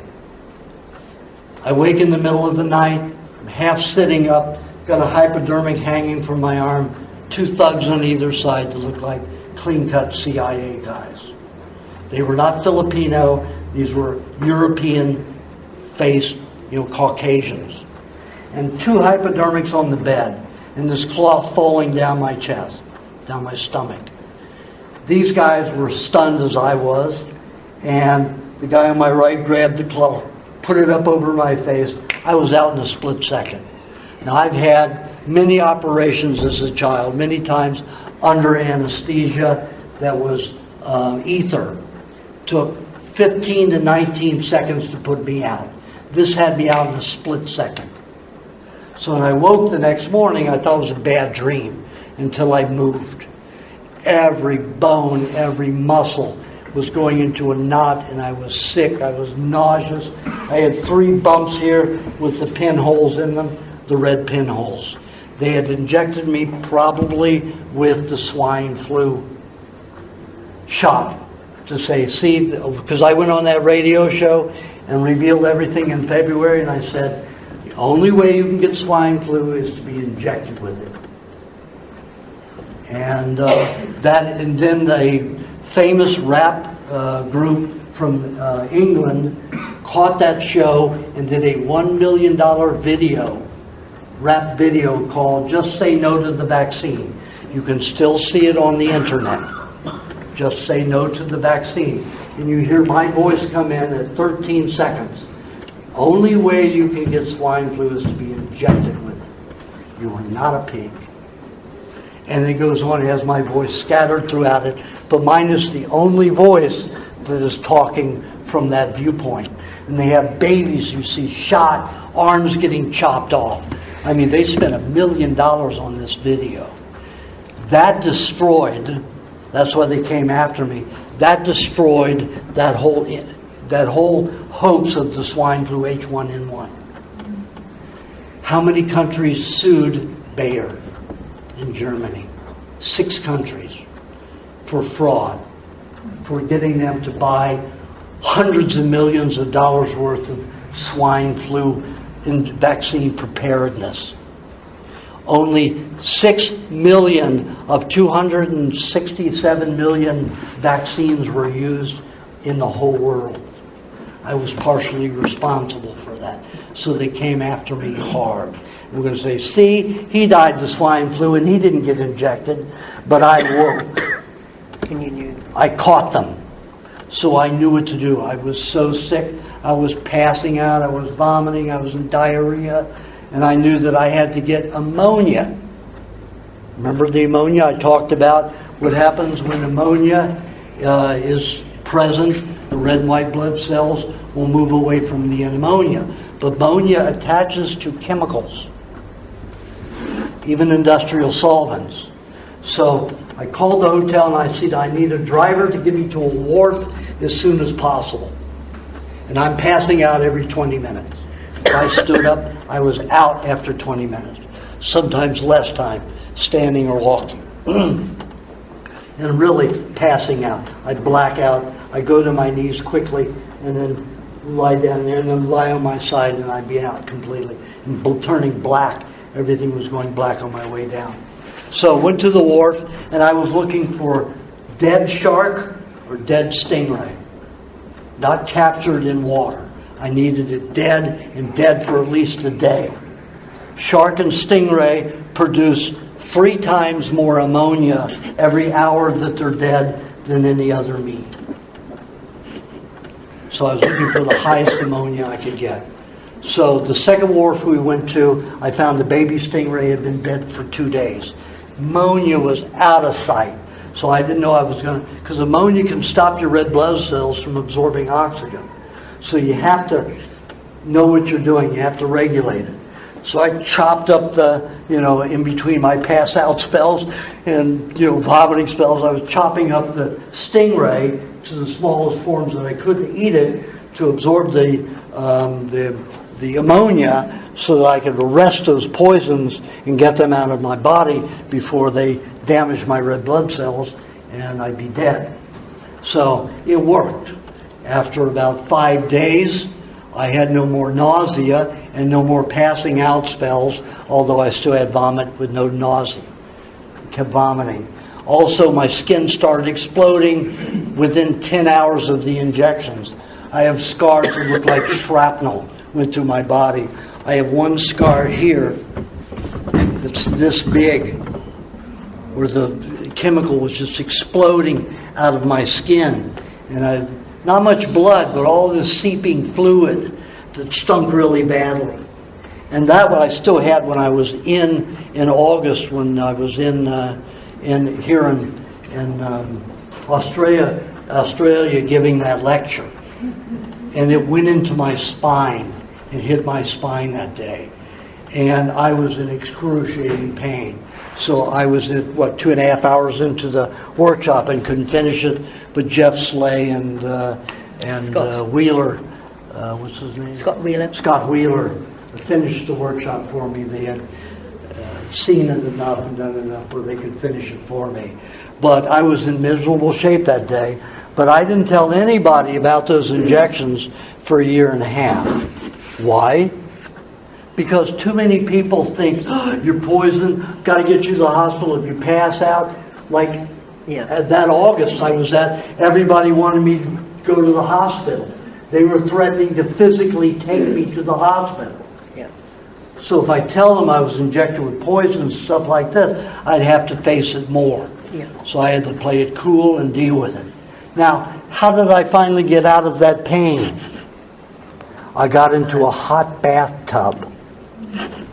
Within 20 minutes, all the pain went away except for the headache. What did I do?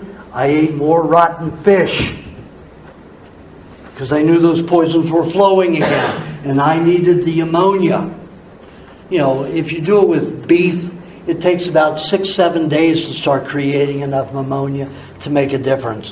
But fish usually within 24 hours. And if it's shark and stingray, phenomenal amount of ammonia quickly. So that's how I dealt with it. And then the next day, because I knew how to handle it, what did I do? I saw 5 patients for private. And I didn't even sleep the night.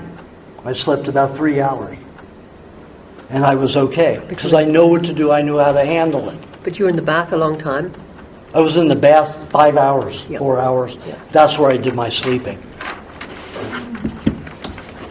So I know how to get out of the messes and the tricks. Can you imagine how healthy I'd be if I weren't attacked by people like that out there who want to do me harm? So you need to be careful about what you say, what you do, what you let people know, because they will take it in their power to take your power away, because they think you're stupid if you're doing things that I tell you to do. But I'm not telling you to do anything harmful. I'm telling you only to do things healthfully that work. But the world's upside down. The world's backwards. And if you can deal with that and not worry about people having to agree with you, like I didn't care whether she agreed with me. I just wanted to inspire her to be investigative rather than attack and get some ad. When I called her an ad girl, she went nuts. She went nuts. Oh, I'm not an ad girl. I said, you're not an investigator. If you were an investigator, you'd be investigating scientifically. You'd go to the laboratory, you'd see if the meat had the same bacteria in this person's intestine. If it was somebody who died, you would look at the connection bacterially, chemically with that food and with that person's death. And she's going. And then it was like she understood, and then she came out with, well, people died. Well, somebody died on your diet. And then I'd repeat the same thing over again. And she would get it for a second, and then she would jump back into the same thing. You have to get the people are so afraid to think differently, to think out of the box, to be right, in a wrong world. They better rather be wrong in a wrong world than be right in a wrong world. And you have to get over that too. You don't have to have people agree with you. You say, look, this is what I'm doing and it works. Like Kate, I couldn't move my hands. My life was ending because I couldn't take care of myself, and now she's totally functional. In fact, you can't keep her down. So it works. All you need to do is make it work for you. Be an example. Don't try to sell people on it, because you'll only get hurt. Unless you're like me. I've been through it for 46 years. So I'm not affected by people like that anymore. I used to shake and tremble and get anxious and really, anxiety stricken from it. But now I just see it as somebody else that doesn't understand, somebody else that doesn't know, somebody else that's flailing in a toxic world. And she's not going to be helped. But maybe I stimulated her thinking. Maybe in 10 years she'll change. For example, I had a couple. The guy who runs, I pay, or I'm in contract with, that runs We Want to Live website.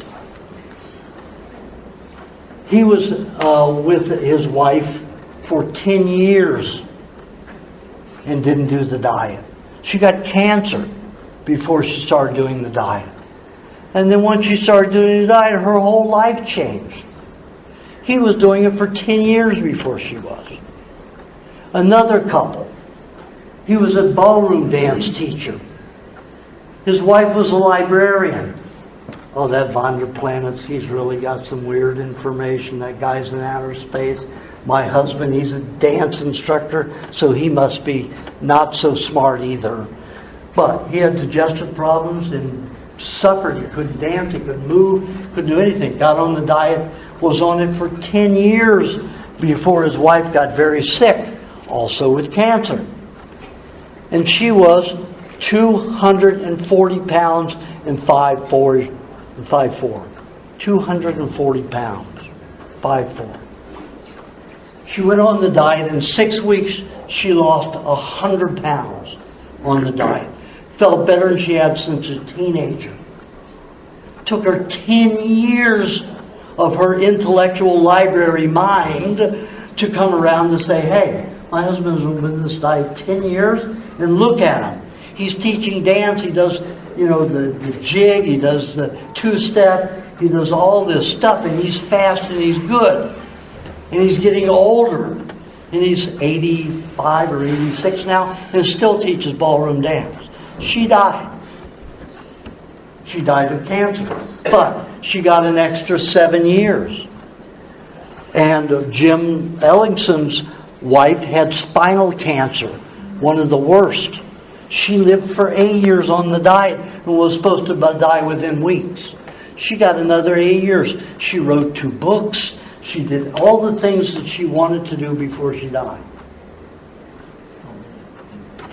Because she was able to do it on the diet. The diet worked for her. But she didn't do it right and enough, and she didn't follow my advice to get rid of the cancer cells. She was listening to other people. To get dead cells dissolved, vinegar, lime juice, pineapple. That'll help and coconut cream. That'll help your body dissolve cells if you've got so many antibiotics in your body and so many industrial toxins that you don't have the normal bacteria, fungus, or parasites to do it. Now, viruses are not alive. All those images you see of virus that are now generating in the last 5 years are fiction. They're Walt Disney animation-generated images. They are not photographs of anything. And it was known 60 years ago, you never gave an antibiotic for a virus because there was nothing alive. All you found was dissolved tissue. You didn't know where the solvent came from to dissolve the tissue. You couldn't blame it on bacteria because the fluids had nothing to do with bacteria, nor viruses, nor parasites, nor fungus. So they called them virus. Virus are solvents. When your body is so toxic that bacteria, fungus, parasites cannot janitorialize your body and eat up the dead cells for you, or the damaged and very sick cells, your cells will generate a virus, a solvent, to dissolve those dead cells. It's the same thing as cancer. But what happens when you use a microbe to eat up dead cells? You reduce it. So when parasites eat the 100 times their weight in 24 hours, they pass 1 to 5% of it as waste. I want that janitor. Takes 100 pounds of waste and makes it 1 to 5 pounds. I can deal with that. I want a parasite. Bacteria can eat 50 times their weight in 24 hours and reduce it down to 1 to 5% waste. I want that as my second choice. Fungus. They have a lot more waste, and the waste product causes a lot more itching and drying. You see that in the skin when you have a fungus working to break down toxins in your body. Giardia, all of them. All of the molds that are said are bad guys. They're not bad guys. You've got toxins that have damaged a massive amount of cells, and you have a fungus going in there eating those dead cells. So you can dissolve it so you won't get cancer. What is cancer? Cancer is the body's inability to dissolve and eliminate dead cells. So it collects them. If it's a tumor without cancer, you've got no circulation into it. You've got no blood, you've got no neurological, you've got no lymph flow into it. It is a mass of dead cells. How are you going to get rid of it? No circulation into it. Your body has to eat it from the outside in. I hate benign tumors. Give me cancer any day. Because the cancer cell is your cure. The cancer cell contains a fluid which is a solvent. It can dissolve 200 dead cells. And your cancer cells are like 1 per 200 dead cells. They're aesthetes. They don't need other cells, live cells near them. They can isolate themselves. But they still get circulation through the blood, the neurological flow, and the lymph. Because in a malignant tumor, you have circulation into it.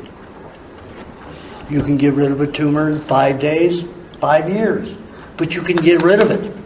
Benign tumor, you have to have surgically removed. Because your body cannot dissolve it and get rid of it. So, I prefer cancer. So what happens when you see somebody's breast melting or their flesh melting? That's the cancer cells dying, letting out that serum, trying to get rid of the tumor.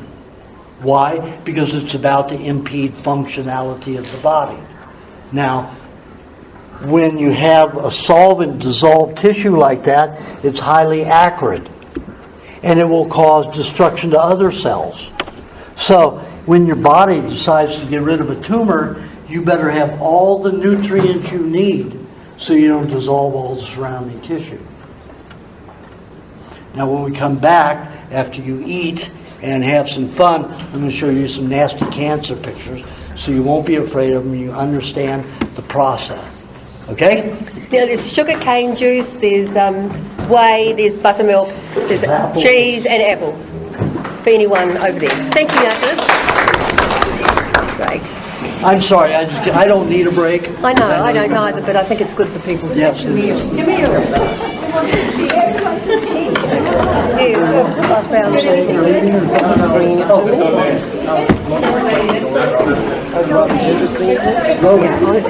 Anyone I said to them, if you come here, your life has changed forever. Don't believe me, just come and see. It changes your life forever, whether you do it or not. Gabrielle's Eyes right here. This was 18 months ago, the two lower ones. This is the right eye, the left eye, that's the R and the L. And then the two from yesterday are on top. And you can see the difference in 18 months. The darker the poisons are in the lower one, you can see in the sclera, the white of the eye, see how gray it is on the bottom? She has a ton of tin and aluminium in that bone marrow. Now she only did the diet 80%, and that is a remarkable change in with 80% of the diet. But that's because she's got a lot of excess weight. A lot of fat there to bind with the poisons. So she was able to put those poisons somewhere as she moved them. And that cleared it from showing up in the body. Even though a lot of it's still in the body, in that fat, it's not doing harm to the body, to the cells.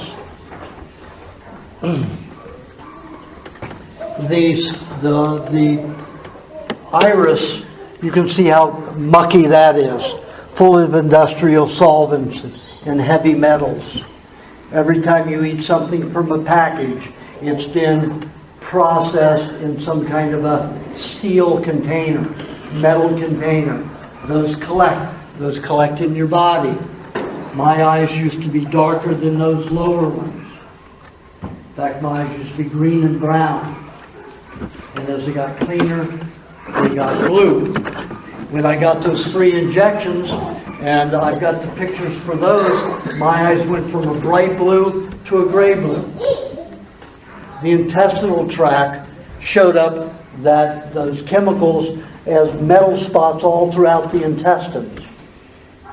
Another thing that happened when they injected me is I'm going to take an EMF field meter that registers the EMF field, electrical dirty energy. I put it on my mouse. Without my hand on it, it's 0.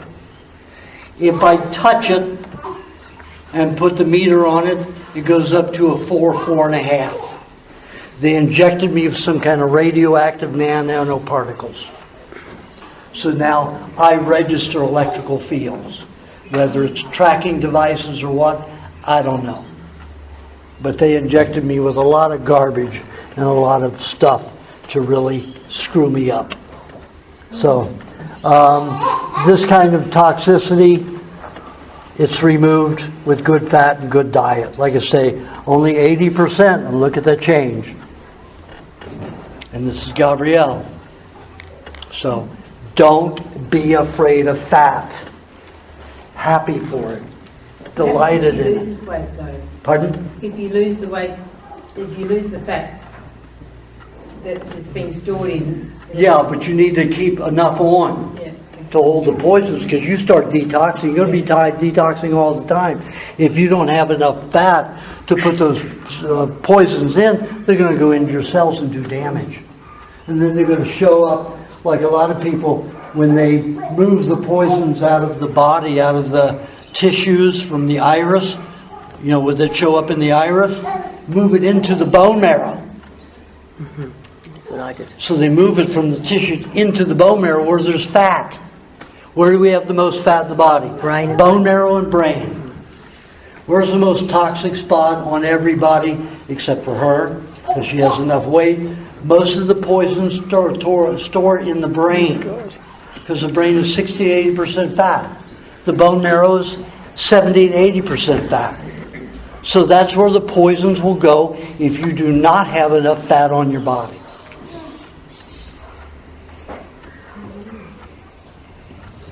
Huge difference. Okay, so now let's just give you an idea. And, Gabrielle didn't know how she was doing. She did the diet 80%. She was discouraged. Maybe was afraid to, what she would find. But when she saw what had happened, she was delighted. She should be delighted. Everybody should be delighted with that kind of progress. And that was only 80%. So you can imagine what will happen if she starts doing it 90, 100%. Or even if she stays at 80, she's going to improve. As long as she doesn't lose too much weight. You know, or if she loses it, she keeps putting enough back on. Yeah, keep the butter going. And I never let myself get under 165. So I always have at least 12-13% body fat. Before, when I was very sick, I stayed up 27-30% body fat. I stayed his size for many, many, many years. Many years. I always felt better. I was better protected, more positive, happy. You know what they say, fat and happy? There's a lot of truth to that. You're protected. Things are easier. They're not in your nervous system. They're not in your myelin, irritating you. You're not overloaded with impulses because you have the fat to buffer all of that information that goes to the brain. If you don't, you're skinny. That stuff just bombards into the brain like crazy. And then you have type A people. And if they're out among you, watch out. Okay, let's get into some nasty disease. In the kitchen. Can you turn off that light in the kitchen, please? Pardon? Sorry, I'm just talking to someone else. In fact, anybody want to cut the lights out in the room? No. You'll see No, better. Well, half of them, maybe. I can't write. We need some, right? You right? You've got cataracts. Now we'll start off with this one. This is my finger. This was a finger that was cut off when I was 3 years old, the end of it. And they had injected it with penicillin and tetanus all around the nail. So this was, 50 years later, 60 years later, I guess, 60 years later. And just watch how it comes out the skin in the finger. Swelling. See, it's getting fatter and bigger. And there's white blood cells will leave your bloodstream. And you know what white blood cells do? White blood cells are phagocytes. Phago means to eat. White blood cells eat dead red blood cells to keep the red blood stream clean. If you had to wait for cells to break down bacterially like normal cells do, then the blood is going to be highly toxic. And you'll be transporting toxins with your oxygen all the time. And you won't be efficient, won't have much energy, and that's the story of most people anyway, nowadays. They have to caffeine or something to boost them. So the white blood cells actually leave the bloodstream to go in and eat dead cells in your body. When you eat a cooked meal, an exclusively cooked meal, you have what is called leukocytosis, where up to a third of your white blood cells will leave the bloodstream and enter your intestinal tract to eat the decay tissue in there. Cooked dead meat cells, pasteurized animal cells. They will go in there and eat them to reduce the toxicity. When you have pus, that's 99% white blood cells. Why do you think your cat and your dogs lick it? They're not going to waste good white blood cells. You may only have 1% toxicity in there. But your white blood cells have gone down there to eat all the damaged dead cells in that area. That's not the proper way to do it. We shouldn't be that unhealthy, that we're robbing our white blood cells for some other part of the body. The white blood cells belong eating dead red blood cells, not somewhere else in the body. But we're so toxic and they have such a difficult time that we're sending white blood cells to other areas to do it. Now, I learned that if the pain didn't get too bad, the white blood cells will be reabsorbed and go right back into my bloodstream. And then let this off, the skin would peel off with a little serum. So I didn't lose my white blood cells. But I tell you, sometimes the pressure is so painful, I'll pop it and let my cat or dog or somebody else eat the white blood cells. I don't, because I don't know what's in there with them. They seem to be able to handle it better. So what I did was I did not pop this one. I just let it get bigger and bigger and bigger until the skin just peeled away. Now I went on a trip. You can see it starting to peel away here. All dead skin. And it went all around here. This whole layer of skin just peeled away. All the way up to here.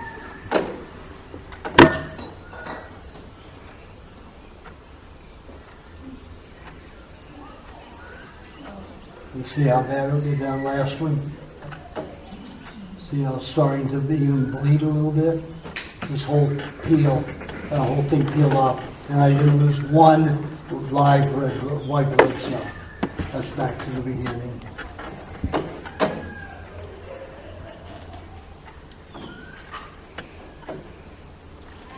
Now this is a year after the explosion on my leg from the injections. Every year in April I would go through a detox. It would start in April. April 15th I got the shots. That was 2011. And I got the shots in April 2009. So this was the third year of detox. And it always started in April. Almost to the very day that I got the injections. So this was the third time that I had a detoxification from it. There was the old scar from the first time, and it started popping out here.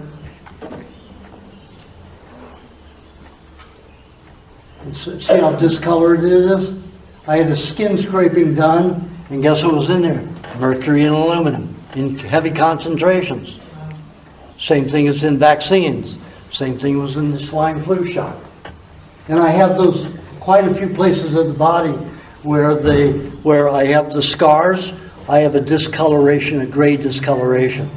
Again, the mercury and the aluminum.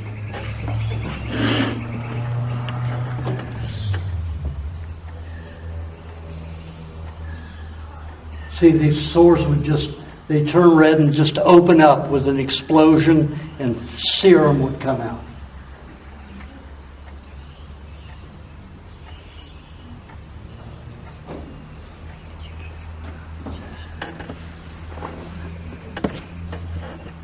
And it even damaged the nail heavily. And all my nails, they turned discolored and toxic. And one of them got like almost a quarter of an inch thick, and this one completely deteriorated. Now they're back to normal, but it took 4 years. Well, 5 years. We're 13.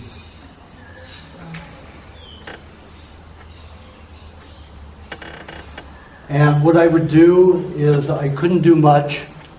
I stayed in the Philippines during this time, most of this seeping time for almost 2 months, and Thailand, to make sure the heat 24 hours a day was moving these poisons out of the body.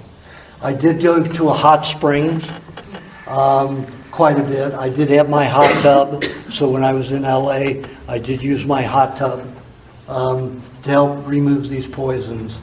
I would say that maybe the swelling was more painful than the actual secretion through the tissue and the sores themselves. Unless I put socks and shoes on, which I really didn't do but one time, and I learned don't do that again. So,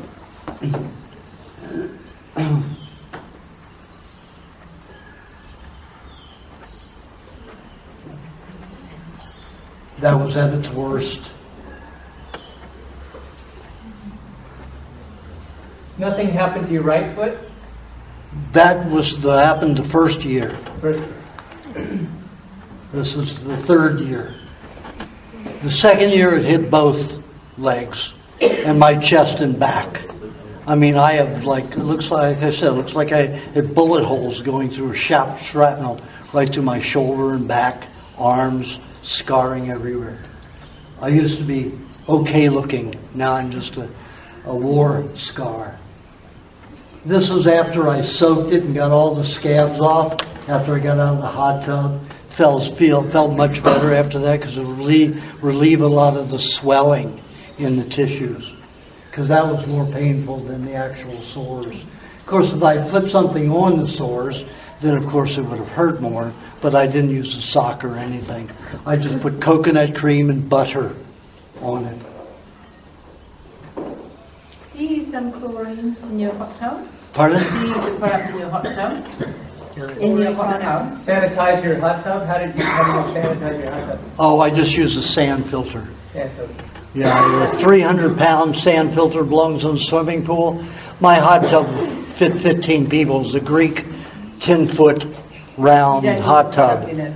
Pardon? You don't use a product like here we put chlorine or salt. No, that's Just poisonous. That's Yeah, right, yeah. it's a chemical.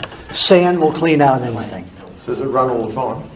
I didn't run it all the time. I'd run it an hour and a half, 2 hours before I got in it. And I had a 1,500 BTU propane heater to heat it. So I would put it on an hour and a half before I get in. And I kept it low because it was only me. I got it for a lot of people, but I lived so far out in the mountains in Malibu, nobody would come and visit me. So I would only fill it maybe this deep, and then I would just sprawl out in it and go to sleep. But no, it's just a big 300-pound sand filter. 15 years, didn't never change the sand, kept that water crystal clear. But let the algae grow in my hot tub, which was all concrete. It was a Greek concrete hot tub. But I let the algae grow, and I would let it grow this thick, and then I would scrape it off and put it in my compost pile in the garden. Boy, did the plants just thrive with all that algae and growing on it. And it was very soft. It's like being on silk when you have that, that's the algae growing, and it grows like a shag rug, It's phenomenal stuff. Great. Especially in the heat, it would help. Yeah, and my jasmine plants used to flower 3 months of the year, all the way from January to March. After I started putting my algae on them, they would flower for 7 months, more than doubled the flowering time. Wonder you didn't need the algae. Pardon? Wonder you didn't need the algae. Yeah. Algae eats metal that's why you see algae grow on rock. They eat rock. They eat metal. They eat minerals. We don't. So I'm not going to eat algae that's eating all these toxic minerals, because that was didn't know at the time when I had the hot tub built, and I actually helped pour it, and a bunch of guys I got together, and we poured the concrete in there, and I mixed some certain minerals that were isolated to color it into a slightly green color, and I didn't find out until later that's highly toxic rock.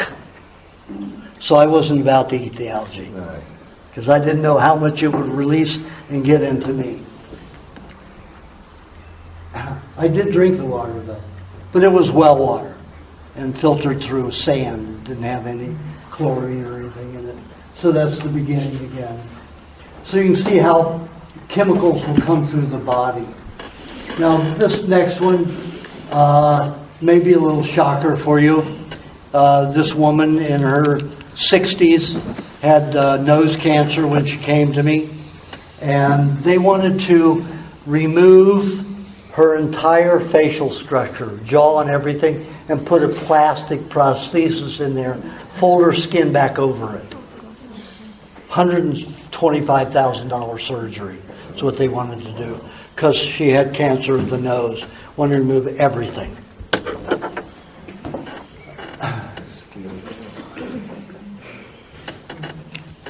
I'll get to the point where she first came to me. I think this is about it. Okay. Now, she said that they told her if she didn't have the surgery, she'd be dead within a few weeks. This is what it looked like when she came to me. And I said, listen, Barbara, you're only going to lose your nose. We can get it stopped by that time. The most you will lose is your nose. I don't think you should go have that whole prosthesis done. You'll probably live maybe a few weeks if you do that, because that's a major surgery. You're cutting all of the tissue away from your skin. Whether you're ever going to get flow and blood back into it will be a big risk, because you're going to put it over plastic. And your veins don't grow around plastic easily. So what she did was she just put a bandage over it, and for 8 years before she died, and she died in her sleep very peacefully. Her daughters would praise me every year. Every time it was her birthday, they'd call me and say, "We've got another year from her. You're just keeping her calm. It's so wonderful. She hasn't even lost the whole nose yet, and it's been 5, 6, 7 years, all those years, and she didn't lose any more than half of her nose." I thought she'd lose the whole nose, but she didn't. Didn't she do the diet? Why didn't she get cured? It was already dissolving in the nose. The circulation and everything of the lymphatic system wasn't working. So it was impossible to really get it to stop. But I mean, when the cancer cells would die off and melt everything away, I was expecting it to take the whole nose and the bone, but it only took a half of everything. This is the worst it got right here. Still, that's only half the nose. So I was very happy with that. Of course, I've learned a lot more since then too.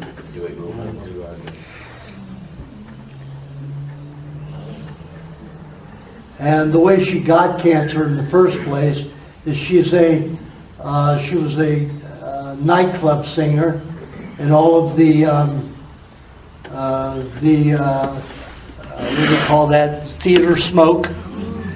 It's not real smoke. They used to use dry ice to create the smoke. Now what they use is they use vaporized plastic oil. You're inhaling plastic oil. I won't go to a theater. I won't go to anywhere where they use those plastic oils. And if they start using them, I'll walk out. You're breathing particleized, vaporized plastic oil. And they say it's safe because it's vegetable oil. I don't care what kind of hydrogenated oil is. Plastic is poison. So that was a lot of years of breathing in that smoke. Here's another fellow who's an entertainer. He's a singer and guitar player. You can see his video on YouTube about his primal diet experience. He's been on it many, many years. He's been on it probably about 6 years here. And he was in a touring group that had all of this vaporized smoke for 3 hours. And he played in it, and I said, Malcolm, you got to quit that show. Bad. And this popped up about 3 months after he quit the show. And it's worse than that. I mean, he's got cancer right out under his eye. I said, the worst you could lose is that eye. But he didn't lose anything. In fact, I just saw him 2 months ago. He flew out from New York to New Jersey, where I was giving a workshop there. That's that sore under his eye. And he doesn't even have a scar there. Well, you can barely tell there's a scar. So. How many years was that? How many years was what? How long it's taken him? He had that for a year. Yeah, that took a year to. And this was done when? How long ago? That was in 2005. Okay.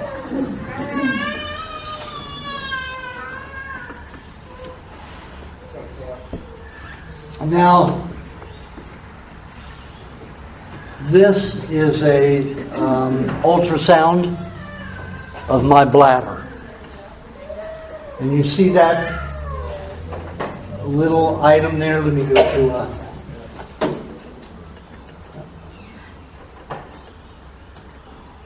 You see that? I circled. That's a bladder stone. It's the biggest one in history. And they won't even put me in Ripley's, in the Guinness Book of World Records. Literally, it's the biggest bladder stone that's ever been worked on. Now what happened was I started having trouble urinating from the time that I can remember, probably 6-7 months old. When I urinated in my diaper, it took 10-15 minutes. I trickled. When I hit about 3 years old, my mother started taking me into toilets out in stores and stuff like that. It would take me 3 minutes to begin my urinary stream, and it would take a full 5 minutes to finish. My mother had 3 other boys, and we were all radical. She didn't have the time, so she used to really get frustrated with me. Nobody else takes that long. Hurry up and pee. Well, I couldn't. I had the bladder stone growing then. Wasn't until, as you can see, the date on there, 2006, till it got to so big that I could not pee unless I acted like a dog. I had to actually lift my leg to pee to get the stone to move over to get the pee out. And that wasn't a problem. The end of my penis started getting stabbing, shooting, razor sharp, needle sharp stabs and scrapes. And I couldn't understand why, because nothing was coming out of my urine that was causing it. No stones, no crystals, no nothing. So I went to a urologist and had him do a sonogram. I wouldn't allow x-rays. And found this. And I looked at the size of that and I said, there's no way that's going to come through my penis. No way. I don't want you to cut me. So what I want you to do is put me to sleep, put a tube up there, put your laser up there and start blasting it to pieces. So he said, okay. He said, it'll probably take 45 minutes. That's the biggest one I've ever seen. So he had every urologist, this was a team of urologists, he had 4 urologists come in, and everybody agreed that they hadn't seen one that big in a medical journal or anywhere. It was huge. And normally, one stone take 10 minutes to blast out and it'd be over. It took them 2 hours. Why? The center of it was entirely metal. Mercury, lead, and other metals from all my vaccines. All those shots that I got over these years went into my bladder and collected like a magnet. The nurse said I'd never seen him. He was sweating because with the when you have that laser blast, if you just miss by an inch, you slit the bladder wall, and the bleeding is tremendous with the laser. So he had to do everything precisely to make sure that he kept hitting it. And it was hard metal, so it would have a tendency to shoot off to the side, reflect, like a bullet off of metal. So he had a very hard time getting it done. And we kept all of it. And the whole 2.5 gallons of fluid that they put through me to wash it out with the laser was black. Literally, the water was black. And had it analyzed. It was high in lead and mercury and aluminum. The stuff that's in vaccines. Of course, lead was in a lot of things back in those days. Inhaling it all the time from car exhaust and stuff like that. So, that had been in my bladder since I could remember. Now this is what it looked like on the outside. It looks like coral. Lots of calcium and phosphorus, magnesium, potassium, all of that surrounding it, like a growth, like coral growth. Once it got through that and got to the metal center is when the trouble started. And that took him 1 hour and 20 minutes to blast that large marble-sized piece of metal. So that's what it looked like just before he started blasting it. So with all that metal come out when they flushed it out, or would you absorb it back in? No, it's being sucked out. Pardon? So it's being sucked out as it's... Yeah, it's being washed out as he's, yeah. It would have definitely recontaminated my body if he didn't flush it out, definitely. Had I known what I know now, I would never, I've not developed any more stones because I know what to do. I know how to eat. But that started when I was an infant. I was a child. He said, with that metal that hard, he said, must have had every trace of vaccine and every, tin and aluminum pot your mother ever cooked in. All of it was in, all of it. It wasn't all of it because I had it all over my body. That was just one area where it was collecting and doing less damage to my system. I was a very sickly child. That stuff went everywhere. My eyes were brown and green. Now they're blue. So that shows how much toxicity stayed in. That was just one way my body handled it, by making it into... What was the size of the stone? Or how many... Can you remember the size of it? Pardon? What was the size of the stone? Oh, well, you can see right there, D3. It was about, you can see 170 millimeters. It's pretty big. Yeah. Yeah.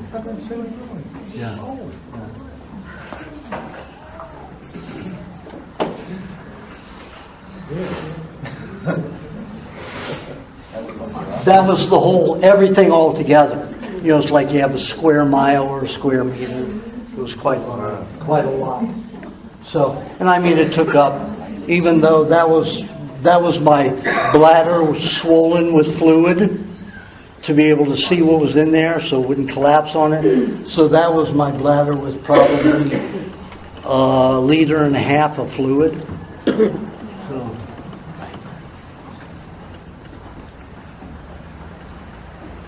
But that's what it said. It said 170 millimeters. That's what it said. Circumference.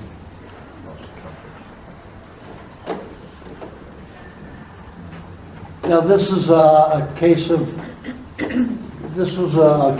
of course, breast cancer, and she came to me for help. She got very paranoid because of her husband about my process. So I don't think it would have been that bad because it mostly formed as more of a benign tumor than a malignant tumor, which means that she just had a big breast that was hard as rock for most of her life. However, they started treating her with this salve called black salve, and it started melting her skin down, and it killed her.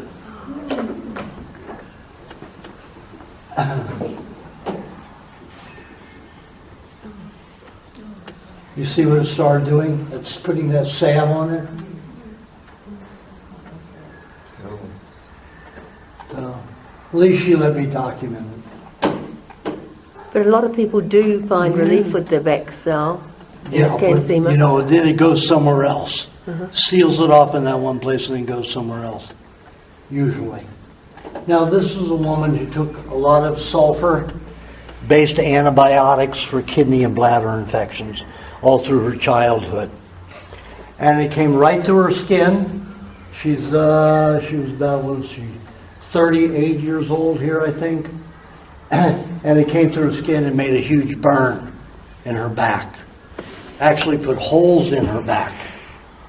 Now, I had seen on some kind of a magazine show in the early 70s, I think it was 60 Minutes, where they had a segment on 3 women who spontaneously combust in their homes with no fire. One of them had burned 3/4 of her body. One woman had burned 2/3 of her body. One woman had burned 1/3 of her body. So I was delving into chemistry at that time, and I was doing some acting on, Medical Center and some TV shows as an actor because I was too sick to do anything else. So my publicity manager was the head of MGM Publicity. So he called the show and got telephone numbers, tried to get the telephone numbers of those women, because I was curious whether they had taken sulfa drugs, as an antibiotic-based sulfa drugs in their lifetime and how much. So what he did was he gave them my telephone number, and they did contact me, all within about 4 weeks. The one who had burned 3/4 of her body had taken sulfa drugs for bladder and kidney infections for 32 years. So what happened was that sulfur mixed with salt, sodium, and other chemicals, and it came to the skin and acted like nitroglycerin. So it hit the oxygen, spontaneously went up in fire. The woman who burned 2/3 of her body had taken sulfur drugs for 22 years. It was wild. 32, 22, and guess what the one was 1/3? 12 years sulfur drugs. Each one of them. So right away when I saw this, when she sent me this, I said, have the tissue checked for sulfur drugs, and sure enough, full of sulfur. And it was a nasty burn. It was very painful. And what I asked her to do was put lime juice on it. Remember I talked about lime juice helps you detox. Now lime juice is actually an antiseptic. It will coat something that is very toxic, so you don't have to waste white blood cells on it. You don't have to waste a lot of serum with that particular foreign object in your body. When I had a motorcycle accident, took all the skin off of this awful leg, shaved down this bone here, the elbow and the ankle bone. I put lime juice on it first. Screamed a lot. A lot. Because I went all the way down to the bone, muscle gone and everything. And for 30 minutes I put lime juice, little at a time, all the way down to my foot. And I had sandals on. So I took off part of my toe, little toe. And I just did a lot of screaming, biting on a towel, kept putting it on until it was completely covered. Then I put a little bit of honey on top of that, burns, same too. That burn was almost longer than the lime burn. Then I put coconut cream on that, another burn. So this went on for about 45 minutes. I had a headache after that, just from the burning. And then I put butter on some slabs of meat, thin slices of meat, put that all over the body and all over the areas, and then put a wet t-shirt material over that, and then plastic over that, not to touch the skin anywhere, and wrapped it in ace bandages all down my leg and arm. In 12 days, all the skin was back, and not all the bone. It took about 6 weeks for all the bone to grow back. But in 12 weeks, 12 days, all of the skin came back, grew back. Because that meat acted as the top skin. Even though so the meat underneath, pardon? Didn't rot in that 12 days. Well, I changed it every 3 days. Yeah, that's right. When it got so stinky, they're going to kick me out of the hotel. Of course. I changed it. Of course. And it would get very stinky. But I didn't mind it getting stinky because I knew it was helping the healing process. More bacteria, the better. So, but when it stunk so bad, they were threatening to kick me out of the hotel. I had to change the meat. So, the lime juice, what happened for the next year, of course, asphalt was all in that wound, and I couldn't clean it all out. Some of it was in the muscle fiber, some of it was in veins and arteries and all kinds of stuff that was exposed. And it would come out the skin with a little bitty like wart covering over it, and I'd just pick it off. And then I have a little grain of asphalt or sand, something like that. And that was the effect of the lime juice, coating that so it could come through the body without poisoning my system. Lemon juice does not do that. Lemon juice incites bacteria. It actually causes fermentation. That's why it's good to marinate foods in lemon juice, but not lime juice. Lime juice is an antiseptic and antibacterial and a coating of foreign particles and prevents it from doing damage to the body. So I had to put lime juice on this, some coconut cream, but mainly sour cream. Sour cream works very well with burns. And I told her not to put meat on it because she was still detoxing the sulfur. If you're detoxing, you don't want to seal that wound. You want it to finish detoxifying before you want to heal. Always remember that. You've got poisons coming out. If you smell, any kind of sulfur, or smells metallic, or it smells chemical, do not rush to heal it. Let it exude its poisons first. Put lime juice on it. Put coconut cream on it. Things that'll draw the poisons out.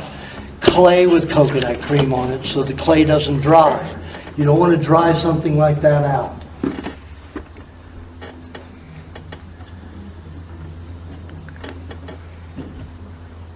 So this was the sulfur as well? This is the same thing. Okay. This is when it was exuding the worst. Okay. You see, it's actually burned a hole right in her tissue in 4 spots, all the way down to the muscle. Right. Blood clots there.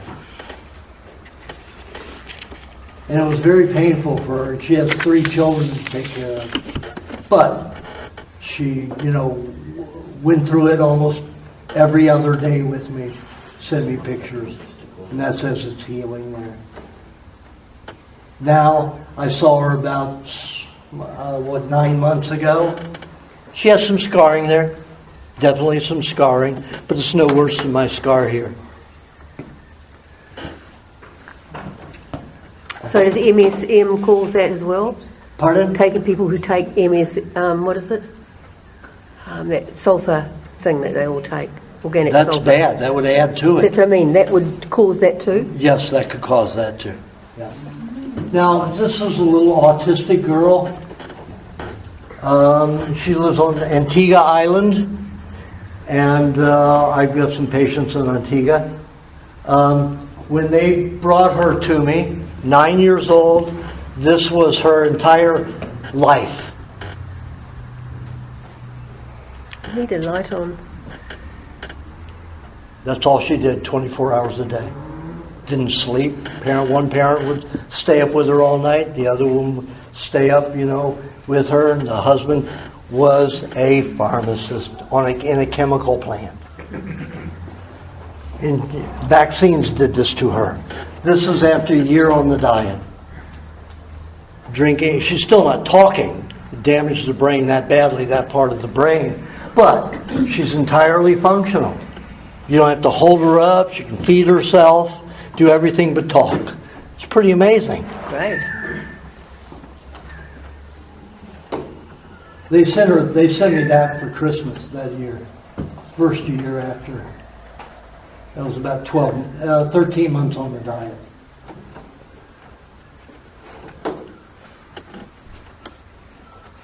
And this is a nasty rash. Now this is a person who took iodine, liquid iodine, and he used to eat tons of salt. And that's a combination of iodine and salt, blowing out his skin, burning his skin. Any form of iodine? Pardon? Any form of iodine? Any form of iodine. That's why they use it as an antiseptic, because it's a poison. We don't eat rock.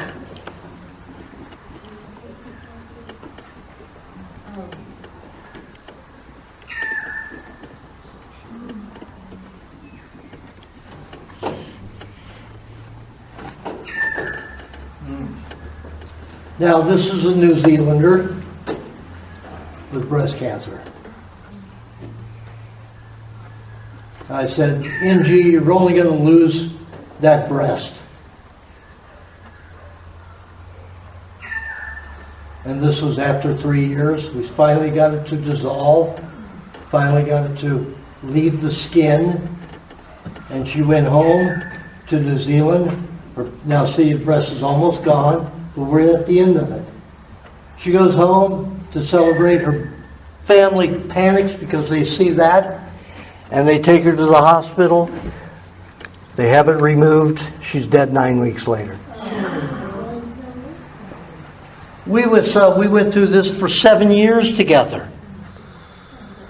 And then in just a few weeks, the whole medical profession mentality takes over her family, takes over her.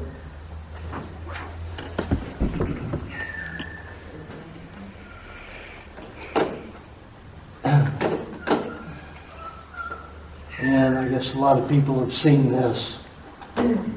This is a guy 3 years under the medical profession, eating probably 11, 12 pounds of food a day, just kept wasting away. Now, he was still 15 pounds lighter than that, but he'd started on his diet, on my diet. That was him after 6 months on my diet, on the recommended diet that I gave him. He was on the diet, his version of my diet, his understanding of my diet, for about 3 months before he came to me. But this is 6 months after I put him on a diet. That's no exercise. That's just eating.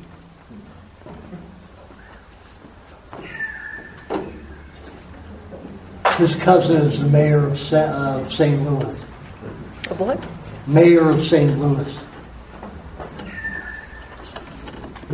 Now, this is a fellow who's about 67 years old, and he's been on the diets off and on, his version of it, since 1978. And he went vegetarian for about 9 years, with just eating a little of the raw dairy. And he's in pretty good shape. He's back on the diet almost 100%. But you see where he stores a lot of his toxicity in the neck. Remember all these glands? We have our major lymph glands in the neck, armpits, breasts, inner calves, inner thighs, and all the way up in the groin area and around the kidneys. So he was processing most of his toxins out the neck, these glands in the neck, and he was putting a lot of dead cells in there. So he had a lot of dead tissue in his neck, so he looked like he had an elephant neck. So this is just to show you how the body can express toxicity.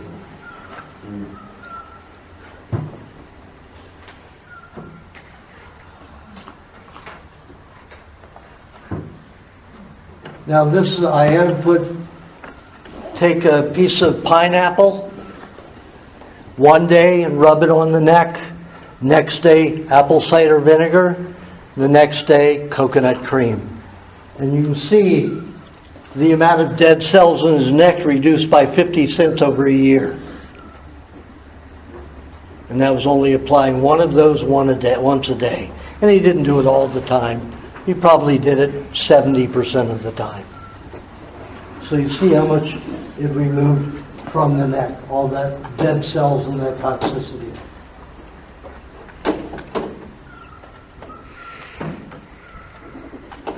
Now, this is also a girl in Antigua Island. They brought her in a wheelchair to me. She was skin on bone, literally.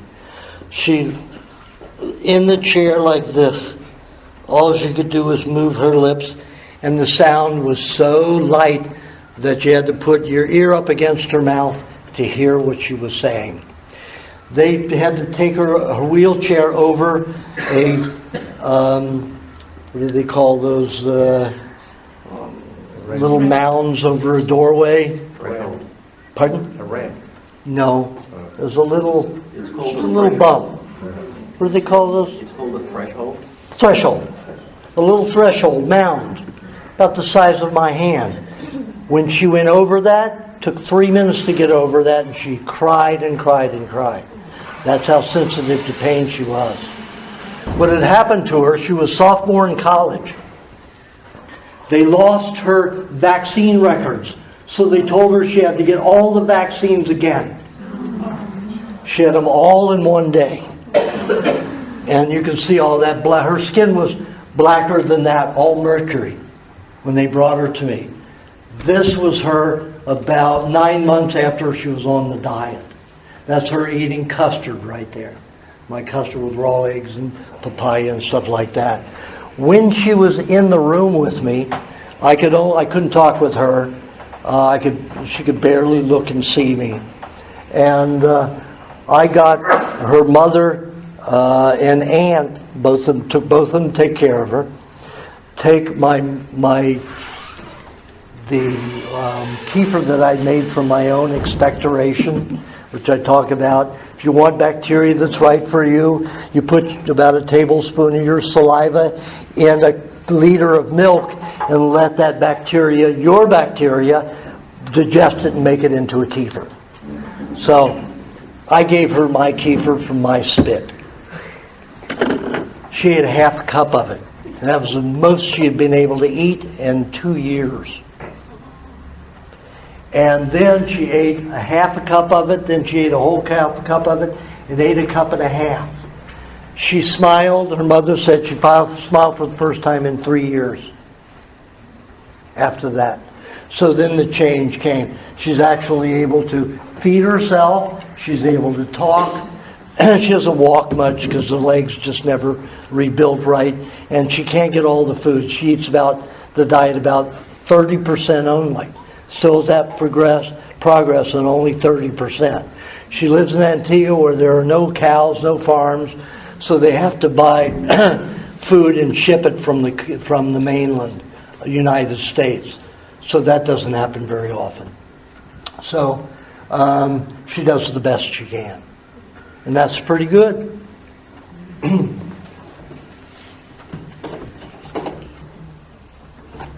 I have a picture of her when they showed her to me naked but she won't let me share it with anybody. It's just frightening if you saw it. Now this is a fellow.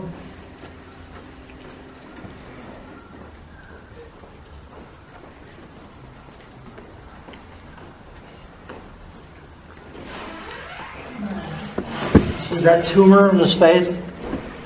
Chin? I was expecting to find some normal industrial toxin like vaccines up there in his throat. Kept growing and growing. I couldn't stop it. He couldn't stop it. He did the 100% diet. Of course, I don't know what I did. I didn't know then what I do know now, but I wasn't able to stop it. So finally, it got so big that it cut off his ability to swallow and breathe. So we had to have it removed. So it took me 3 weeks to talk his surgeon. Surgeon wanted to take all of the skin off, all of the bone, all of the lymph glands. And I said, wait a minute. You take all of that away, the body has to heal more, the body has to do all this kind of stuff. I said, the lymph glands clean the body. You're always going to find cancer in lymph glands. 99% of the time that you say there's lymphatic cancer, it's not lymphatic cancer. The lymph are responsible for breaking down dead cells. So you're going to find cancer cells there, and you're going to find a lot of tissue in the lymph glands. That doesn't mean you have lymphatic cancer. So why would you want to take the lymph glands away unless you knew they were truly cancerous? Because you've got no way to clean the body. What's he going to do? End up having a tumor in his breast? Be better that it regrows there if it regrows. So finally the surgeon agreed with me and did that. So he removed it. And there it is growing back. That's the second time.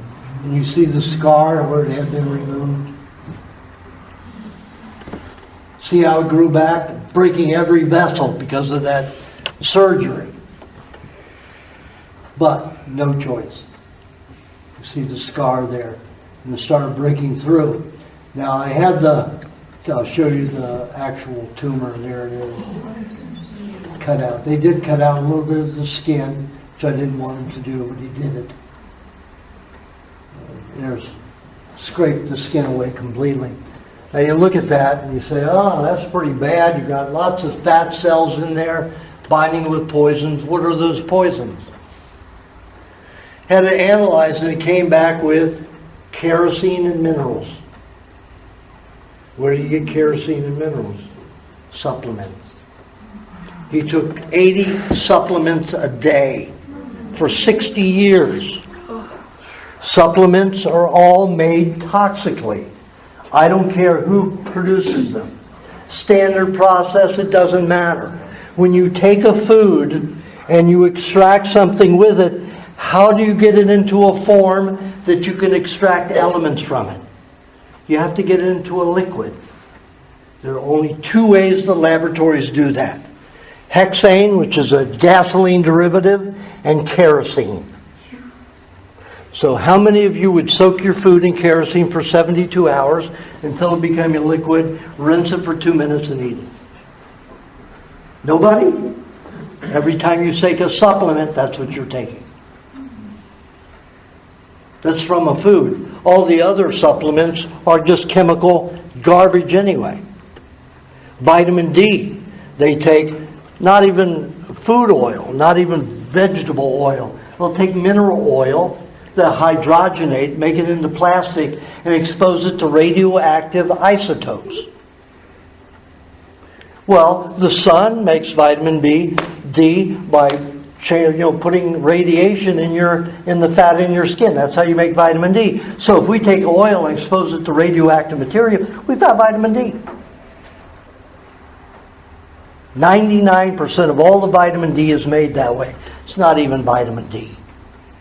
It's plastic oil exposed to radioactive material. Only vitamin D that is truly vitamin D is from cod liver oil.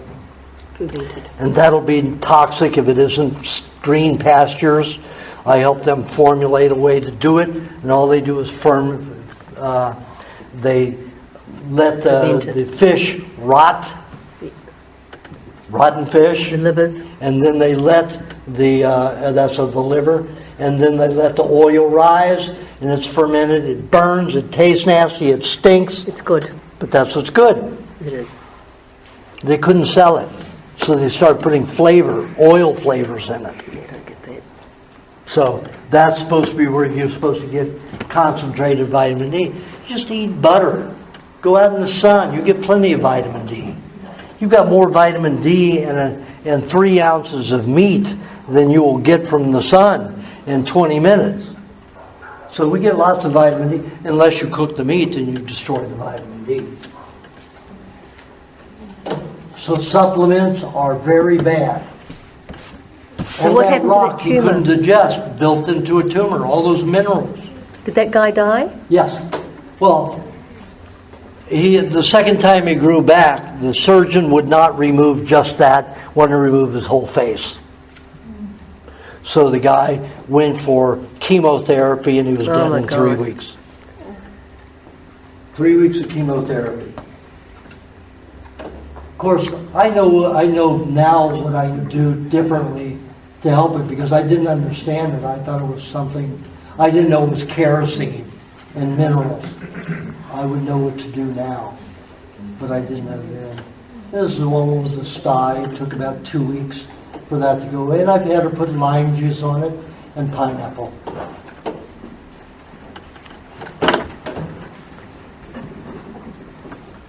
And this is a woman who cut her finger off. That's the wrong. This is at the beginning. She ground her finger off in a coconut grape juicer, bone and all.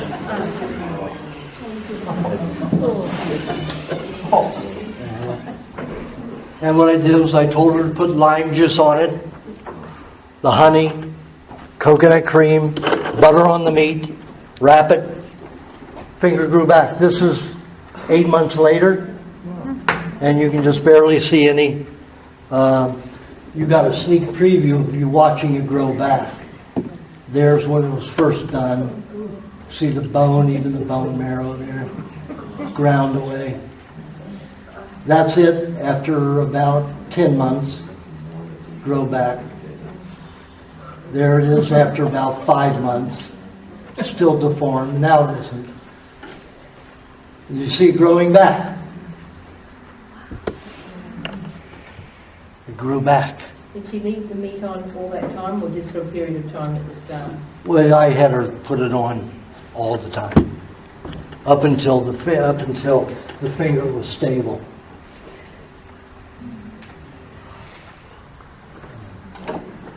Till, let's see, it was at that 5-month marker, or was it? Not there. There. She stopped putting it on there. So, but you can still see the nails deformed and the fingers deformed. But, and you saw the later pictures, 2 and 4 months later, you could hardly tell it. And doctors will never tell you. They'll tell you, they want you to, like with me, they wanted to take all the skin from this thigh and this buttock and graft all the skin back on from the motorcycle accident. The only reason I went to the doctors is because I was on a big, heavy Harley, about 600-pound Harley, and I split the tibia down the center, and the femur where it sits on top of the tibia broke off the top of the tibia. So I had all this splinter stuff up in that joint, and I was in excruciating pain. And it tore the one tendon off the right side of the knee all the way up to the upside, and the left inside of the knee, that tendon was ripped to the bottom, so they were knotted up there. So I thought the knee was out of place, and that was causing the pain. So, and I was in Thailand, went to the hospital, and I've got open wound, flesh everywhere. I just put the lime juice on and the honey and the coconut cream and not put the meat on yet. And because I wanted them to adjust the knee before I started putting everything on. And they wouldn't touch it. The intern was about 27, 28 years old. He would not touch it. So he called an orthopedic surgeon. Took him an hour and a half to get there. The orthopedic surgeon even freaked out. He said, we're going to have to cut you all the way down, the leg from the hip down. We're going to have to take skin. We're going to have to graft it on top of everything. We're going to have to clean it, because I let them take 2 x-rays. So I'm not going to look at it. I'm not going to do anything unless I see it. I say, you get 2 x-rays and I get to set the x-ray machine. So I did. Set the x-ray machine and let them take 2 x-rays.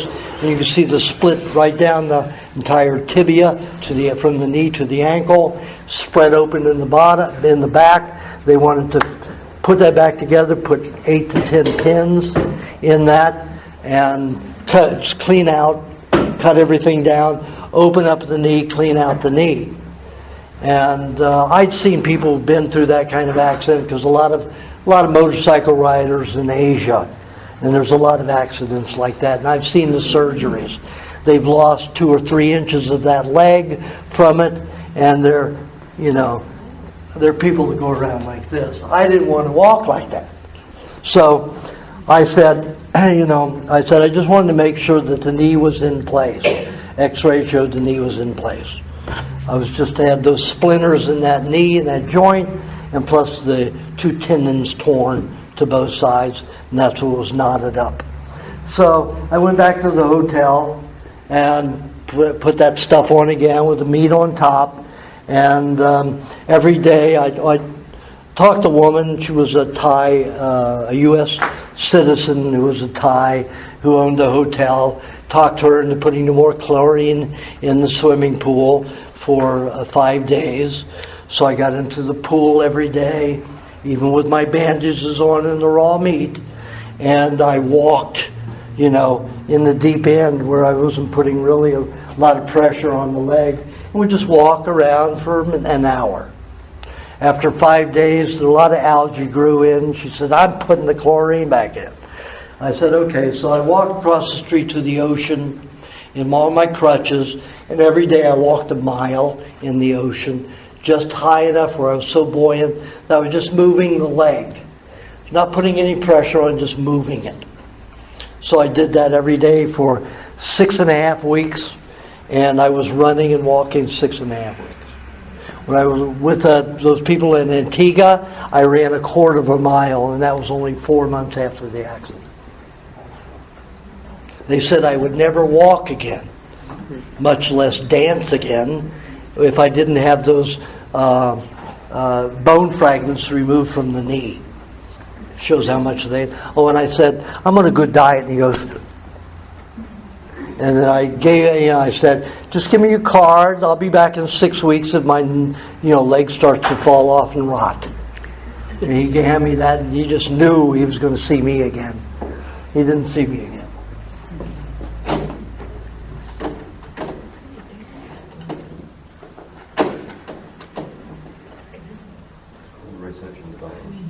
Now this is that girl that won the tennis match. Very sensitive to everything. She was jogging. This was about probably 3 months ago, and hit a knot on it was still dark, and she hit a knot on a root from a tree, and it bruised her badly. And her lymph system still doesn't work very well. Of course, she doesn't do the diet 100%. She probably does it maybe 60%. She's in college, so she eats a lot of crap. So when she reacts to something, when she bruised this ankle, she exudes stuff through her skin immediately without proper decomposition, without proper breakdown. So she's very low in bacteria.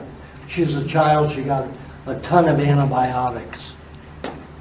So she doesn't react well. Without the bacteria, she doesn't break the toxins down, even from her own dead cells, and leave the skin properly. So it causes all kinds of reactions. And that's just from a bruise. Now, you take a look at that bruise. Now, what is that? You see the blue area? That's red blood cells that are not in the bloodstream. They will turn black as they decay, as the bacteria inside those cells start breaking them down. Red blood cells out of the bloodstream. Then they turn green and yellow as the body dissolves them into a substance to bring them through the skin. That's what a bruise is. A bruise is red blood cells out of the bloodstream into the tissues. You're going to turn black and blue and yellow as your process of getting well. That's a good thing.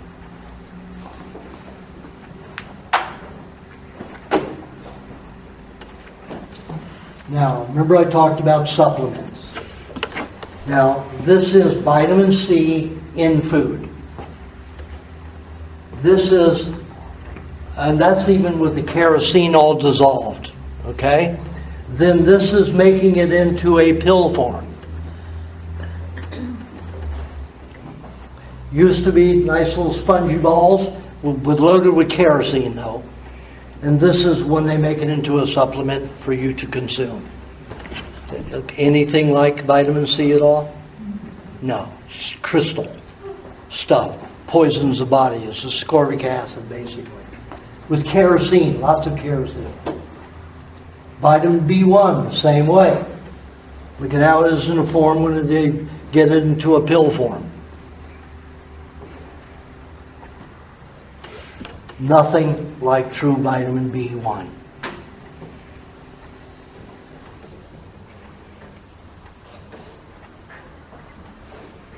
What about omega-3? All of them, if they're taken from food, they have to dissolve that food and extract it. If it isn't from food, it's all chemical derivative. They've designed it from proteins and other chemical structures. Who said, oh, we've created this and it's, a vitamin supplement. It has nothing to do with the true thing. Now this was a Thai girl, a woman who got impetigo. She had a lot of spicy canned foods. Thai food girl. Been on the diet probably 5 years. And from all of the canned foods that she ate many, many years ago, all of a sudden they came out of her face in the form of impetigo. That's a bacteria that breaks down dead facial cells or skin cells. That's a good bacteria. You just have to get to it safely. Now I said you might scar heavily or you might not. That was after it was all over. Very little scarring. And now, I saw her. This was 2011, February 2011, and I saw her in November 2012, and she didn't have any scarring at all. In fact, her face was smoother than she was before she had the detox. She's about 50, I think she's 50 years old.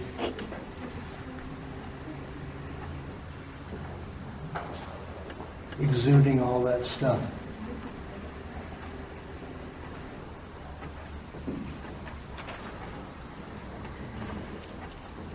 Okay, I think that's enough. You guys sick enough? What?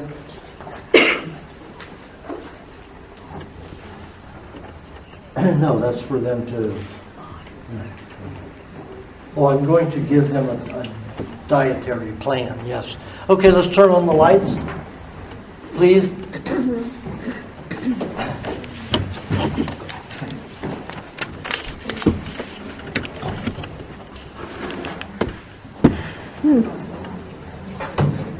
Okay, now you know how to take care of detoxifying, you know how to look at a situation and know how to get through it.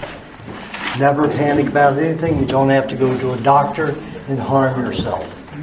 There are elements of food out there which can take care of everything.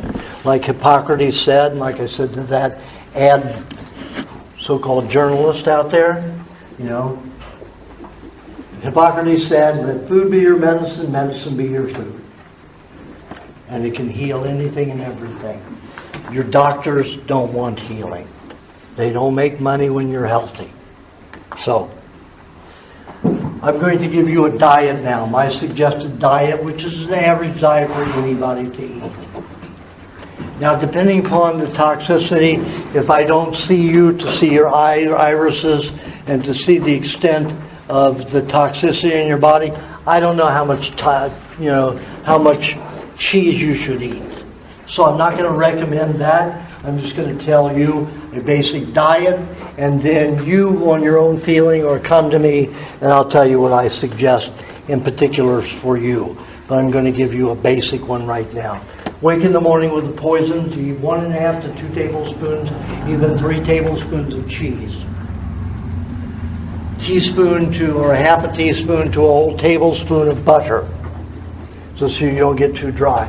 That's to absorb the poisons in the body, in the stomach, in the intestines. Straight after the cheese. Pardon? With the cheese. With the cheese. The butter and the cheese together. Let 10 minutes pass, 15 minutes if you've eaten a lot of cheese and butter. If you've had 3 tablespoons and a whole 3 tablespoons of cheese, whole tablespoons of butter, wait 15 minutes instead of 10. Suck a raw egg. You know, I'll show you how to suck a raw egg. It's easier. You don't have to clean a glass. So you take an egg. There's a fatter end and there's a thinner end, smaller end, narrower end. Now you don't want to put 2 holes at both ends, because why? It's going to drip all over. You're going to try to hold it, keep it. It's going to get all over everything.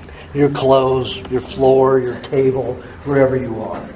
So what you want to do is you want to fracture the fat end without making a hole. So you hit it on the side against an eye tooth. And you make it about as big as a penny, a dime. I don't know what your change is here. But a little broken area where the shell is fractured without creating a hole.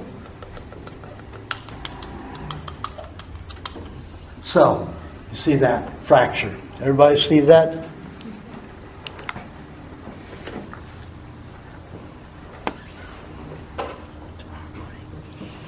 No hole, just a fracture.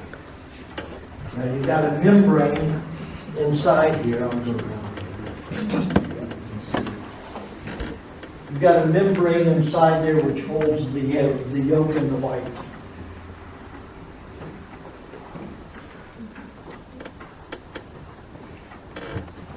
Okay?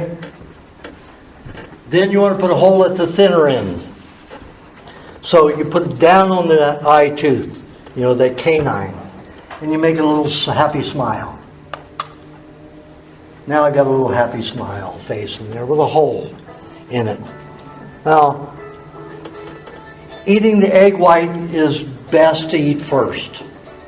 You suck a little into your mouth. I'm one of those that can't, my throat never expanded properly as an infant because of all the injections. So if I put a whole egg in my mouth, I'll gag. And some people could just break an egg into a glass and down it. Sylvester Stallone could put 5 eggs into a glass and just down it. And for real, he did it. And I can't do that. So I'll suck out about a teaspoon to a tablespoon of egg white at a time. And I mix it with my saliva till it's no longer slimy.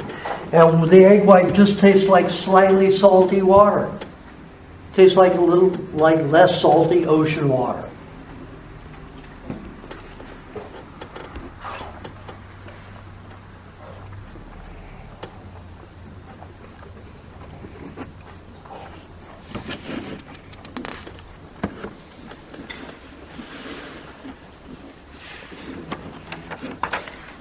I bite on my teeth, and I keep sucking the egg through my teeth. It causes saliva to mix. It takes away all that sliminess. By the time I swallow it, it's all thin, like water, like slightly salty water. I hold it down like this so I don't get the egg yolk. If I go up, I'm going to get the heavy egg yolk. So I suck it up.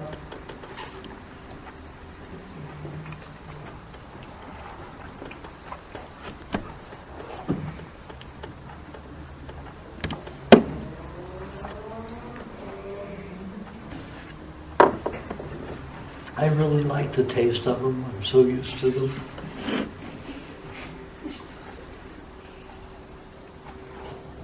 Now the yolk bobbed up, but not all the egg white's out of it. So I'm going to shake it a little bit, shake it loose, egg white loose of the yolk. And I'm going to suck it again. More of the egg white.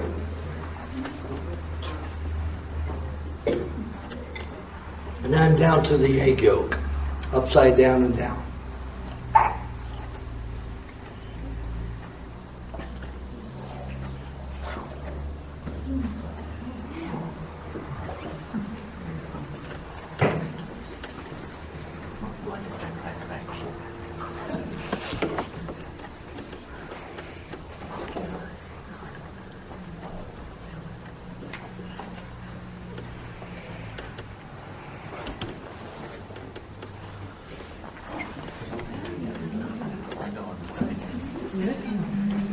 See what happened was the membrane completely collapsed.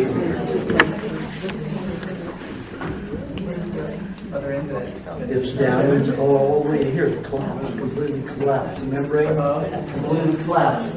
So I was able to get every bit of the egg yolk and egg white out. If I put a hole in this in, I'd still have egg in it.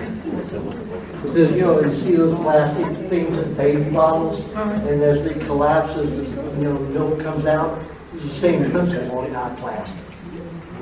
So, I got every bit of the egg out of there, not a drop left in there. And if you break it open, nothing but the membrane, not a bit of wetness except on the membrane itself. And like you were saying that just alone can do it with in a glass, do 5 eggs in a glass. Is that no, you don't want to do that.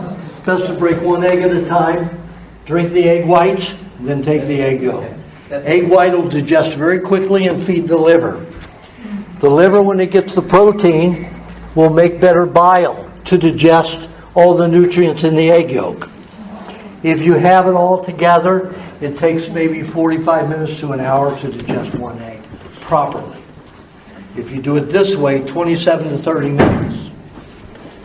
If I, sometimes I'll be going up here and I'll not take my breaks and I'll just go on and on. All of a sudden, I don't have enough glycogen to run my brain and I'm losing a word. I'll suck an egg like this in 10 seconds. Already my brain is fed. So all it takes me is 10 seconds to digest enough to get my brain power going again. Other people may take a minute, 2 minutes, 3 minutes after eating an egg to get your brain power going. I have students that were getting D's, C's and D's, and they always get nervous before they go into class for a test. And I say, what you do is you go into the toilet, you take 2 eggs with you, you suck 1 egg, you wait 3 or 4 minutes, and you suck the other egg. You do the egg white first and the egg yolk. They'll come out of that toilet, go into that test, and whiz those tests. Those kids get A's, straight A's now. It's that easy. You just need the right brain power, and the egg's the only thing that will give you the absolute best brain power.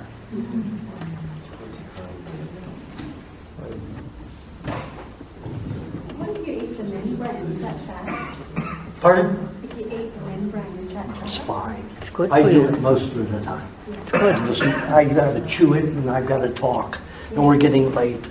So I'm not eating the membrane, but the membrane is fine. Eggshell, most people can digest eggshell. Dogs and chickens can, or we can, and cats, of course. So suck a few eggs in the morning, get the brain going. Make sure you've got enough brain fuel. 2, 3, 4 eggs, depending upon the size of person you are. Then 10, 20 minutes after that, you're going to have a choice.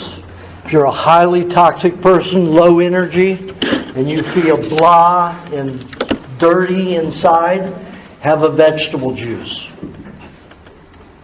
If you're skinny in that way, you put an egg in it with 1 teaspoon of cream up to 1 tablespoon of cream. Depending upon your size, the amount of juice. Depending upon the amount of toxicity. If you come to me, I will tell you exactly how much I think you should have. Otherwise, have anywhere from 8 to 16 ounces. If you have the juice at that time, if you feel that way, you're going to have to wait an hour and 20 minutes or so to have your meat meal. If you don't have the juice, you go right into the meat meal. 10 minutes after the cheese, you have your meat meal. Always have butter with your meat meal. 90% of the time. You can have sour cream, do not have fresh cream with your meat. It will coat it, pearlize it, and you'll digest half of it. Big waste of meat, expensive. So, you can have sour cream with it. Sour cream won't interfere. Sour cream is pre-digested. The most difficult fat to digest is cream, raw cream. Best to eat it with something that digests quickly, like milk and eggs. So like in milkshakes. Even if it's cultured?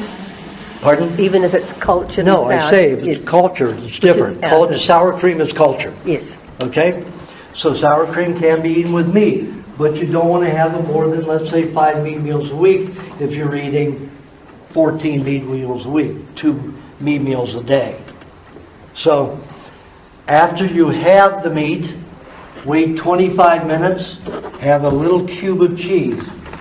Cube of cheese is the size of a sugar cube, which is a half a teaspoon. I'm just going to say a cube. And that means a half a teaspoon the size of a sugar cube. 10 minutes after that, you have 1.5 to 3 tablespoons of cheese with 2.5 to 3 teaspoons of honey. Very small amount of honey. You can even be less honey than that. But at least 1/3 the amount of honey to the amount of cheese. Remember, there are 3 teaspoons to a tablespoon.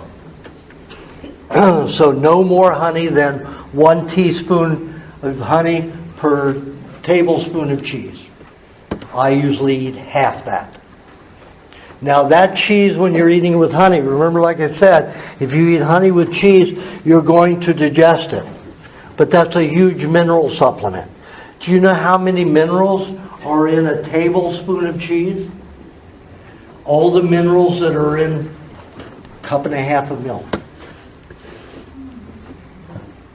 It takes a 1.5 cups of milk to make 1 tablespoon of cheese. Even Think about that.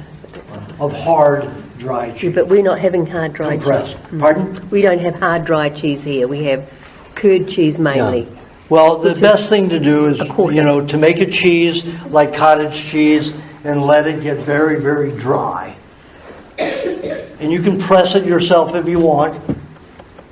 Better not to have cultured cheese when you want to pull the poisons out of the body.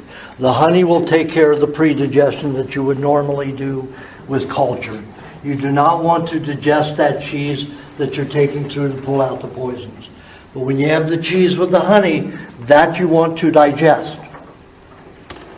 So the mineral concentration in that cheese that you digest with honey is incredible. I had a woman who had 32% osteoporosis, 32% of her bone gone. Reversed it in an entire year by having her have 2 tablespoons of cheese with 1.5 teaspoons of honey 3 times daily, every day for 1 year. Medical profession can't even change 1% of your bone density in 10 years. So, the cheese with the honey, very, very important to remineralize the body to make you strong. People who cannot gain weight and stay very thin, it's because they're terribly mineral deficient. I help people get fat very quickly or gain lots of muscle if they want by eating 3-4 tablespoons of cheese, even 5 at a time, with a teaspoon equal to a tablespoon of honey. And they'll do that 3 times a day. You can gain 30, 40 pounds in 2 months. I can do it in 1 month. I can gain 40 pounds. I can gain about 18 kilos in 1 month. Because I know how to do it. Can you eat too much? And I can take it off as quickly too, Can you eat which too I much don't cheese? like. Can you eat too much cheese? Not if you eat it with the honey and you're So you eating use much other more. good foods, especially if you're drinking the sport drink. Never going to eat too much cheese. You'll just get bigger and bigger. I had a model from New Zealand who was 6'1" and skinny as skinny can be, and she loved the honey and cheese. She ate so much, she gained, 12 kilos in a month. Her agent went bananas. Didn't want to use her as a model anymore. And I said, just tell the agent there are heavier models these days. She needs to be a heavier model. It worked. She's doing okay.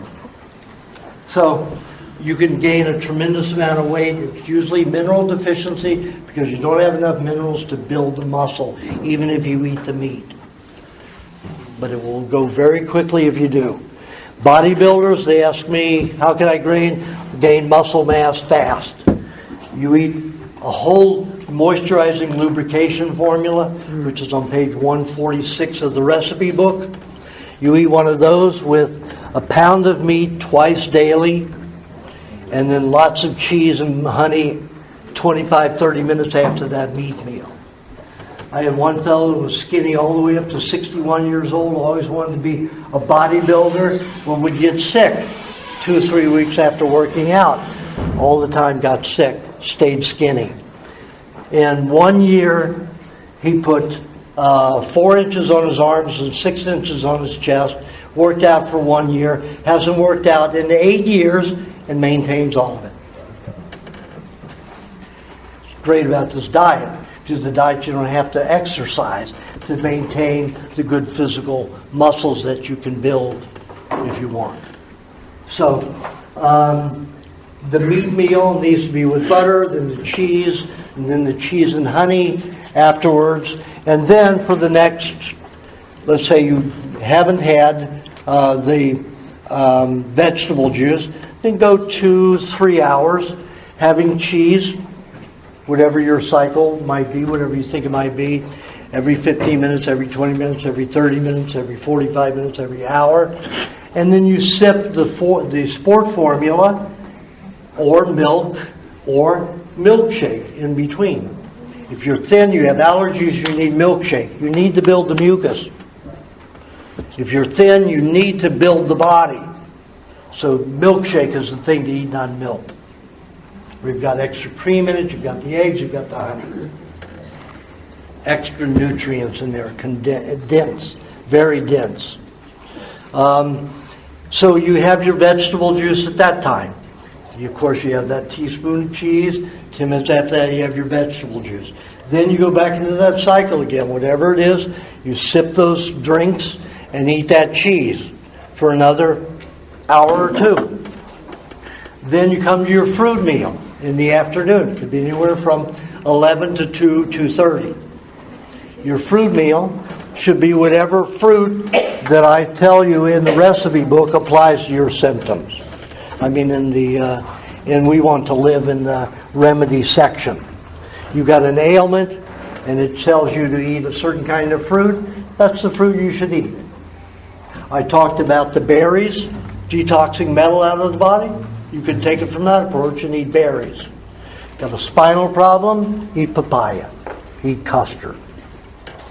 You've got intestinal problems, don't digest well? Papaya. Pineapple. You eat, let's say, if you're a small person, you want a lot of high sugar. So let's say 1/2 to 3/4 of a cup of berries or fruit. Or fruits are berries. But your fruit, let's say 1/2 to 3/4 of a cup. If you're a larger person, anywhere from a cup to a cup and a half of fruit. Then anywhere from 2 to 4 tablespoons of coconut cream. This is your detox meal. Fruit is always a detoxifier. It creates fermentation, alcohol. But how does alcohol work with to make as a solvent something to dissolve and cleanse the body? Fat. Which fat? Coconut cream is the best. Now, when you're removing poisons from the body, you need a protection for the nervous system. Raw cream is the only fat that will completely feed the nervous system. Butter won't. Coconut won't. Kefir won't. Milk won't. It has to be concentrated cream, dairy cream. So 1 to 2 tablespoons, 3 tablespoons, 4 tablespoons with that fruit meal to protect the nerves from the poison that you're going to move with the fruit as it ferments in your system. If you're highly toxic with a lot of metals in your intestines and stomach, and you start having black bowel movements, and they stink like metal, be sure and put 1 to 2 tablespoons of lime juice with that fruit meal to make sure that the lime juice surrounds the metal, so if it gets back into your body, it won't do damage. It won't go into a cell. It'll stay isolated and separated. And also it'll reduce the odor coming out of your system. Very important thing. Always, because lime juice is an antibacterial and an antiseptic, and it's an antiseptic, and we don't want that completely, have a teaspoon of lemon juice with every 1 tablespoon of lime juice. Remember, lemon incites fermentation and bacterial growth. Lime does the opposite.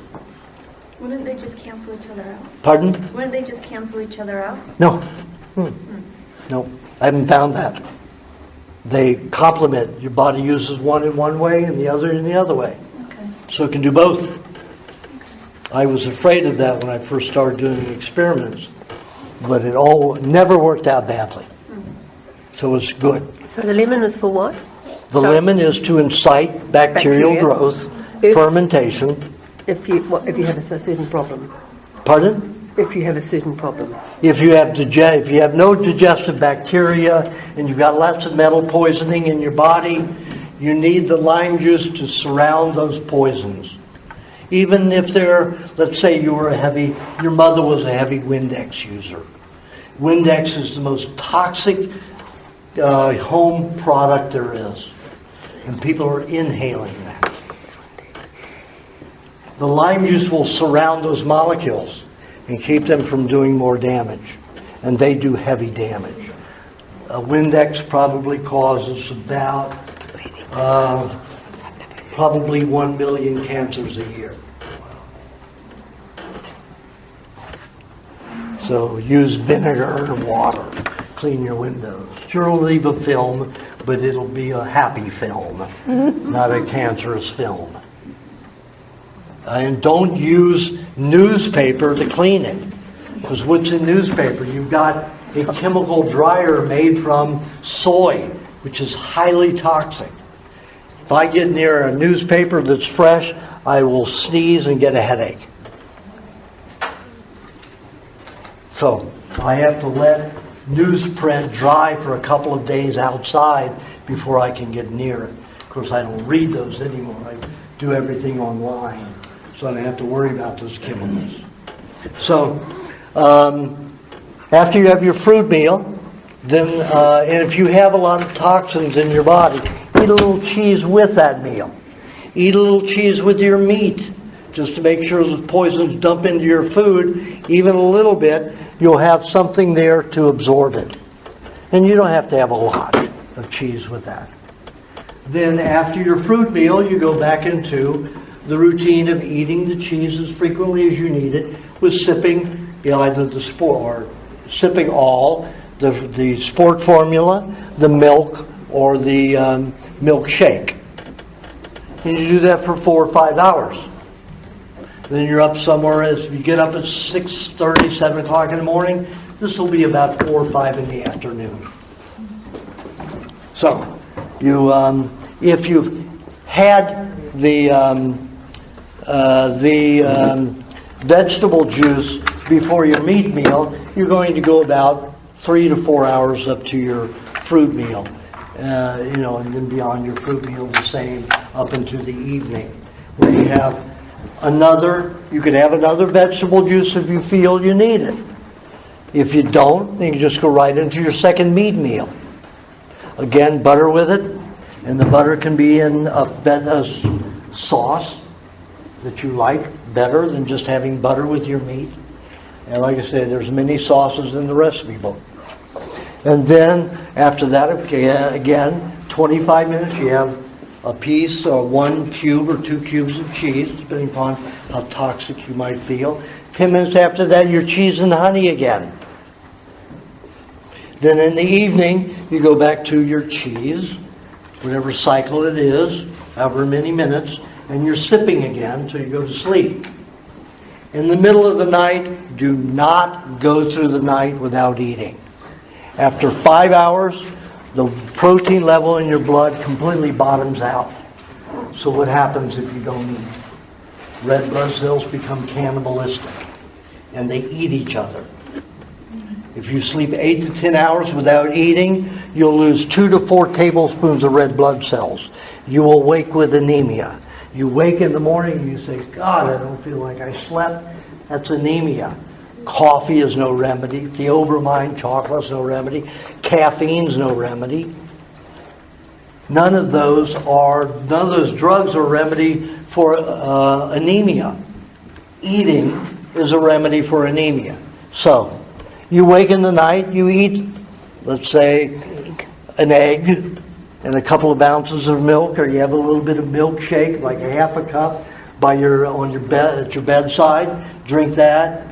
Couple of eggs, golf ball size of meat, eat something, half a cup of milk. Go back to sleep. You'll wake up with more energy, more clarity, more everything. With no anemia. So you set an alarm to do that? Pardon? You set an alarm to do that? Most people need an alarm because they're not used to it. After they get used to it, the body just wakes. And if you're a hyperactive person, now I tell by the number of activity rings in the eyes. People have anywhere from none to 14. 14 is the most I've seen. Athletes have 7 to 14. People who are physically active, construction workers, ditch diggers, farmers, all have many, many activity rings. That means you need to spend a lot of energy in activity every day. If you don't, you're going to be in anxiety. The number of rings you have in your eyes tells me how many hours of hormones you produce for physical activity. You don't spend in activity, you get to spend in anxiety. And we know how that is for relationships. Everybody loves people in anxiety, giving them hell. You know, like that poor ad woman. She was full of anxiety. She needed to run around the block 5 times and then come and talk to me. But she didn't do that. So when you find yourself in anxiety, you need to exercise. If you don't have the energy to exercise, you sing. 20 minutes of singing is equal to an hour on a treadmill. Why? Because there are parts of the body we don't normally use. You have to control the amount of air that passes through the throat. You have to treat that as an aperture, both your mouth and your throat, to get the right note, the right sound out. Even if you're a bad singer, you'll still try. And all of that effort takes a great amount. Anybody ever seen a skinny opera singer? Impossible.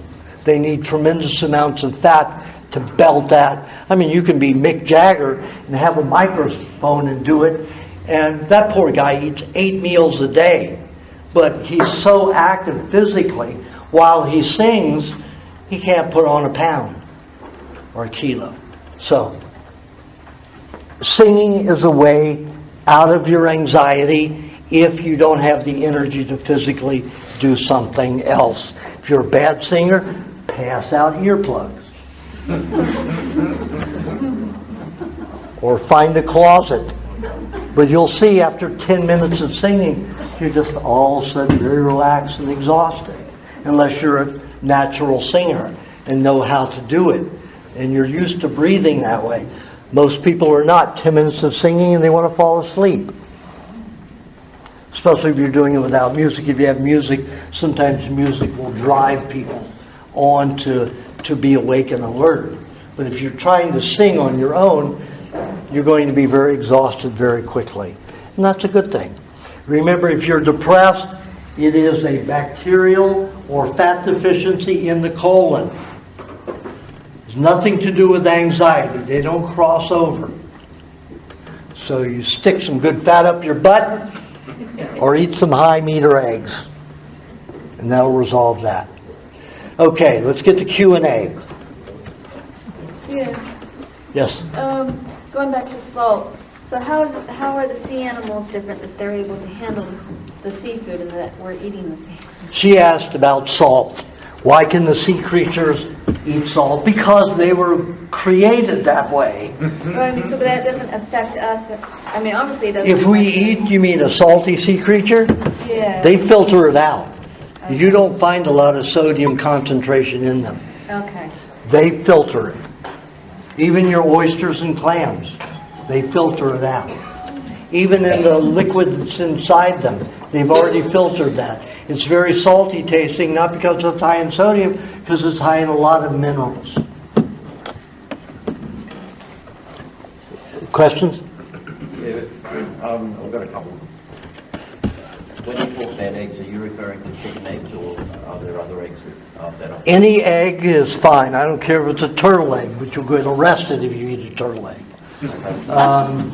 So any animal egg. Somebody gave me an oyster egg for my birthday about 2005. It was worth 50 eggs. 50 eggs. It was 1 3/4 quarts of liquid. You mean ostrich? Ostrich egg. Did you eat it? And I was like, it's an optical illusion because I thought, it's about a liter, and it was 1 3/4 liters of actual egg. It took me a whole day to eat it, but it was delicious. Phenomenal. Yeah, duck eggs and goose eggs. Duck eggs, goose eggs, it doesn't matter. It depends on what they eat.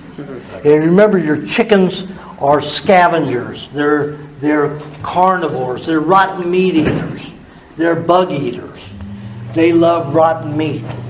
Now you see when they feed fed grains, what do? They lose their feathers, they peck on each other as a pecking order. If you look at my farmers who do what I ask, and it's in the contract, they feed their meat scraps, crushed bone, all of the garbage, they put it on pallets, let the flies lay their maggots, the chickens get to eat the maggots, they eat the rotten meat, they eat everything. more rotten the better because it's pre-digested. These chickens have the best feathers, and they don't have no pecking order, and all they do is just roam, and they're so pleasant, they'll even brush up against you like a cat. And they don't peck each other. That is a healthy chicken. You feed chicken grains and just vegetables, and they're going to be protein deficient and eventually kill another chicken, and then they all eat that chicken. Those who have had chickens know that. A chicken, when they get so malnourished and protein deficient, they will kill another chicken, and everybody will peck on that chicken until they've had enough protein. Pardon? Humans do that too, not literally, but... Yes. They used to do it in some places. Yes. Of the world. Fertilised eggs? Pardon? Fertilised eggs? You know, fertilized eggs really doesn't matter. When I said fertile in my book, that was because you never knew if a chicken was in a small cage like this unless the eggs were fertile. You know, if the eggs were fertile, she wasn't in a small little cage. She had to be going out and having sex with a rooster. So she wasn't in just a small cage.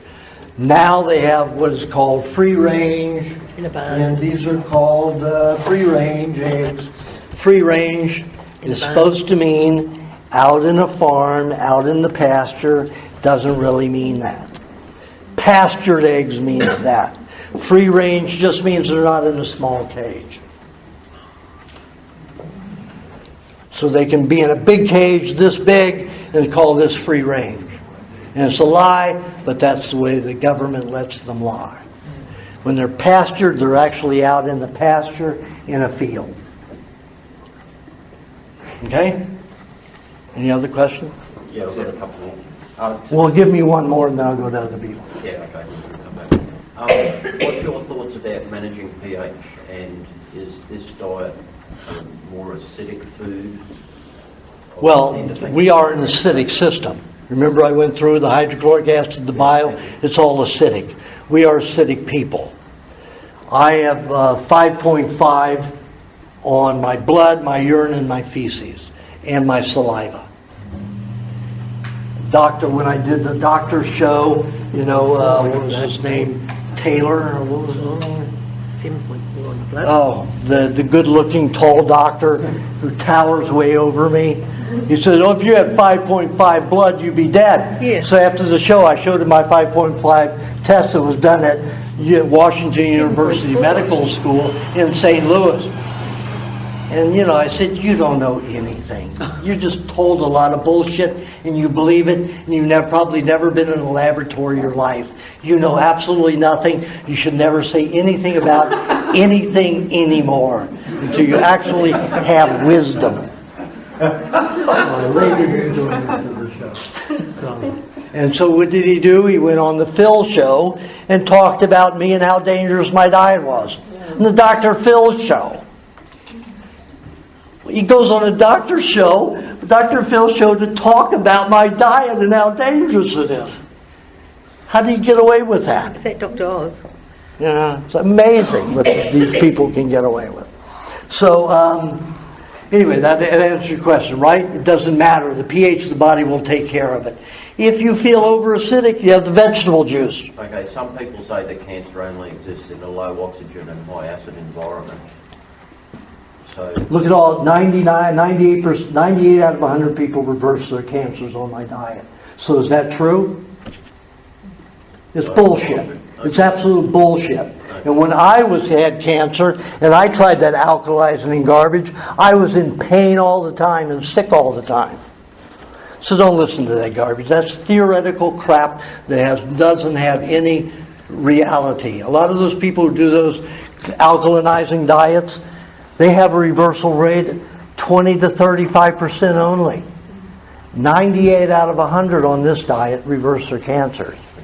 That speaks for it. We are an acid creature. We're not an alkaline creature. People who go on vegetarian diets usually do terribly. David Wolf. I told him 9 years ago, I said, "David," I said, "you're just on this diet fresh. You're going to hit that wall in 7 years. You don't have anything of the type that I see of the 8 people I know who could be a successful vegetarian. You're going to hit the wall in 7 years. You're going to be coming back here. You're going to be eating meat. You're going to be eating dairy. 6.5 years he started eating dairy, and 2 years ago he started eating raw meat. Now he's an expert on raw dairy and tells people that all the dairy has to be fermented. If it won't, it'll give you warts all over. Most of the people don't eat fermented dairy on my diet, and they don't have warts. Is he selling something? I mean, he just spouts out bullshit, and you wonder, where does this come from? He's selling Kinder. Where does it come from? Oh, it's full of virus. Milk is full of virus. Milk is full of bacteria. We hope. Anyway, okay, somebody else had questions. What are your thoughts on toothpaste and mouthwash now, all of them antibacterial? It's all poisonous. Very poisonous. Better to take coconut cream with a little clay, brush your teeth. Pardon? No. Not a good thing. You can take some sparkling mineral water like Gerolsteiner, and that'll put a little whitener in it, because your natural carbonation has a peroxide effect. So it has a teeth whitening effect. So you put a little of that naturally carbonated water in there, and a little bit of the coconut cream and a little bit of clay, brush your teeth. Or the apple cider vinegar, now and again. That's an antibacterial, and it'll help break some plaque. But, yeah, do it once every 10 days, maybe. It can be a little too acidic. Pardon? What about peroxide? Not real hydrogen peroxide. Chemical is dangerous. Food grade is just diluted toxic hydrogen peroxide. It's a lie. They'll dilute it down to 3%. And say, oh, it's very toxic at any level over 3%. All of a sudden 3% is going to be non-toxic? It's a lie. Any amount of it's toxic. Just use the naturally sparkling mineral water. That's a natural hydrogen peroxide without any side effects. Yes? Don't animals in the wild drink water? Only a few.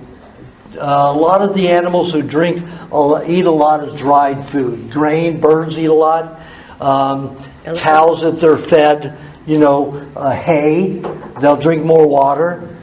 But you take a look at the African, like the Maasais, when they used to have all the herds before the 15-year drought now, and they've decimated the drought. They didn't drink water. They had to hike them 2,000 miles during the dry season to find rain, so they didn't dehydrate, but they only drank water 2 months a year.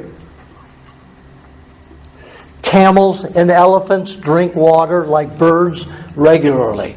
If you ate bark and tree like an elephant does, you need some water too. And elephants can drink 55 gallons of water and not drink water for 4 months. They've got a pouch for it. Camels, the same thing. They can eat 23, 25 gallons of water and hold it and not drink water for 30 to 45 days. They are built to drink water. They are built that way. We are not. Most animals are not. Okay? Yes? So if they put on the iodine supplements, do they should they be eating seaweed? Pardon? Should they be eating food vegetables with iodine? Iodine, yes. Tomato. I'm sorry. I didn't understand it that far away. Iodine. She asked if there's food-based iodine. Absolutely. But we need very little iodine. You can get it in shellfish. Oysters, clams, any fish contains a small amount of iodine, especially shellfish.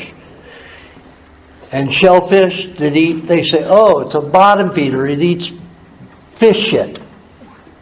That's what it's built to eat. Thrive and healthy. I'm not going to eat it because it eats shit, because I know that shit is healthy stuff if the animal's not toxic. So they're eating what they're supposed to and they're vibrantly healthy. I mean, look at your beautiful, what do you call those big things that look like overgrown shrimps? Lobsters. Prawns. I mean, take a look at the lobsters. They're gorgeous, and they live on shit. And small creatures. You know, that's pretty good. Eating kelp, is that one? Kelp is not digestible. That's a sea vegetable. We don't even digest land plants, much less sea plants. When I did laboratory tests, when I checked feces, people who ate algae and stuff like that, 98% of it passed without digestion. 98%, big waste. Chlorella, I found that you could digest about 6% of it. So have, you know, a pea-sized amount if you're going to have it, and let it soak in some vegetable juice for a while. Maybe you can get something from that. Otherwise, no. Yes? Why are these things so good for you, so unappetizing? I'm sorry. How could you ever get excited of, thinking, how delicious, let's have some raw meat, how delicious. Let's have some shit, Well, we're at the stage, it used to be that stuff. And like I said, when I was with the Eskimos, that rotten meat smell would make them excited. They've done it a long time, all their lives, and it's exciting. They love it. I'm to the point now I smell it, and that smells good to me. The condiment. Not the shit, but the rotten meat and the rotten eggs still smell good to me. Sometimes the rotten eggs don't quite smell so good, but I just put a swimmer's nose clip on and a little lemon rind, crush a little lemon rind and put that there, or orange rind, or tangerine, or something like that. I think it beyond it. I don't really care about when you've been where I've been. For bad health, taste is the least I'm worried about. I want health. But that's why I wrote the recipe book and did the recipe DVD, so you can enjoy these foods. I don't care about enjoying them so much. I'm into it for the health. But I've devised great ways to make this diet very enjoyable. I've got a mother of 6 children in Chicago, Illinois. She makes everything that I've produced in the book, plus more. And she's got all these kids that are all happy doing the diet. Because she makes it taste phenomenal. And that's just from my book. And she's picked up things and knows how to do it on her own. So you can make, and she says it's so easy. I don't have to slave over a stove for 2 hours for 7 people. She just throws it together. In an hour, she can have a 7-course meal. And I've been to them. And every time I go to Chicago, she prepares these foods for me. And it's like absolute heaven. You can make them. So you can make the diet very happy and very healthy. Get the recipe book, get the recipe DVD, and see how to do it. Very easy. Yeah. I'm just lazy. I've got no time for it. Except once in a while when I get so bored, I'll make sauces. Yes? Just a couple of questions. How do you stop getting malaria when you go to countries that are malaria prone? And coconut cream, it's sometimes hard for where I am to actually get probably fresh coconut.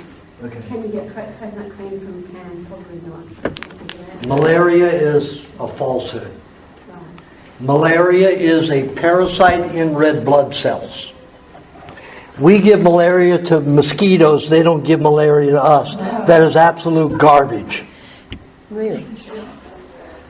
If a mosquito bites your blood and gets the malaria worm, which is so microscopic, it's smaller than a speck on the proboscis of a mosquito.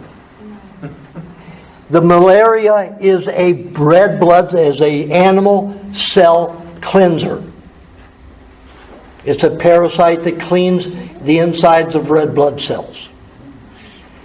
It does not belong in the bloodstream of a mosquito. So a mosquito cannot be a carrier of malaria. If it did, maybe it had 500 malarias in one whole sucking of the blood. And remember, the mother, who's the only sucker, the female sucks the blood. She's 10 times larger than the male. They pollinate the tiny little flowers that the bees can't get. But they need blood to feed to their larvae. So when the mother sucks her blood from you, she takes it and puts it in a bubble in the water for her larvae to eat. And that's what they will grow up on. If that had malaria in it, they'd be eating and digesting it. Because the malaria would be the size of a fish to them. The idea that they're going to suck in a lot of it and get a lot of them is absolutely ridiculous. People go to contact and then go take those anti-malarial things to... It's the pharmaceutical hyping it up. What about that English guy 3 years ago that took malaria pills every day and died of malaria in Thailand? Hello? It's garbage.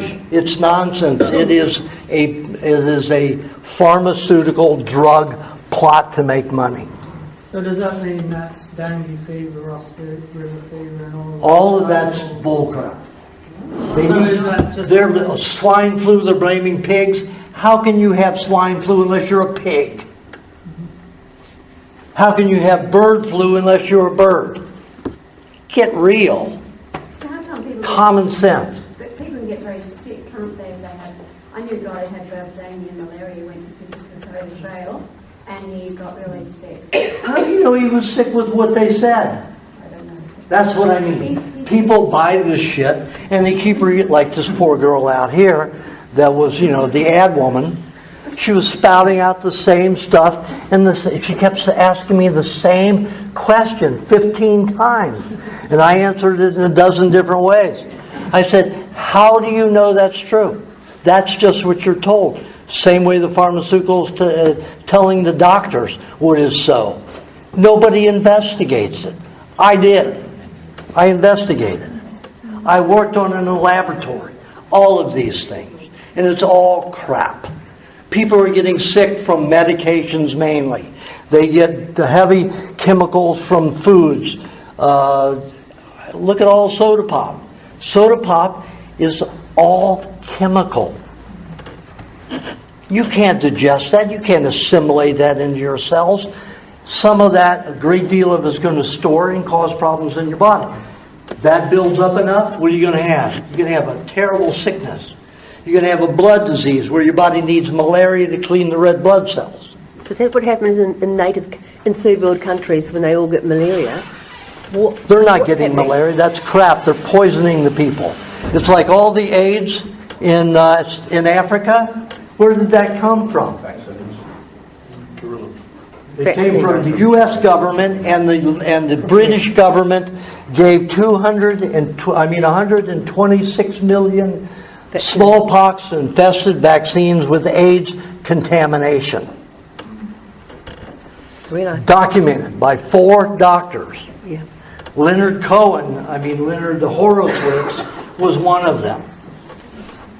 Another doctor, I forgot his name. I addressed it in my bibliography of We Want to Live.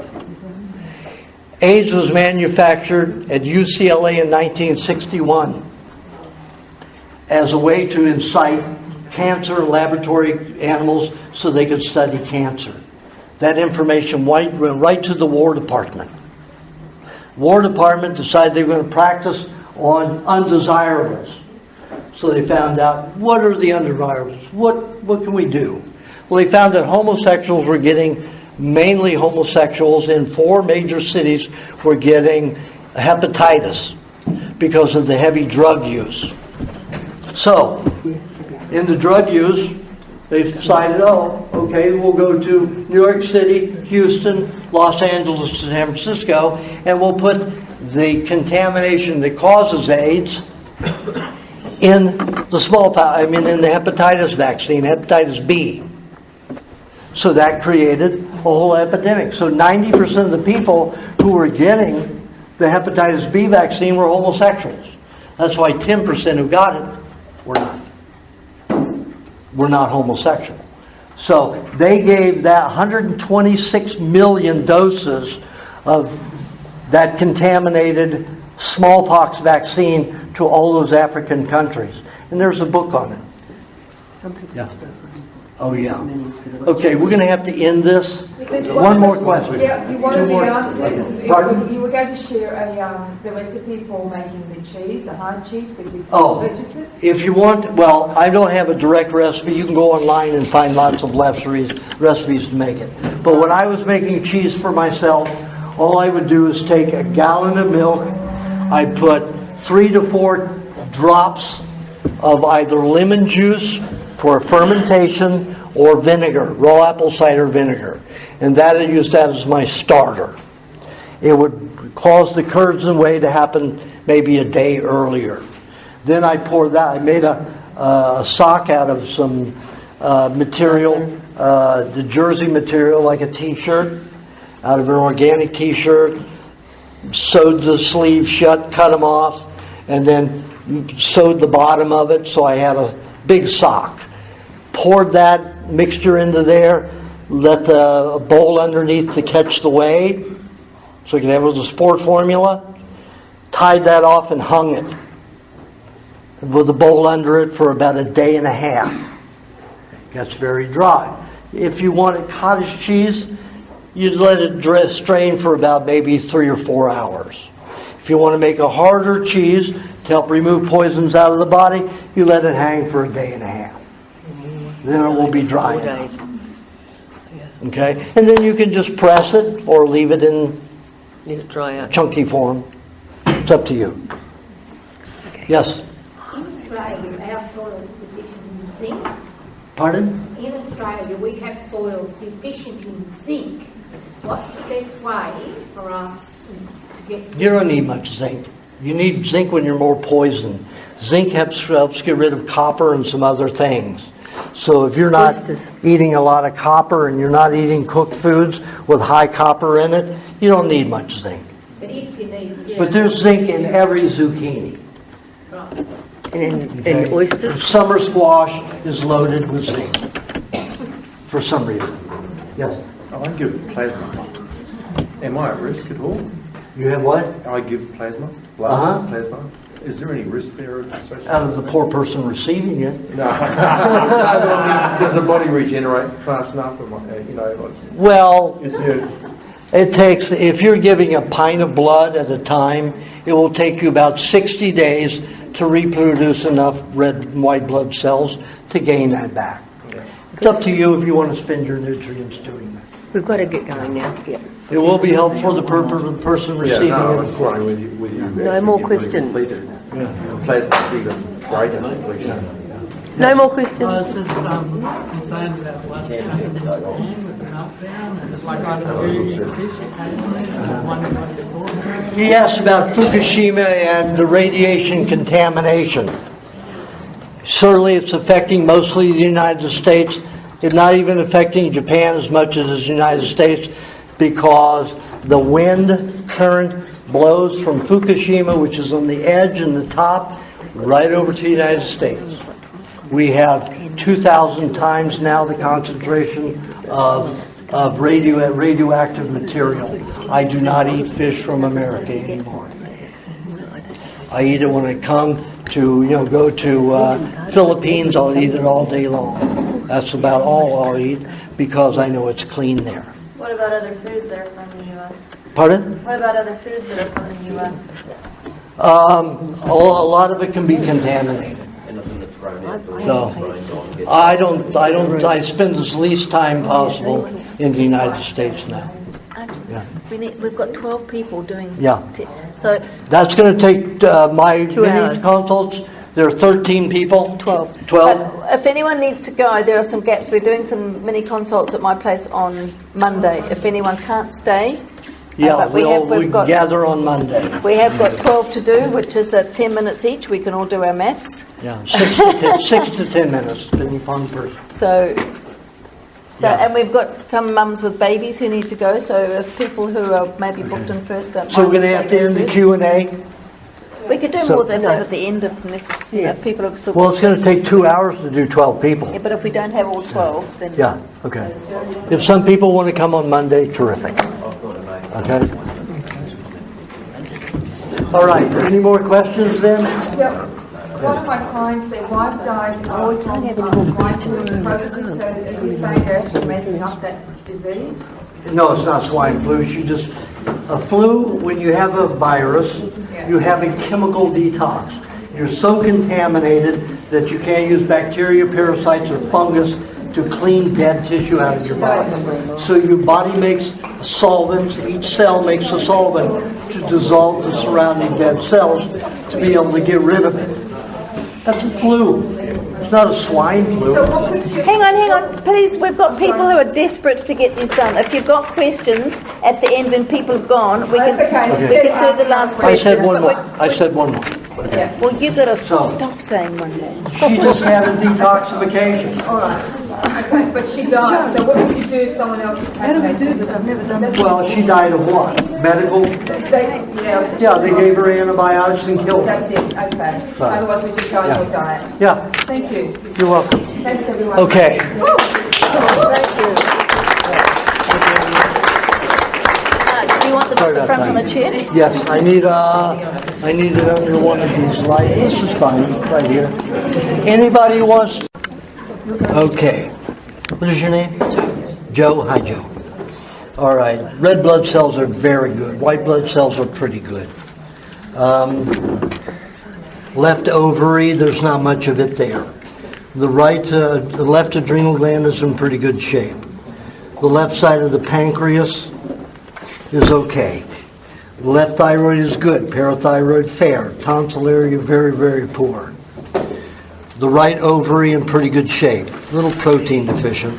The right adrenal gland also a little protein deficient, but good. Right side of the pancreas, a lot of scar tissue. Probably only about 10% of this is alive. But you have plenty of pancreas over here, so you only need 10% of pancreas on this diet because we don't eat much carb. Right thyroid, excellent. Parathyroid, fair. Tonsil area, very, very poor. You have, see these white splotches all over? You've got a lot of lymphatic congestion. So your system's blocked.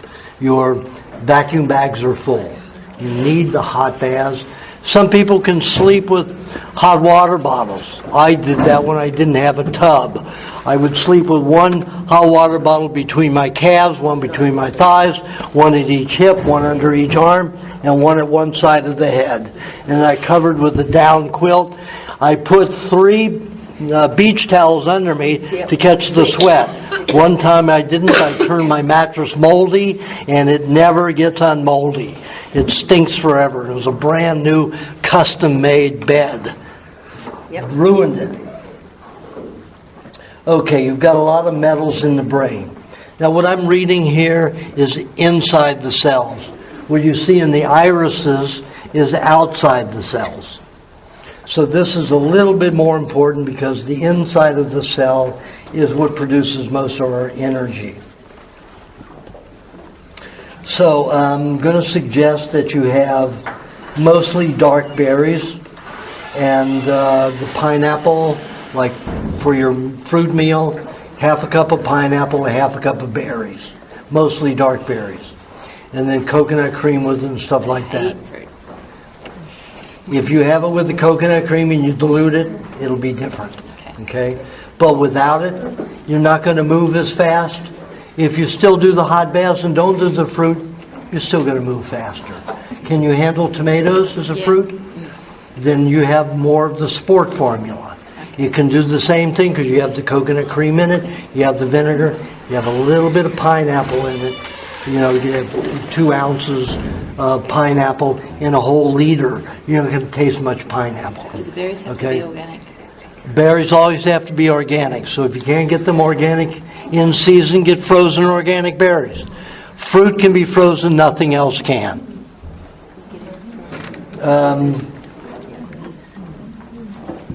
Pears are good for you, unripe pears. Green melon, okay, unripe.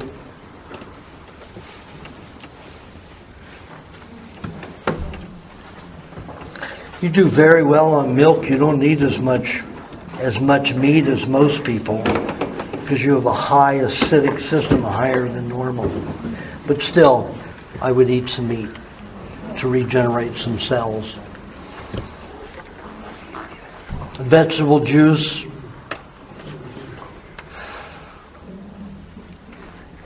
maybe 12, 16 ounces a day. I'm going to say about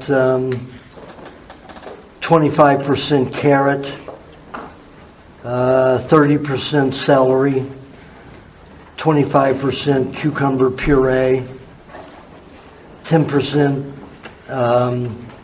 coriander leaves and stalks, and 10% summer squash, zucchini or something like that. Yeah. Okay.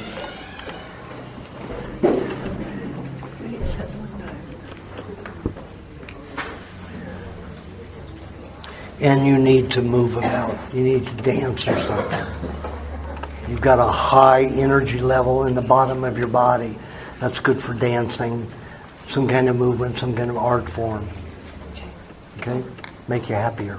Yeah. Okay? Okay. Right. Thanks. You're welcome. Who's next? Wes.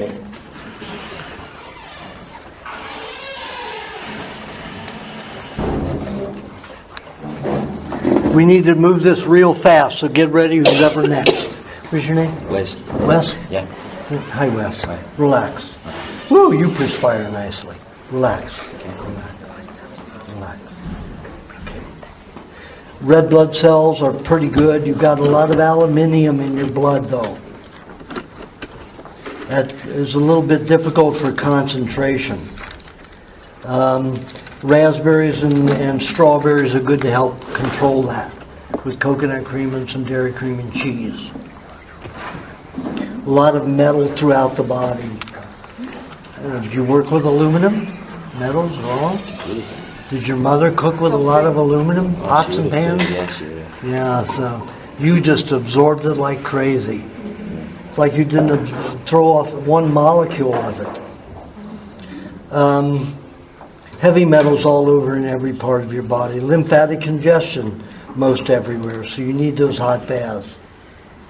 You also have that lower movement thing where you need to keep the lower part of your body moving, like dancing, doing something. Relax the thumb a little bit more.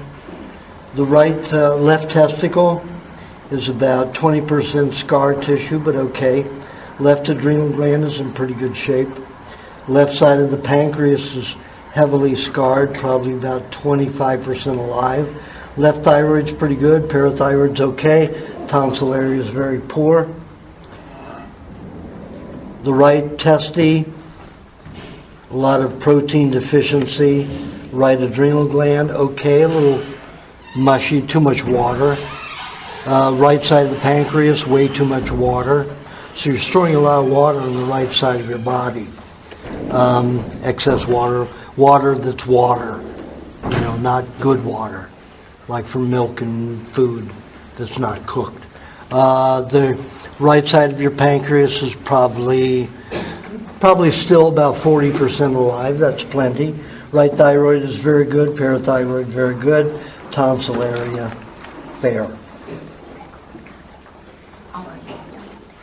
You have some cells stored under the heart, almost like a tumor, like a huge wart. Shouldn't be too. It doesn't look like it's out of. It doesn't look like it's growing. It doesn't look like it's impeding anything.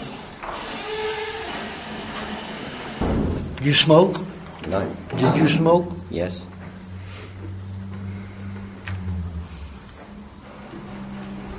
Because you have a lot of TARS in the left lung, all in the esophagus, the bronchioles. In the right side, all in the bronchioles, all throughout the esophagus, all the way down to the stomach, and all over in your left kidney. And then all up in your brain. So you have smoke TARS everywhere. Best way to get rid of that is get some raw tobacco, green tobacco, not brown and aged, for smoking. You juice it, you ferment it for about 3, 6, 7 weeks. Put a little bit of lemon juice, a little bit of raw apple cider vinegar, and help to break it down. And then you take about 5 drops of it in one of your vegetable juices. And that'll help start clearing that out, dissolve it. So a lot of smoke tar. Vegetable juice. Recommend about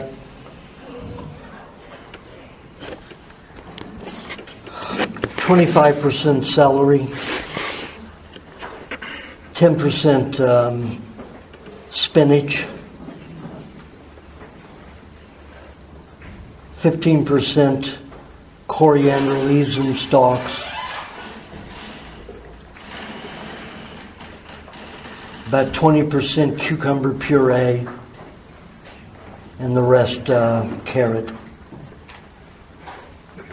Fruit, lots of pineapple that break down the tar, any kind of citrus, including grapefruit. Grapefruit will probably give you a little bit more energy. Pineapple will help you clean a little bit faster, so trade off on them. And you need lots of red berries to give rid of help get rid of that tar also.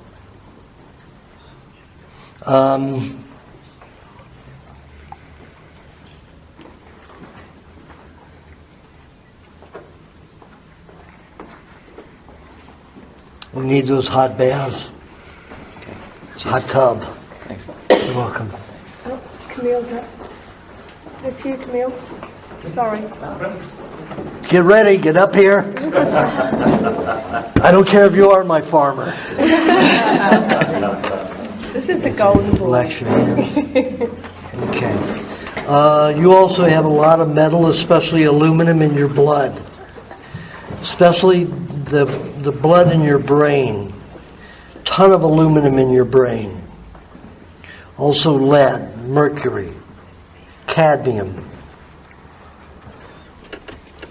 Looks like you worked with a lot of solvents.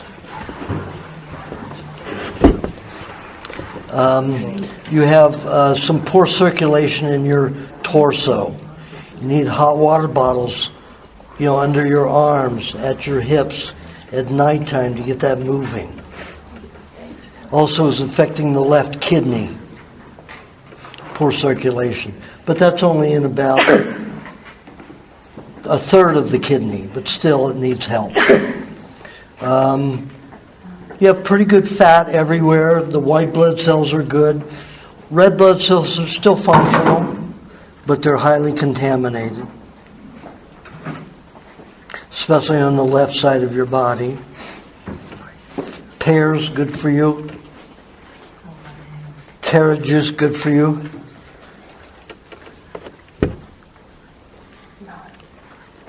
Head lettuce, good for you. Iceberg lettuce is stuff they say that has no value. Now, iceberg lettuce is the only food on the planet besides opium that contains opiates. So, if you're feeling a little down and under the weather, eat some, head lettuce, iceberg lettuce, and it will help pick you up. And you could use it. That aluminum is interfering with some of the brain activity, and those opiates will make it right. Okay? So grow some head lettuce. If you have bleeding, green or white, it's called head cabbage. If you're not bleeding at your period time, you eat red cabbage. You want to slow it down, you eat green or white cabbage. Green and white are the same. Some people call it, because it's light green, they call it green. It's really white head cabbage, not Chinese leaf cabbage. Okay, you've got that heavy lymphatic congestion all over your body. It's not necessarily in the glands, but it's in the nodes and all of the areas under your skin. So it's storing in your, see, you hear this right here? That's all probably 40% more than you're supposed to have around your elbows. So that means you hold a lot of toxins around your elbows. You need the heat to move it. Meat-wise, any meat you want. Doesn't matter. If I don't say what kind of meat you need, Doesn't matter what kind of meat you eat for quite a while. If I say that you need meat, it'll be within 6-year period that you need to eat something other than anything that you can. If I tell you that you need to eat red or white meat, it'll probably be after a 6-year period. If you haven't heard from me, come back in 6 years.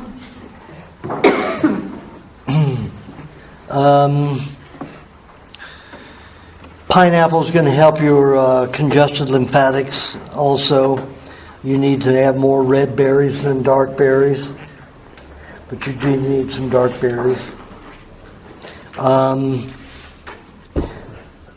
Did I give you a lime juice mixture? Okay. This helps remove a lot of industrial solvents and chemicals out of the body. 3 ounces of lime juice, 1 ounce of lemon juice, a 1/4 teaspoon of apple cider vinegar, 3 to 4 tablespoons of coconut cream, 2 to 3 tablespoons of dairy cream, and if you're thin, you need to eat about 1/3 of a mango with it, and more of a green than too ripe of a mango. If you're thin, if you're overweight or in your shape, you eat, and you're not overweight, you're just fine for me. You have a kiwi, okay?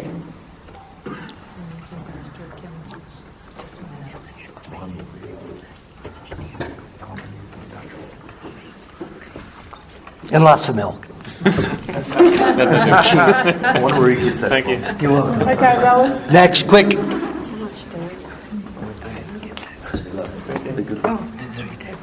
Let's have some chairs up here. All the people who are coming next, let's gather and put you in these chairs. Yeah, we've got them lined up. So we'll go very fast. Okay? So all the people who are coming next. The next one here. The next one here. We'll have 4 musical chairs. And these are your 4 musical chairs. Okay?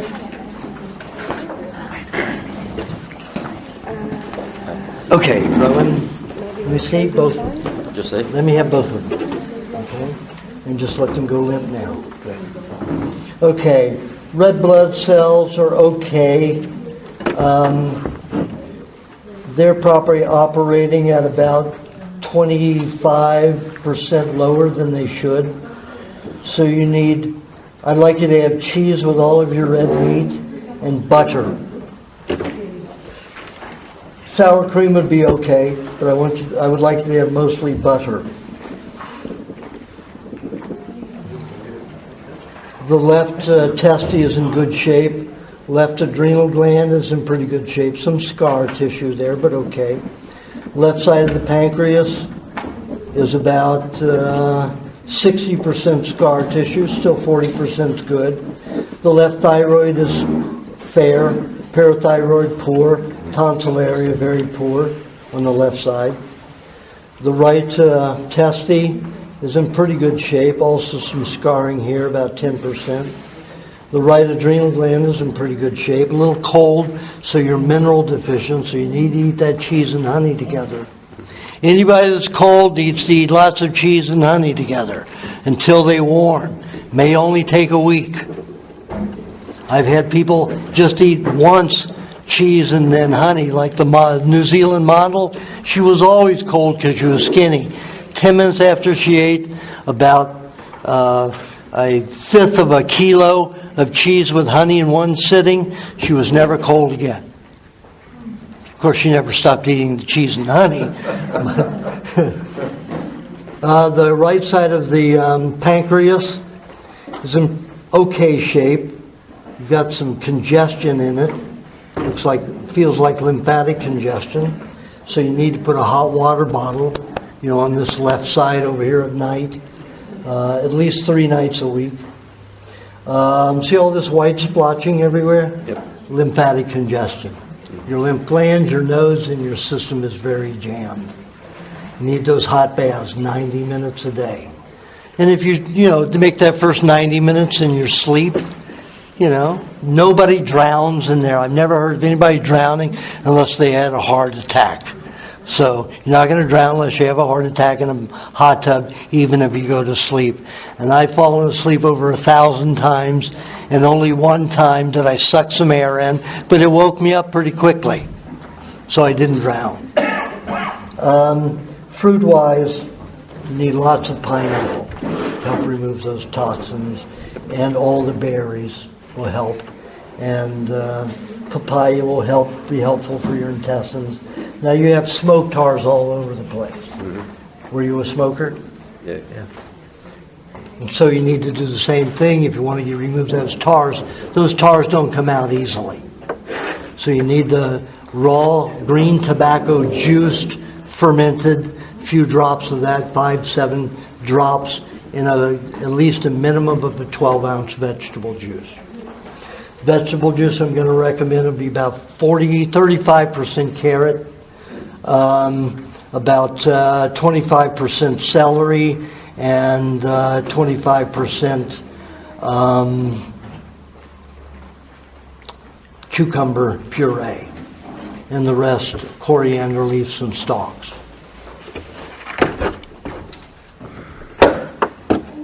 I would say 5 days a week, have the majority of your fruit with the fat is pineapple. And how tall are you? 6 foot. Just 6 foot? Yeah, not tall. Slightly under. Slightly under. Then I would say about at least 3/4 of a cup of pineapple, but with enough fat. Oh. And how about heart? Pardon? How about my heart? Are you able to tell him? Well, no. I would if I see a problem with somewhere, I'll bring it out. Your heart's in good shape. Okay. Thank you. You're welcome.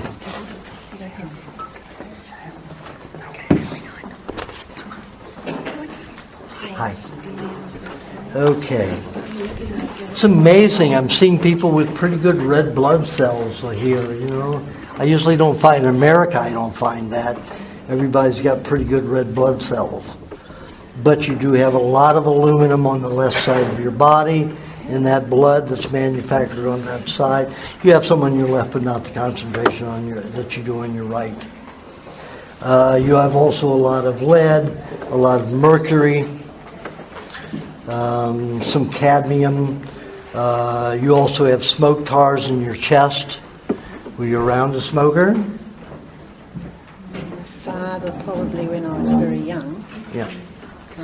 You weren't able to get rid of it. It's just plaque, hardened into your tissues. Pardon? Unless it was nightclub stuff. Oh, well, there you go. Yeah. Nightclub, you're going to get a lot. What are you doing in the nightclub?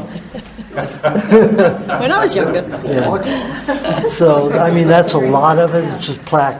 Yeah. And it's not everywhere in your chest like a normal smoker. It's right in the bronchioles and lungs. Yeah, so that's why I cough. Plaque's on there. Yeah.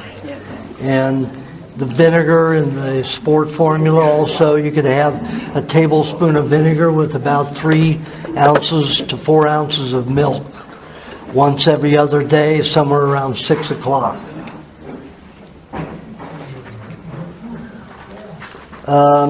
You have tremendous amounts of lymphatic congestion. You see all this stuff that's sitting under there? It's not moving. You need a hot tub. You absolutely must, not a bathtub, you need a hot tub. You can keep that temperature at a regular period.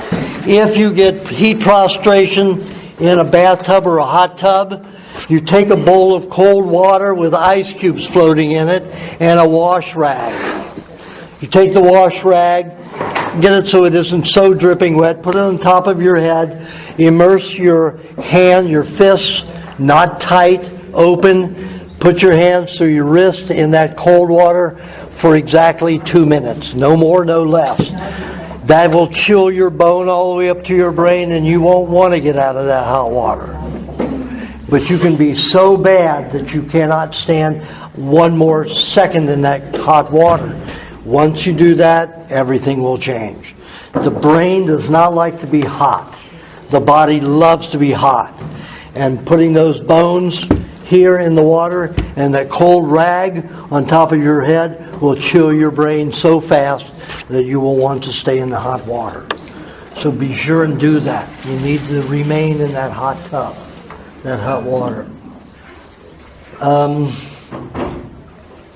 You've got a lot of good cells everywhere else in your body, good health. You're just not cleaning the body. Your big problem is your lymphatic system. And it's causing everything else to fall. Okay? So, even more than the diet, I'm not saying that for real, but I'm saying as much as the diet, you do need a hot tub. Okay?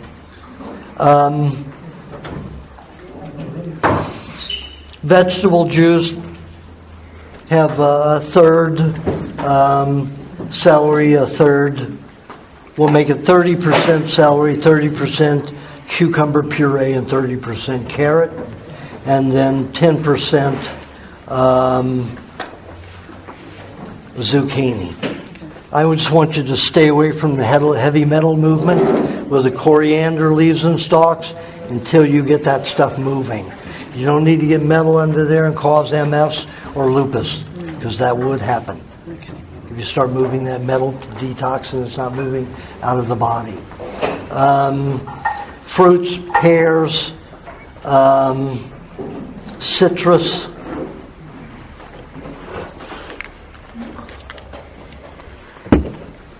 Tropical fruits are okay. I do suggest that you do what I do. It takes, even if it's very mature coconut, just grate some of it and blend it with the coconut water. You need about 2 cups of that a day.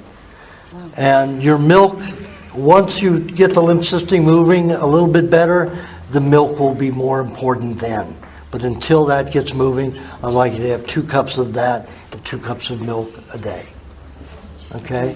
And all the cheese you can eat to help pull those poison out to the intestines instead of throwing it into your skin. Okay? Pineapple is also very important for you, so have, about a third of a cup daily, either in the sport formula or with your fruit meal.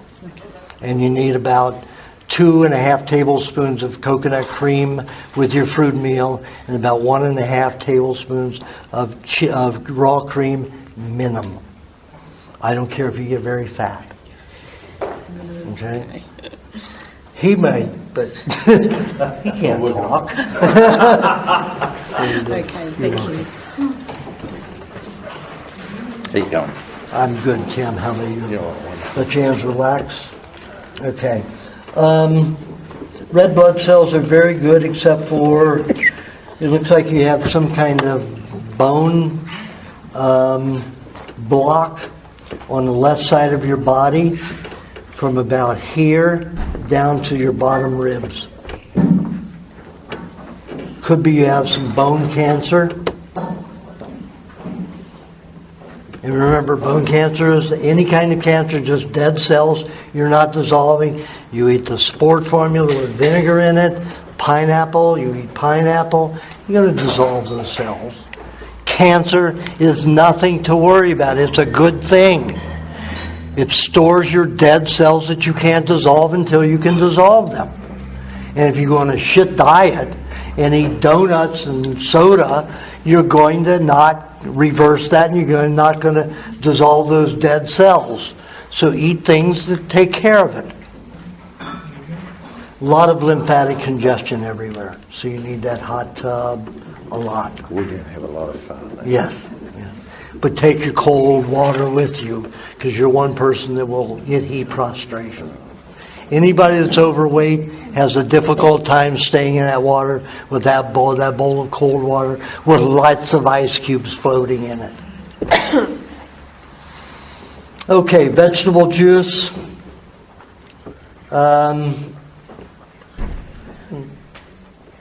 You've got enough fat where you don't have all these metals in your cells, which is fabulous.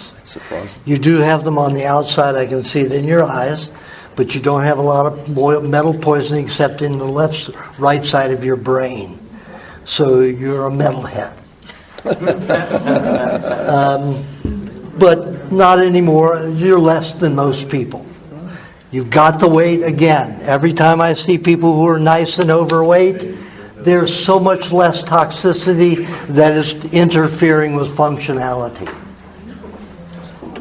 His lymph system is shit, though. It is really blocked. so far the most blocked that I've seen in Australia. Whoa. Famous. The left testicle is a little, is a little weak and very scarred. The left adrenal gland is pretty good. The left side of the pancreas, very scarred. So you did a lot of damage before. When did you gain the weight? Oh, I've always been. You always been? Reasonably built, yeah. Huh. There's a lot of scar tissue in that pancreas. Probably only about 20% alive. But you still have the right one to look at. Right thyroid, excellent. Parathyroid, excellent. Tonsil area, poor. The right testy, a little weaker, a little smaller than it should be. The right adrenal gland's in good shape. Right side of the pancreas, also heavy scar tissue, but still about 35% alive. So you still have enough to do this diet and not have a worry with your pancreas. Right thyroid, excellent. Parathyroid, excellent. Tonsil area, fair. You need lots of pineapple, unripe pineapple or medium ripe pineapple. And lots of coconut cream, lots of the baths. You need to make 1.5 sport formulas a day. You need to eat a little bit more sport formula than you do milk. So, or you could drink probably 1.5 quarts of milk a day, 1.5 quarts of sport formula. And do lots of perspiring in that hot tub. You can have maybe a half a cup of water a day, only an ounce at a time, and spread it out every 4 hours. Wow. You could use a little water, straight water. That your cells need a little bit more solvent reaction, so they need a little bit more water to help clean out that lymphatic congestion. Okay. Thank you. You're welcome. Hello.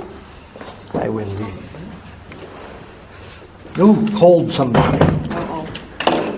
Cheese and honey. Cheese and honey. Relax. I know it's not easy to relax. Everybody's worried about what I'm going to say.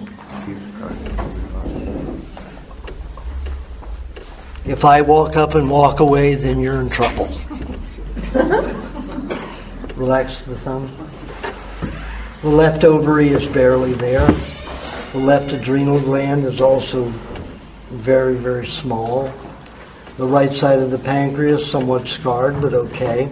Left thyroid good, parathyroid very good, tonsil area very, very, very poor. The right ovary is in very good shape. The right adrenal glands in pretty good shape, a little bit of protein deficiency. The right side of the pancreas heavily scarred, but still enough. You only need 10%. Were you a vegan, vegetarian at all? Very, very short period. Not really. Yeah, but you're not digesting your cooked meats. You've got to eat raw meat, because you're almost like a vegetarian. So this is one of those people that don't digest their meats cooked. Like Jeff Slay, all of a sudden he stopped digesting all of his cooked meats, started just shrinking away. You're not shrinking away, but you're bloating from it. And look at all this lymphatic waste that you have under your skin. That's a lot. And it's hardening, which is terrible. Okay? So it means you've got a lot of plastic fat in there. So hot baths, and even sleep with hot water bottles to make it work. Or you could do what I used to do. I'd sleep 4 to 6 hours in my hot tub. Melt it out as soon as possible. Okay, your lymphatic system is jammed everywhere, that's why. See all that splotching, white splotching all over? That is the second worst lymphatic system I've seen. Actually, it's worse than his because you don't have the fat he has.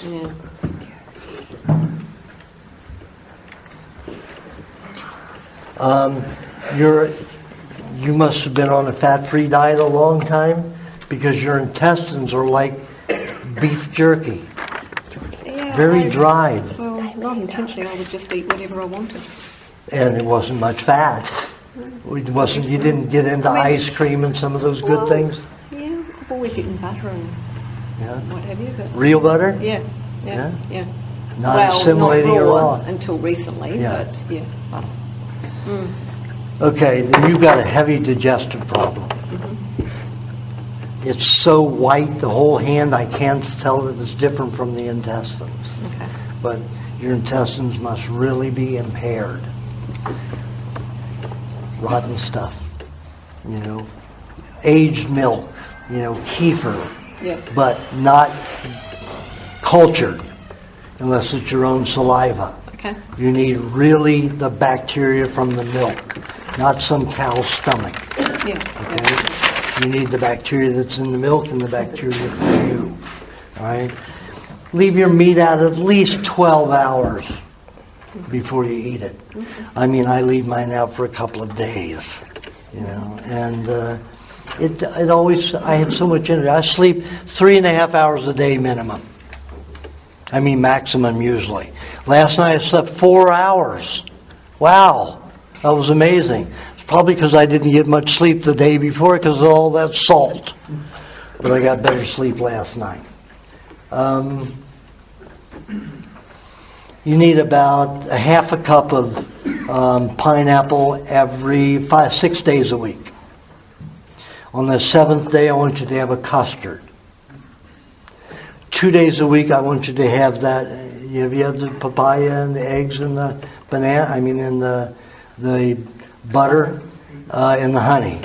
Did you put some ginger in it? Okay.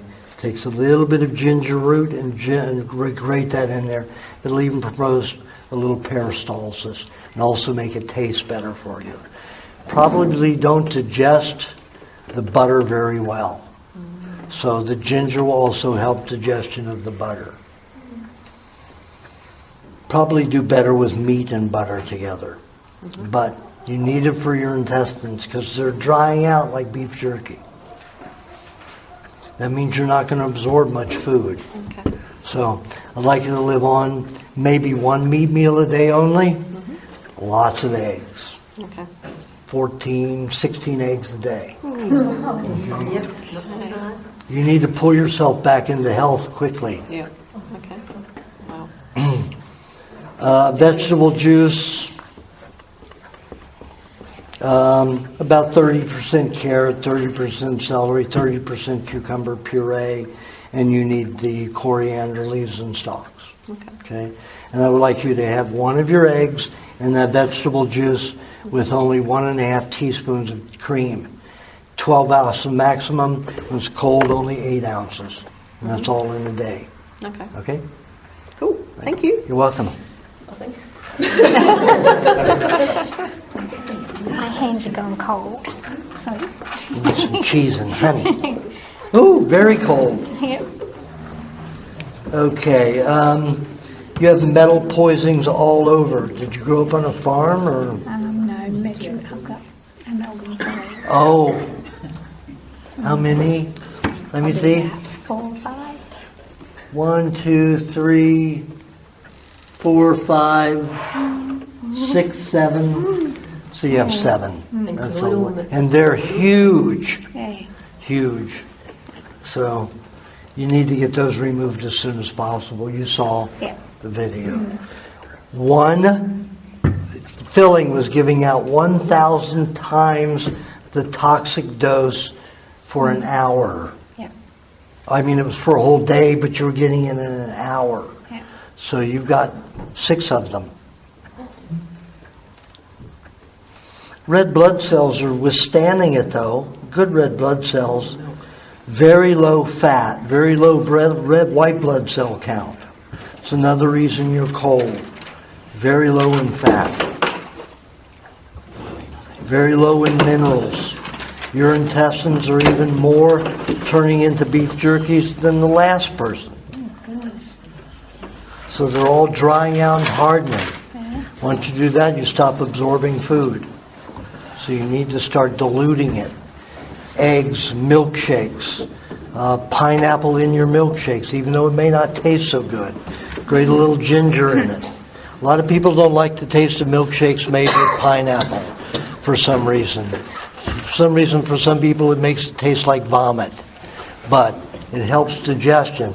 Remember, vomit is partially digested food. And so some of your food, when it's aged and proper, it should taste like vomit. And if I were you, I would have the 2 tablespoons of cheese with 2 teaspoons of honey 3 times a day for at least a year to remineralize yourself. The moisturizing lubrication form would be good for you to have every other day. Fruit, except for the pineapple, berries, only thing I would suggest. Oh, cherries. Cherries when they're in season would be good. Help you remove some of that toxic iron that you have. You'll have a lot of toxic iron in your chest, in your lungs, in your esophagus, in your bronchioles. I know you didn't go around inhaling iron. No. Or maybe you did. Maybe iron was dusted around. Maybe iron was shaved around your neighborhood. Nothing I know of. Were you raised around a metal factory? Yeah, they could have been when I was younger. Yeah. So you were getting all that metal that was rusting, airborne. Because it's in your lungs, built into your lungs. Carrot juice helps get rid of that. Red berries, cherries, red meat, eggs.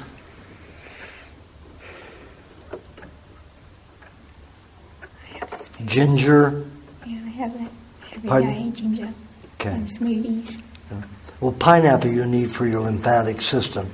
Your lymphatic isn't terribly jammed, but underneath your skin you're not perspiring properly.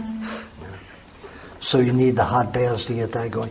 Now when you've just got the block under the skin, it takes a minimum of a 40-minute bath.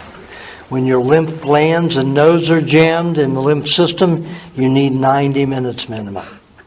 Okay? So you need 40 minutes minimum. Go for the whole 90 minutes. And you need the coconut cream, and you need the dairy cream, you need the butter. You just need a little bit of honey with all of that. You're a little low in digestive enzymes and digestive help. And that's only because you've just solidified and dried so much. Your digestive tract itself is going to rob the enzymes from your food and not enough to help digest the food. Okay? Mm-hmm. All right. Oh, I wanted to check your glands. Sorry. I did, didn't I? Did you see any silver? No, relax. Pardon? Did you see any silver in there? Well, it's pretty. Pardon? About 10 years. You what? 10 years on colloidal silver for 10 years. Well, maybe that's what some of that metal is.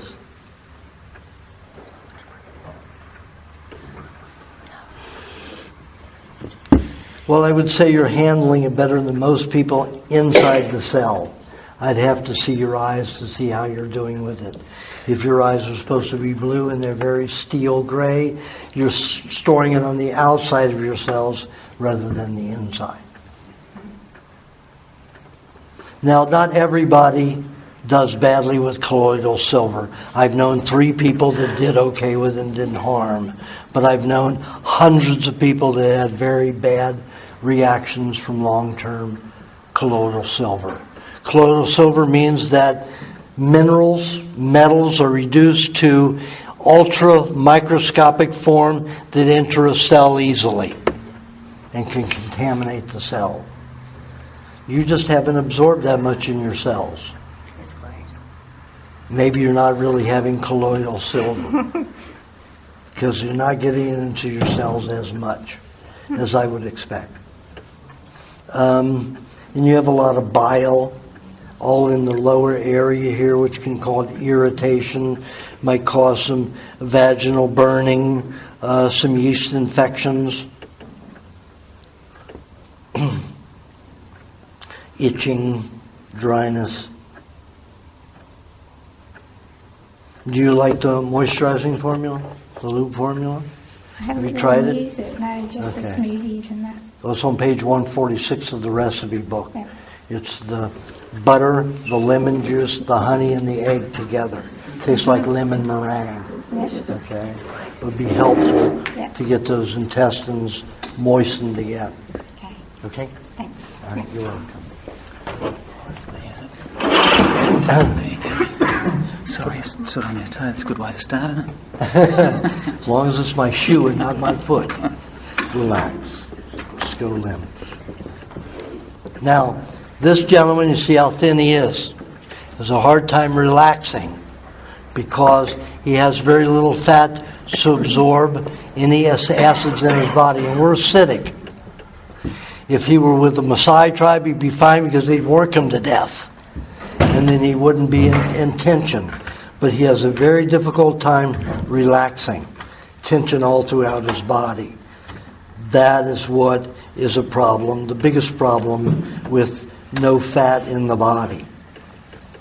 Then the second big problem is the poisons enter all the cells, and you're loaded with metal poisoning.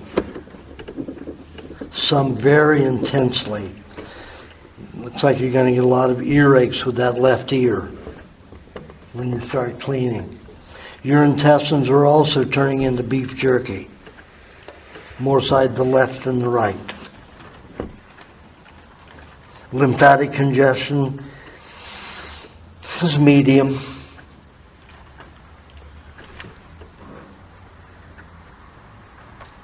Left testy is in okay shape, very cold. You're very mineral deficient too. So I'd like you to eat 7 tablespoons of cheese with 5.5 teaspoons of honey, twice daily. And then at night, 3 tablespoons of cheese with 2 teaspoons of honey. And a half a cup, well, you could drink a whole cup of milk at nighttime with an extra tablespoon of cream in it. When you have the 7 tablespoons of cheese, also following a meat meal, I suggest you have 2 tablespoons of butter with it, follow it with a half a cup of milk. Wait 5 minutes at that time. During the night, you don't have to wait the 5 minutes to have the milk. Also, lubrication formulas, excellent for you. Meat doesn't matter, you need it. Eggs, many as you can eat. You need a lot of berries. I would say 7 days a week you need dark berries to help remove that metal. Coconut cream, at least 5 tablespoons daily. How tall are you? 6'1".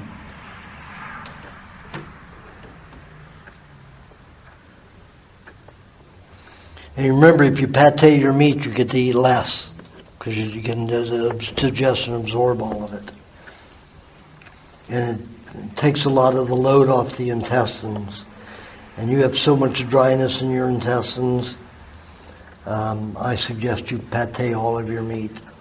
Once in a while, if you go to a restaurant, order a steak raw, fine, eat it like that. But most of the time, puree it, grind it.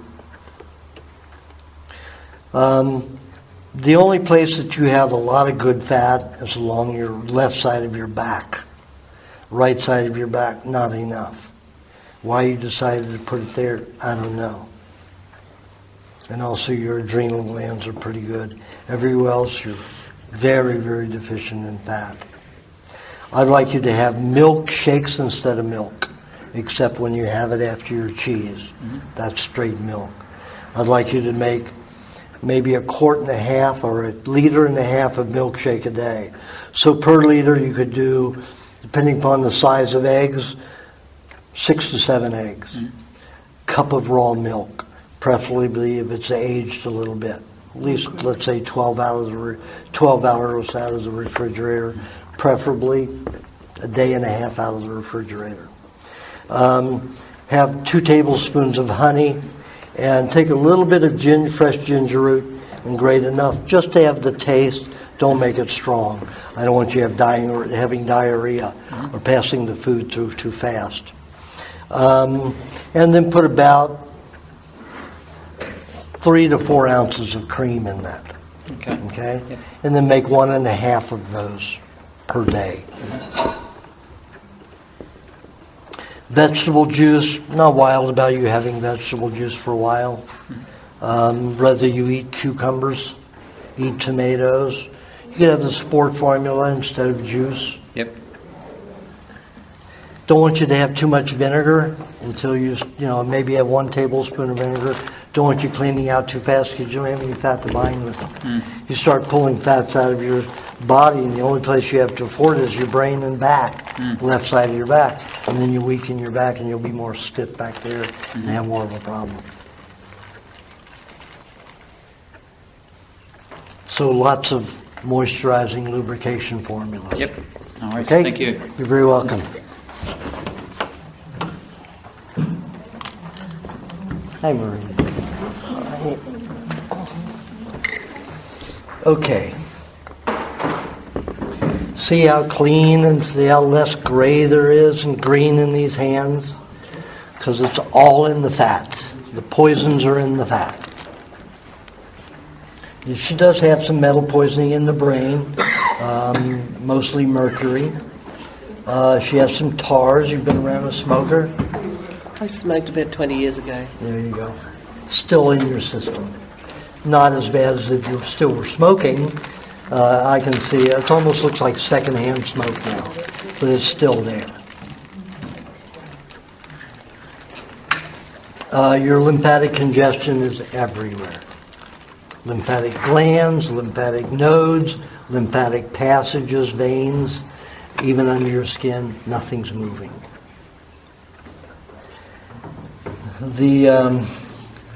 Relax. The right ovary is okay. The right adrenal gland is pretty good. The right side of the pancreas is heavily scarred, barely working. Not even 10%. Left thyroid, very good. Parathyroid, fair. Tonsillarity, very, very poor. Relax. The right ovary, some protein deficiency, but okay. The right adrenal gland is a little weak, a little protein deficient, but okay. Right side of the pancreas, much better. Probably a good 65% alive. So you still have a lot of pancreas. Like I said, we only need 10% of an alive pancreas to make this diet work because we eat so little high carbs. Right thyroid, excellent. Parathyroid, excellent. Tonsil area, fair. Digestion is okay on the right side, not so good on the left side. Poor circulation. You need a hot water bottle at your tummy. Every night that you think of it. You're getting skinny on your left side of your body compared to the right. Oh, the wobbles. That's probably why you get imbalanced. You have probably 2 more kilos of weight on the right side of your body than you do the left. So that makes it difficult to be, as coordinated as... I have a very bad knee. Not just that's causing it, though. Okay. And you've got that extra weight on that right side. Yeah, that doesn't help. So put a hot water bottle on either side of that knee. Take a towel and wrap it around the 2 hot water bottles.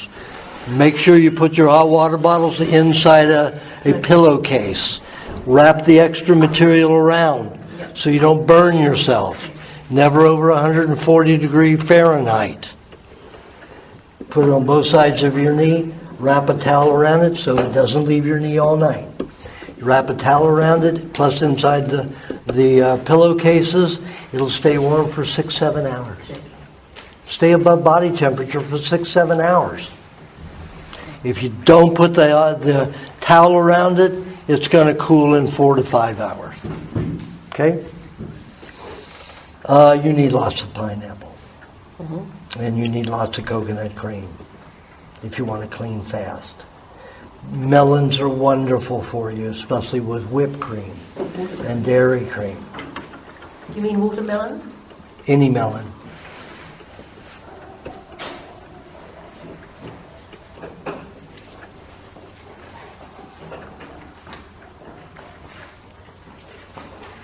you know, it's pretty easy. All you need to do is drink your milk, eat your eggs, eat a little bit of meat, and eat your pineapple and take your hot baths. You're in pretty good shape, you know. You just need to recover. Eat your cheese too, though. So, you could do a pretty simple diet. You could be mostly a dairy person, but you need that dairy, and you need I'd say at least 3 meat meals a week. Okay, that hot tub is going to be so important for you. Thanks, Sergeant. Vegetable juice, if you want, probably sugar cane would be better. Can I ask you a quick question? Mm-hmm. I've got black salve here on this basal cell carcinoma, but... Don't put that on it. What Take should I do? pineapple, put it on it one day, take vinegar, put it on it the next day, put coconut cream on it the next day. And you just rotate like that. Okay. Okay? Pardon? Any skin cancer? Any skin cancer, any mole, even if you have, you say liver spots, the pineapple will get rid of liver spots, get rid of freckles.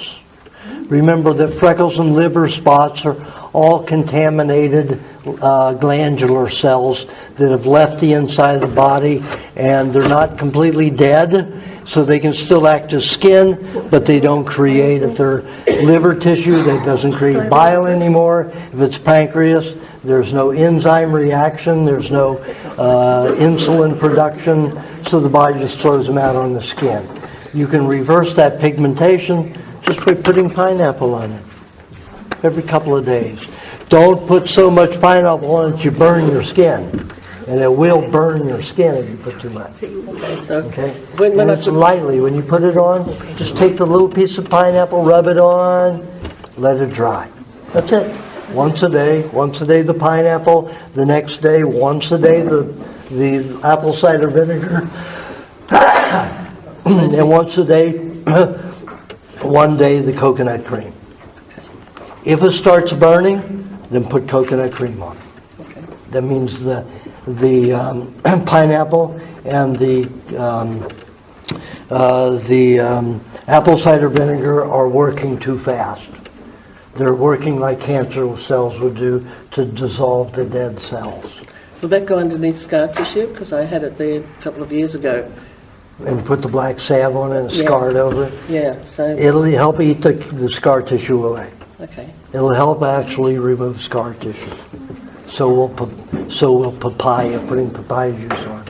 But papaya juice makes your skin smell like vomit. Yeah. So if you're kissing anybody, it won't be good to use papaya. Just use pineapple and vinegar. Mm-hmm. Okay? Thank you so much. You're welcome. Okay.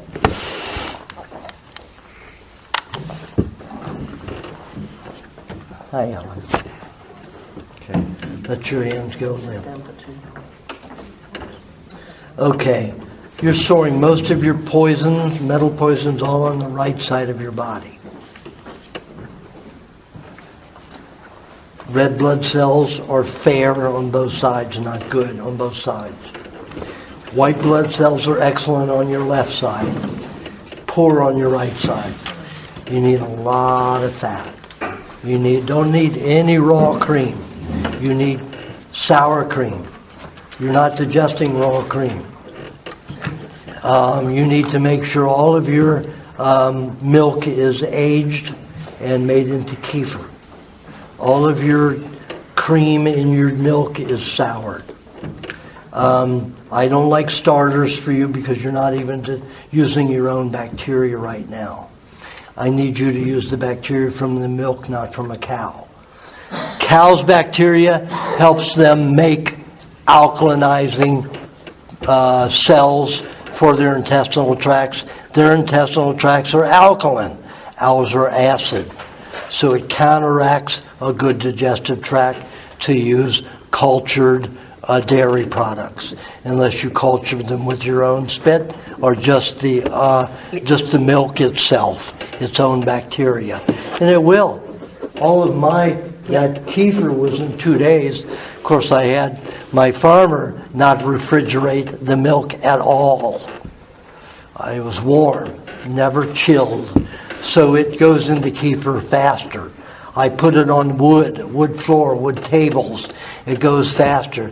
Put it on formica, plastic. It's a cold energy. It won't, bacteria won't multiply and bacteria is fast. Even on concrete, tile, it will not age quickly. The bacteria grows slowly. On wood, it goes fast and better and tastes better. Was it you that I gave my kefir? Was it you that didn't like kefir and then they had taste of mine? Who was that? Don't remember. Hated kefir. And then the one that I just let naturally ferment, she said, oh my God, this is a whole different taste. It's like, the wine makers and the vinegar makers, they like to age everything in wood. It makes a whole difference on how the bacteria grows, the fermentation of the food. So you need lots and lots of sour cream.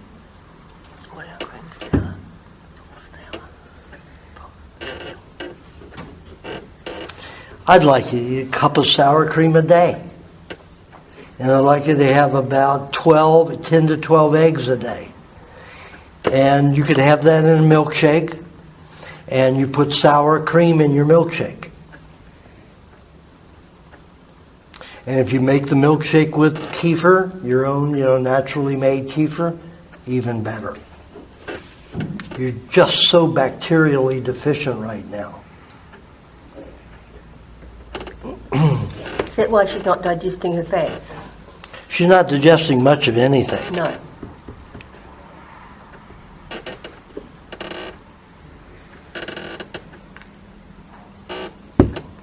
And honey won't help you so much. Pineapple will. Papaya won't, so I can't give you custard.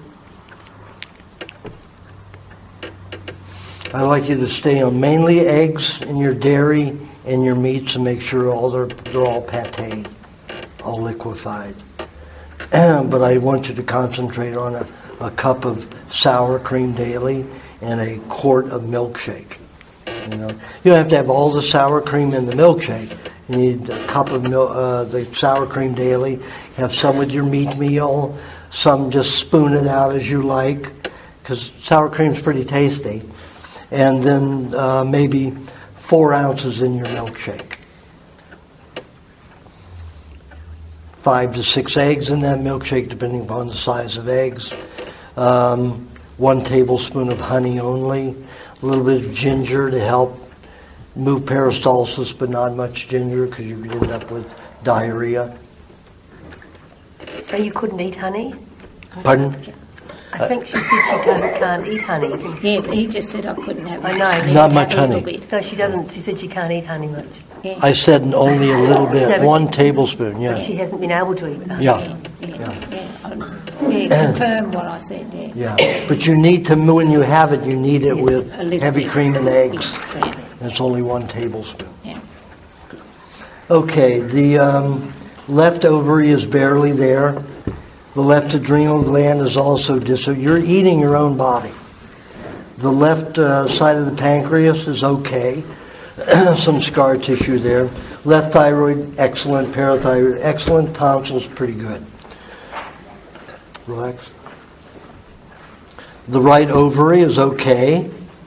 Yeah, it's about, let's say, 50% there. The right adrenal gland is also disappearing, eating that away. The right side of your pancreas, heavily scarred. You're going to need meat down the road, but I need you to gain about 10 kilos before you start eating a lot of meat. I need a lot of fat to start binding with those poisons, because every cell in your body is full of poison. What did you do most of your life? I taught, went to boarding school. Then. So you had a lot of cleaning to do, scrubbing floors and toilets. No, use any chemicals or anything. So it was a good boarding school? Yeah, Oh. I didn't have to do that. We had Okay. to wash up, but that was about it, and, sweep and stuff, but no.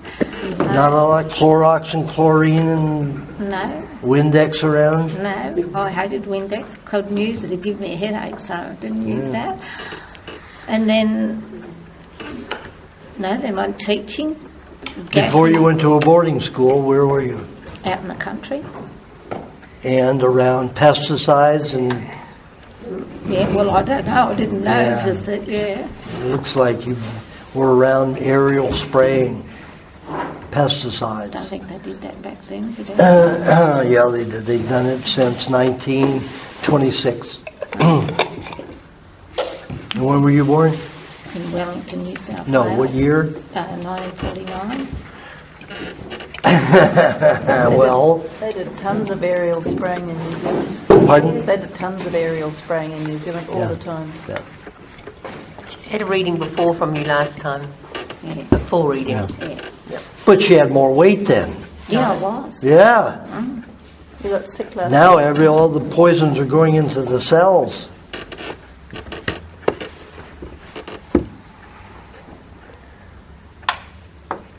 Fruit, you don't want to eat much fruit except for pineapple.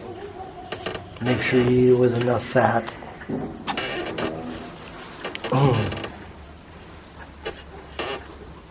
So, lots of sour dairy, lots of eggs. Right. Okay. That's easy to do. For a anyway. year. Yeah, well, that's easy Okay. to do. Good. Thank you. Want to go now? Thank you. Yeah, I'd be happy to go now. Okay. Your last one. Last one. Okay, last one. This is it? Yep, last one. Good.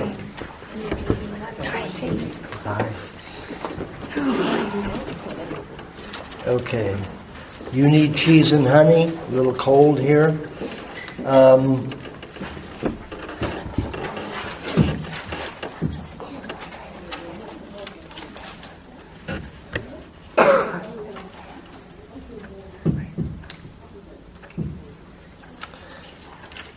It's like you're full of kerosene. Do you take supplements? Not now, but I did for a time. A lot for a long time. Are you using any kind of a distilled oil on your skin, anywhere, anything? Flaxseed oil? Huh? Flaxseed oil? That's not distilled. That's not distilled. No, I'm not using any. So no Young's oils, no fragrant oils, nothing like that. Essential oils? Sorry, distilled oils. Yeah, essential oils. Okay. Yeah. You got to stop them. Okay. You're actually dissolving your cells. Okay.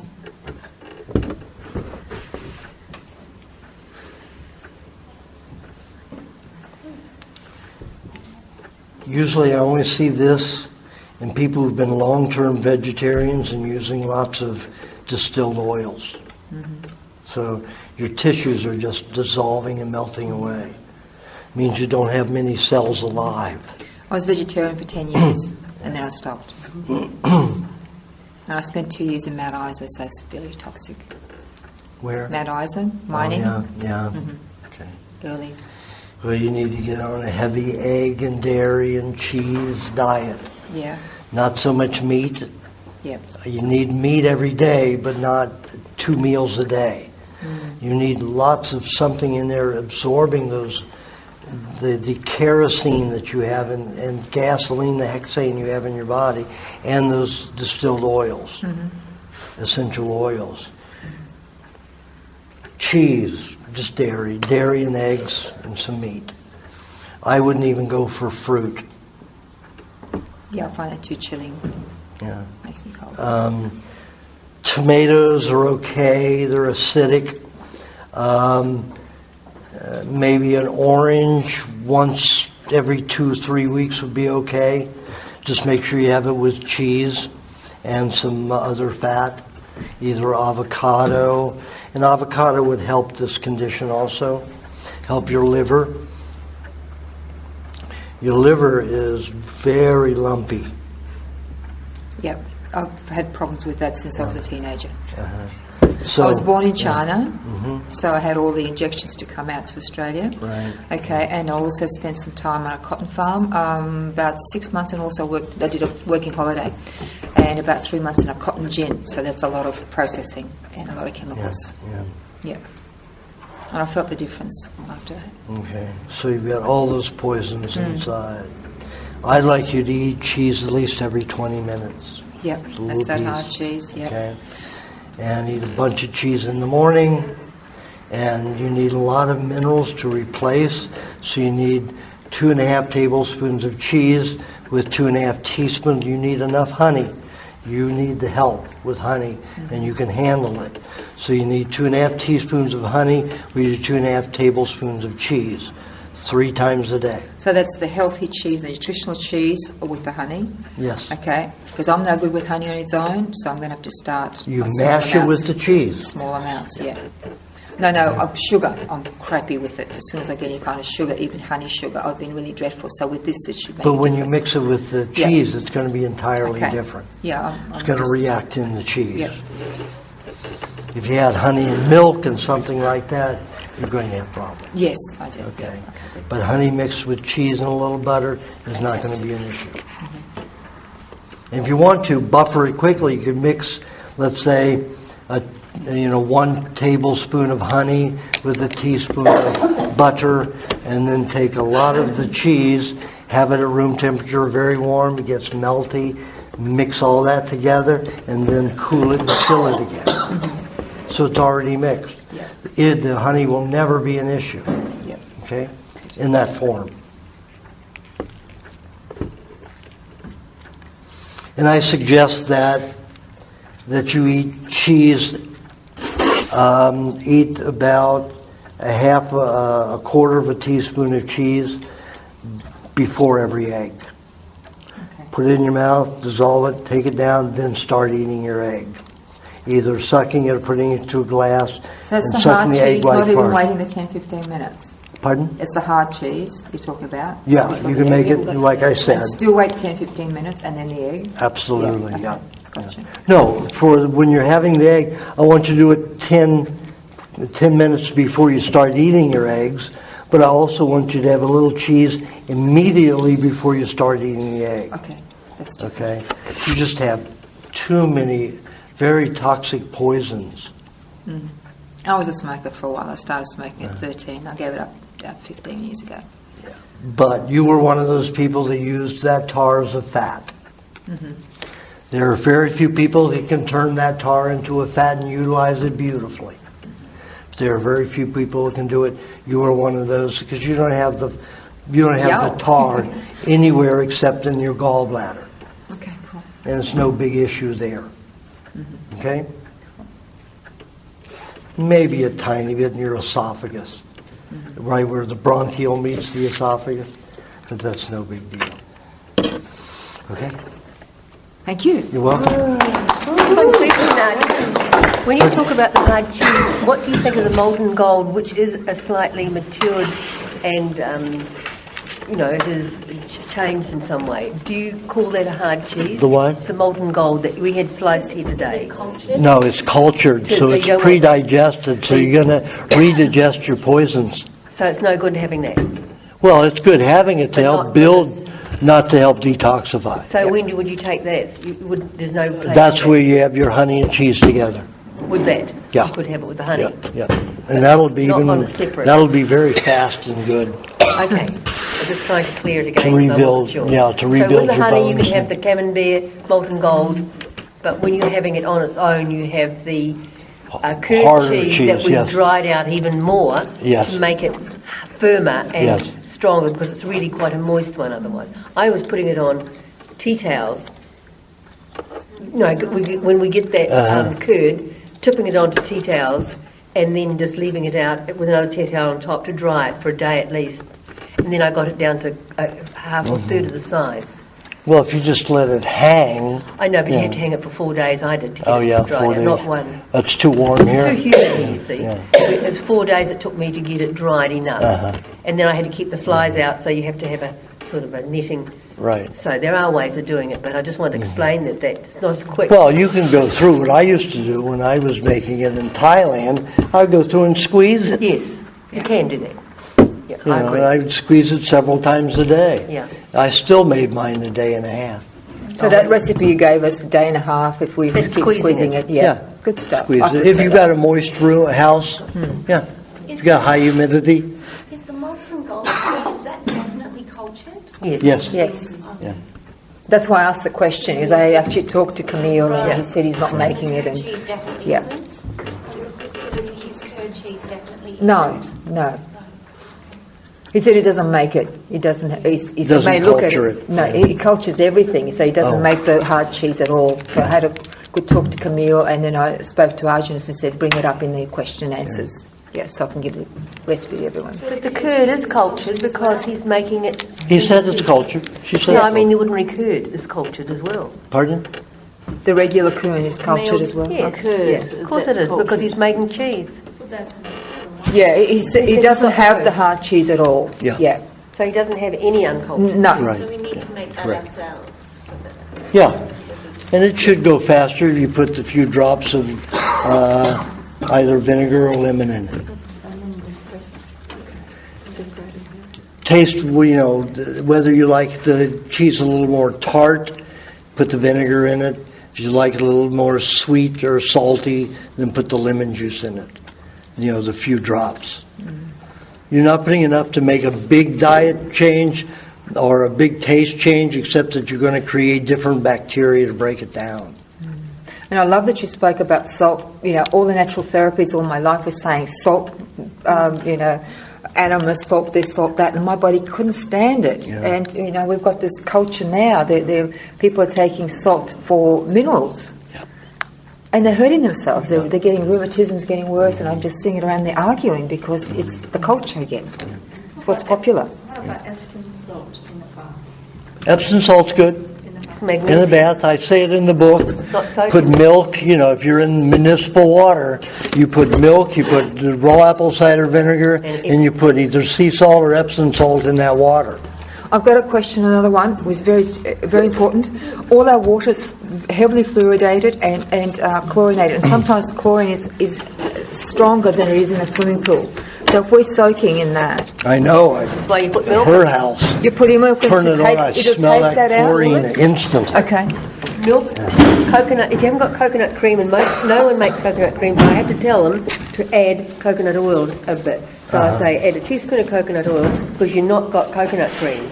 So, you know, this is better than nothing, isn't it? All you have to do is hire a couple of high school kids, Yeah, but they have them haven't got break the- your freaking coconuts. But they haven't got the juices for it.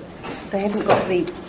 Oh, well, you buy one juicer and you have a couple of kids or some, you know, a couple juice for you a couple of days a Debbie's week. got to bring it back. Where's Debbie? Debbie, when are you coming back with your juice from Thailand? A juice your coconut is about $800 minimum. What is it? Yeah, right. Well, it's more than that. Well, it's not about $800. Debbie's bringing one back from Thailand. But, I mean, if you get, you know, a really good one, you want to manufacture. I imported 3 of them from Thailand.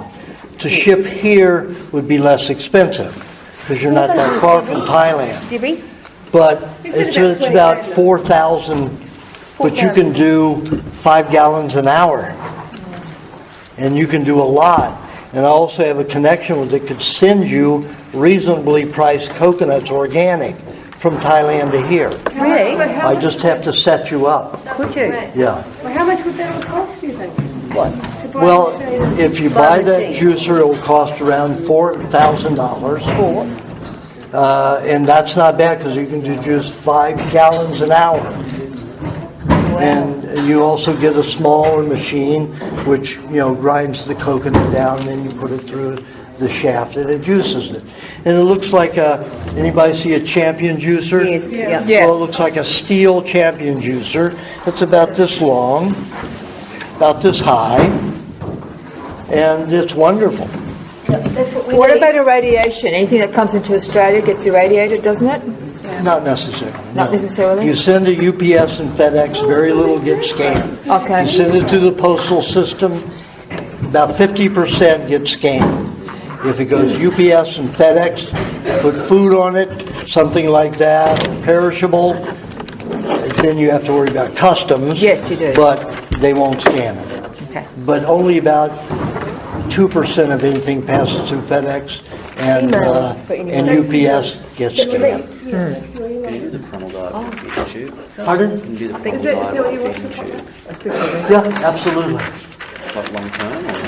I had one man who was 93 years old, and he was being fed through a tube, and they made, the liver formula for babies that I have in the book. Made that, diluted it with more milk. Didn't let the milk age because it would get too thick. So it was everything was pretty fresh. And he was on that for 4.5 months. Got well and off the tube. Out functioning like a normal person again. He was supposed to die. So when they send us the coconuts, will they spray them? Pardon? When they send the coconuts, will they spray them? No. Not unless Australia requires it. And I don't think Australia requires it from Thailand. They got it from the Philippines, I think they require it. I had a client who unloads the containers, and he says they actually spray every container, and at one time he actually went in too soon and ended up with Bell's palsy. So apparently they do. They spray everything that comes in. So it's deadly. Yeah, but they spray the container, not the object inside. Well, it's inside, so depending on how it's packed, I suspect that will go through the packing, so we'd have to be... It's in crates. Wooden crates. Wooden crates. Transporting them, yeah. Okay, we'll talk Now, Australia did that to me. I came into Australia the first time, and I said I'd been on a farm. They took my shoes, and they dipped them. Yeah. My shoes came apart. Destroyed $125. I'm so conscious of this crap, all my supplies are falling apart constantly, and through this neglect. And he got angry at me because I got irate about it damaging my shoes, poisoning my shoes. Yeah. Thank you very, very much.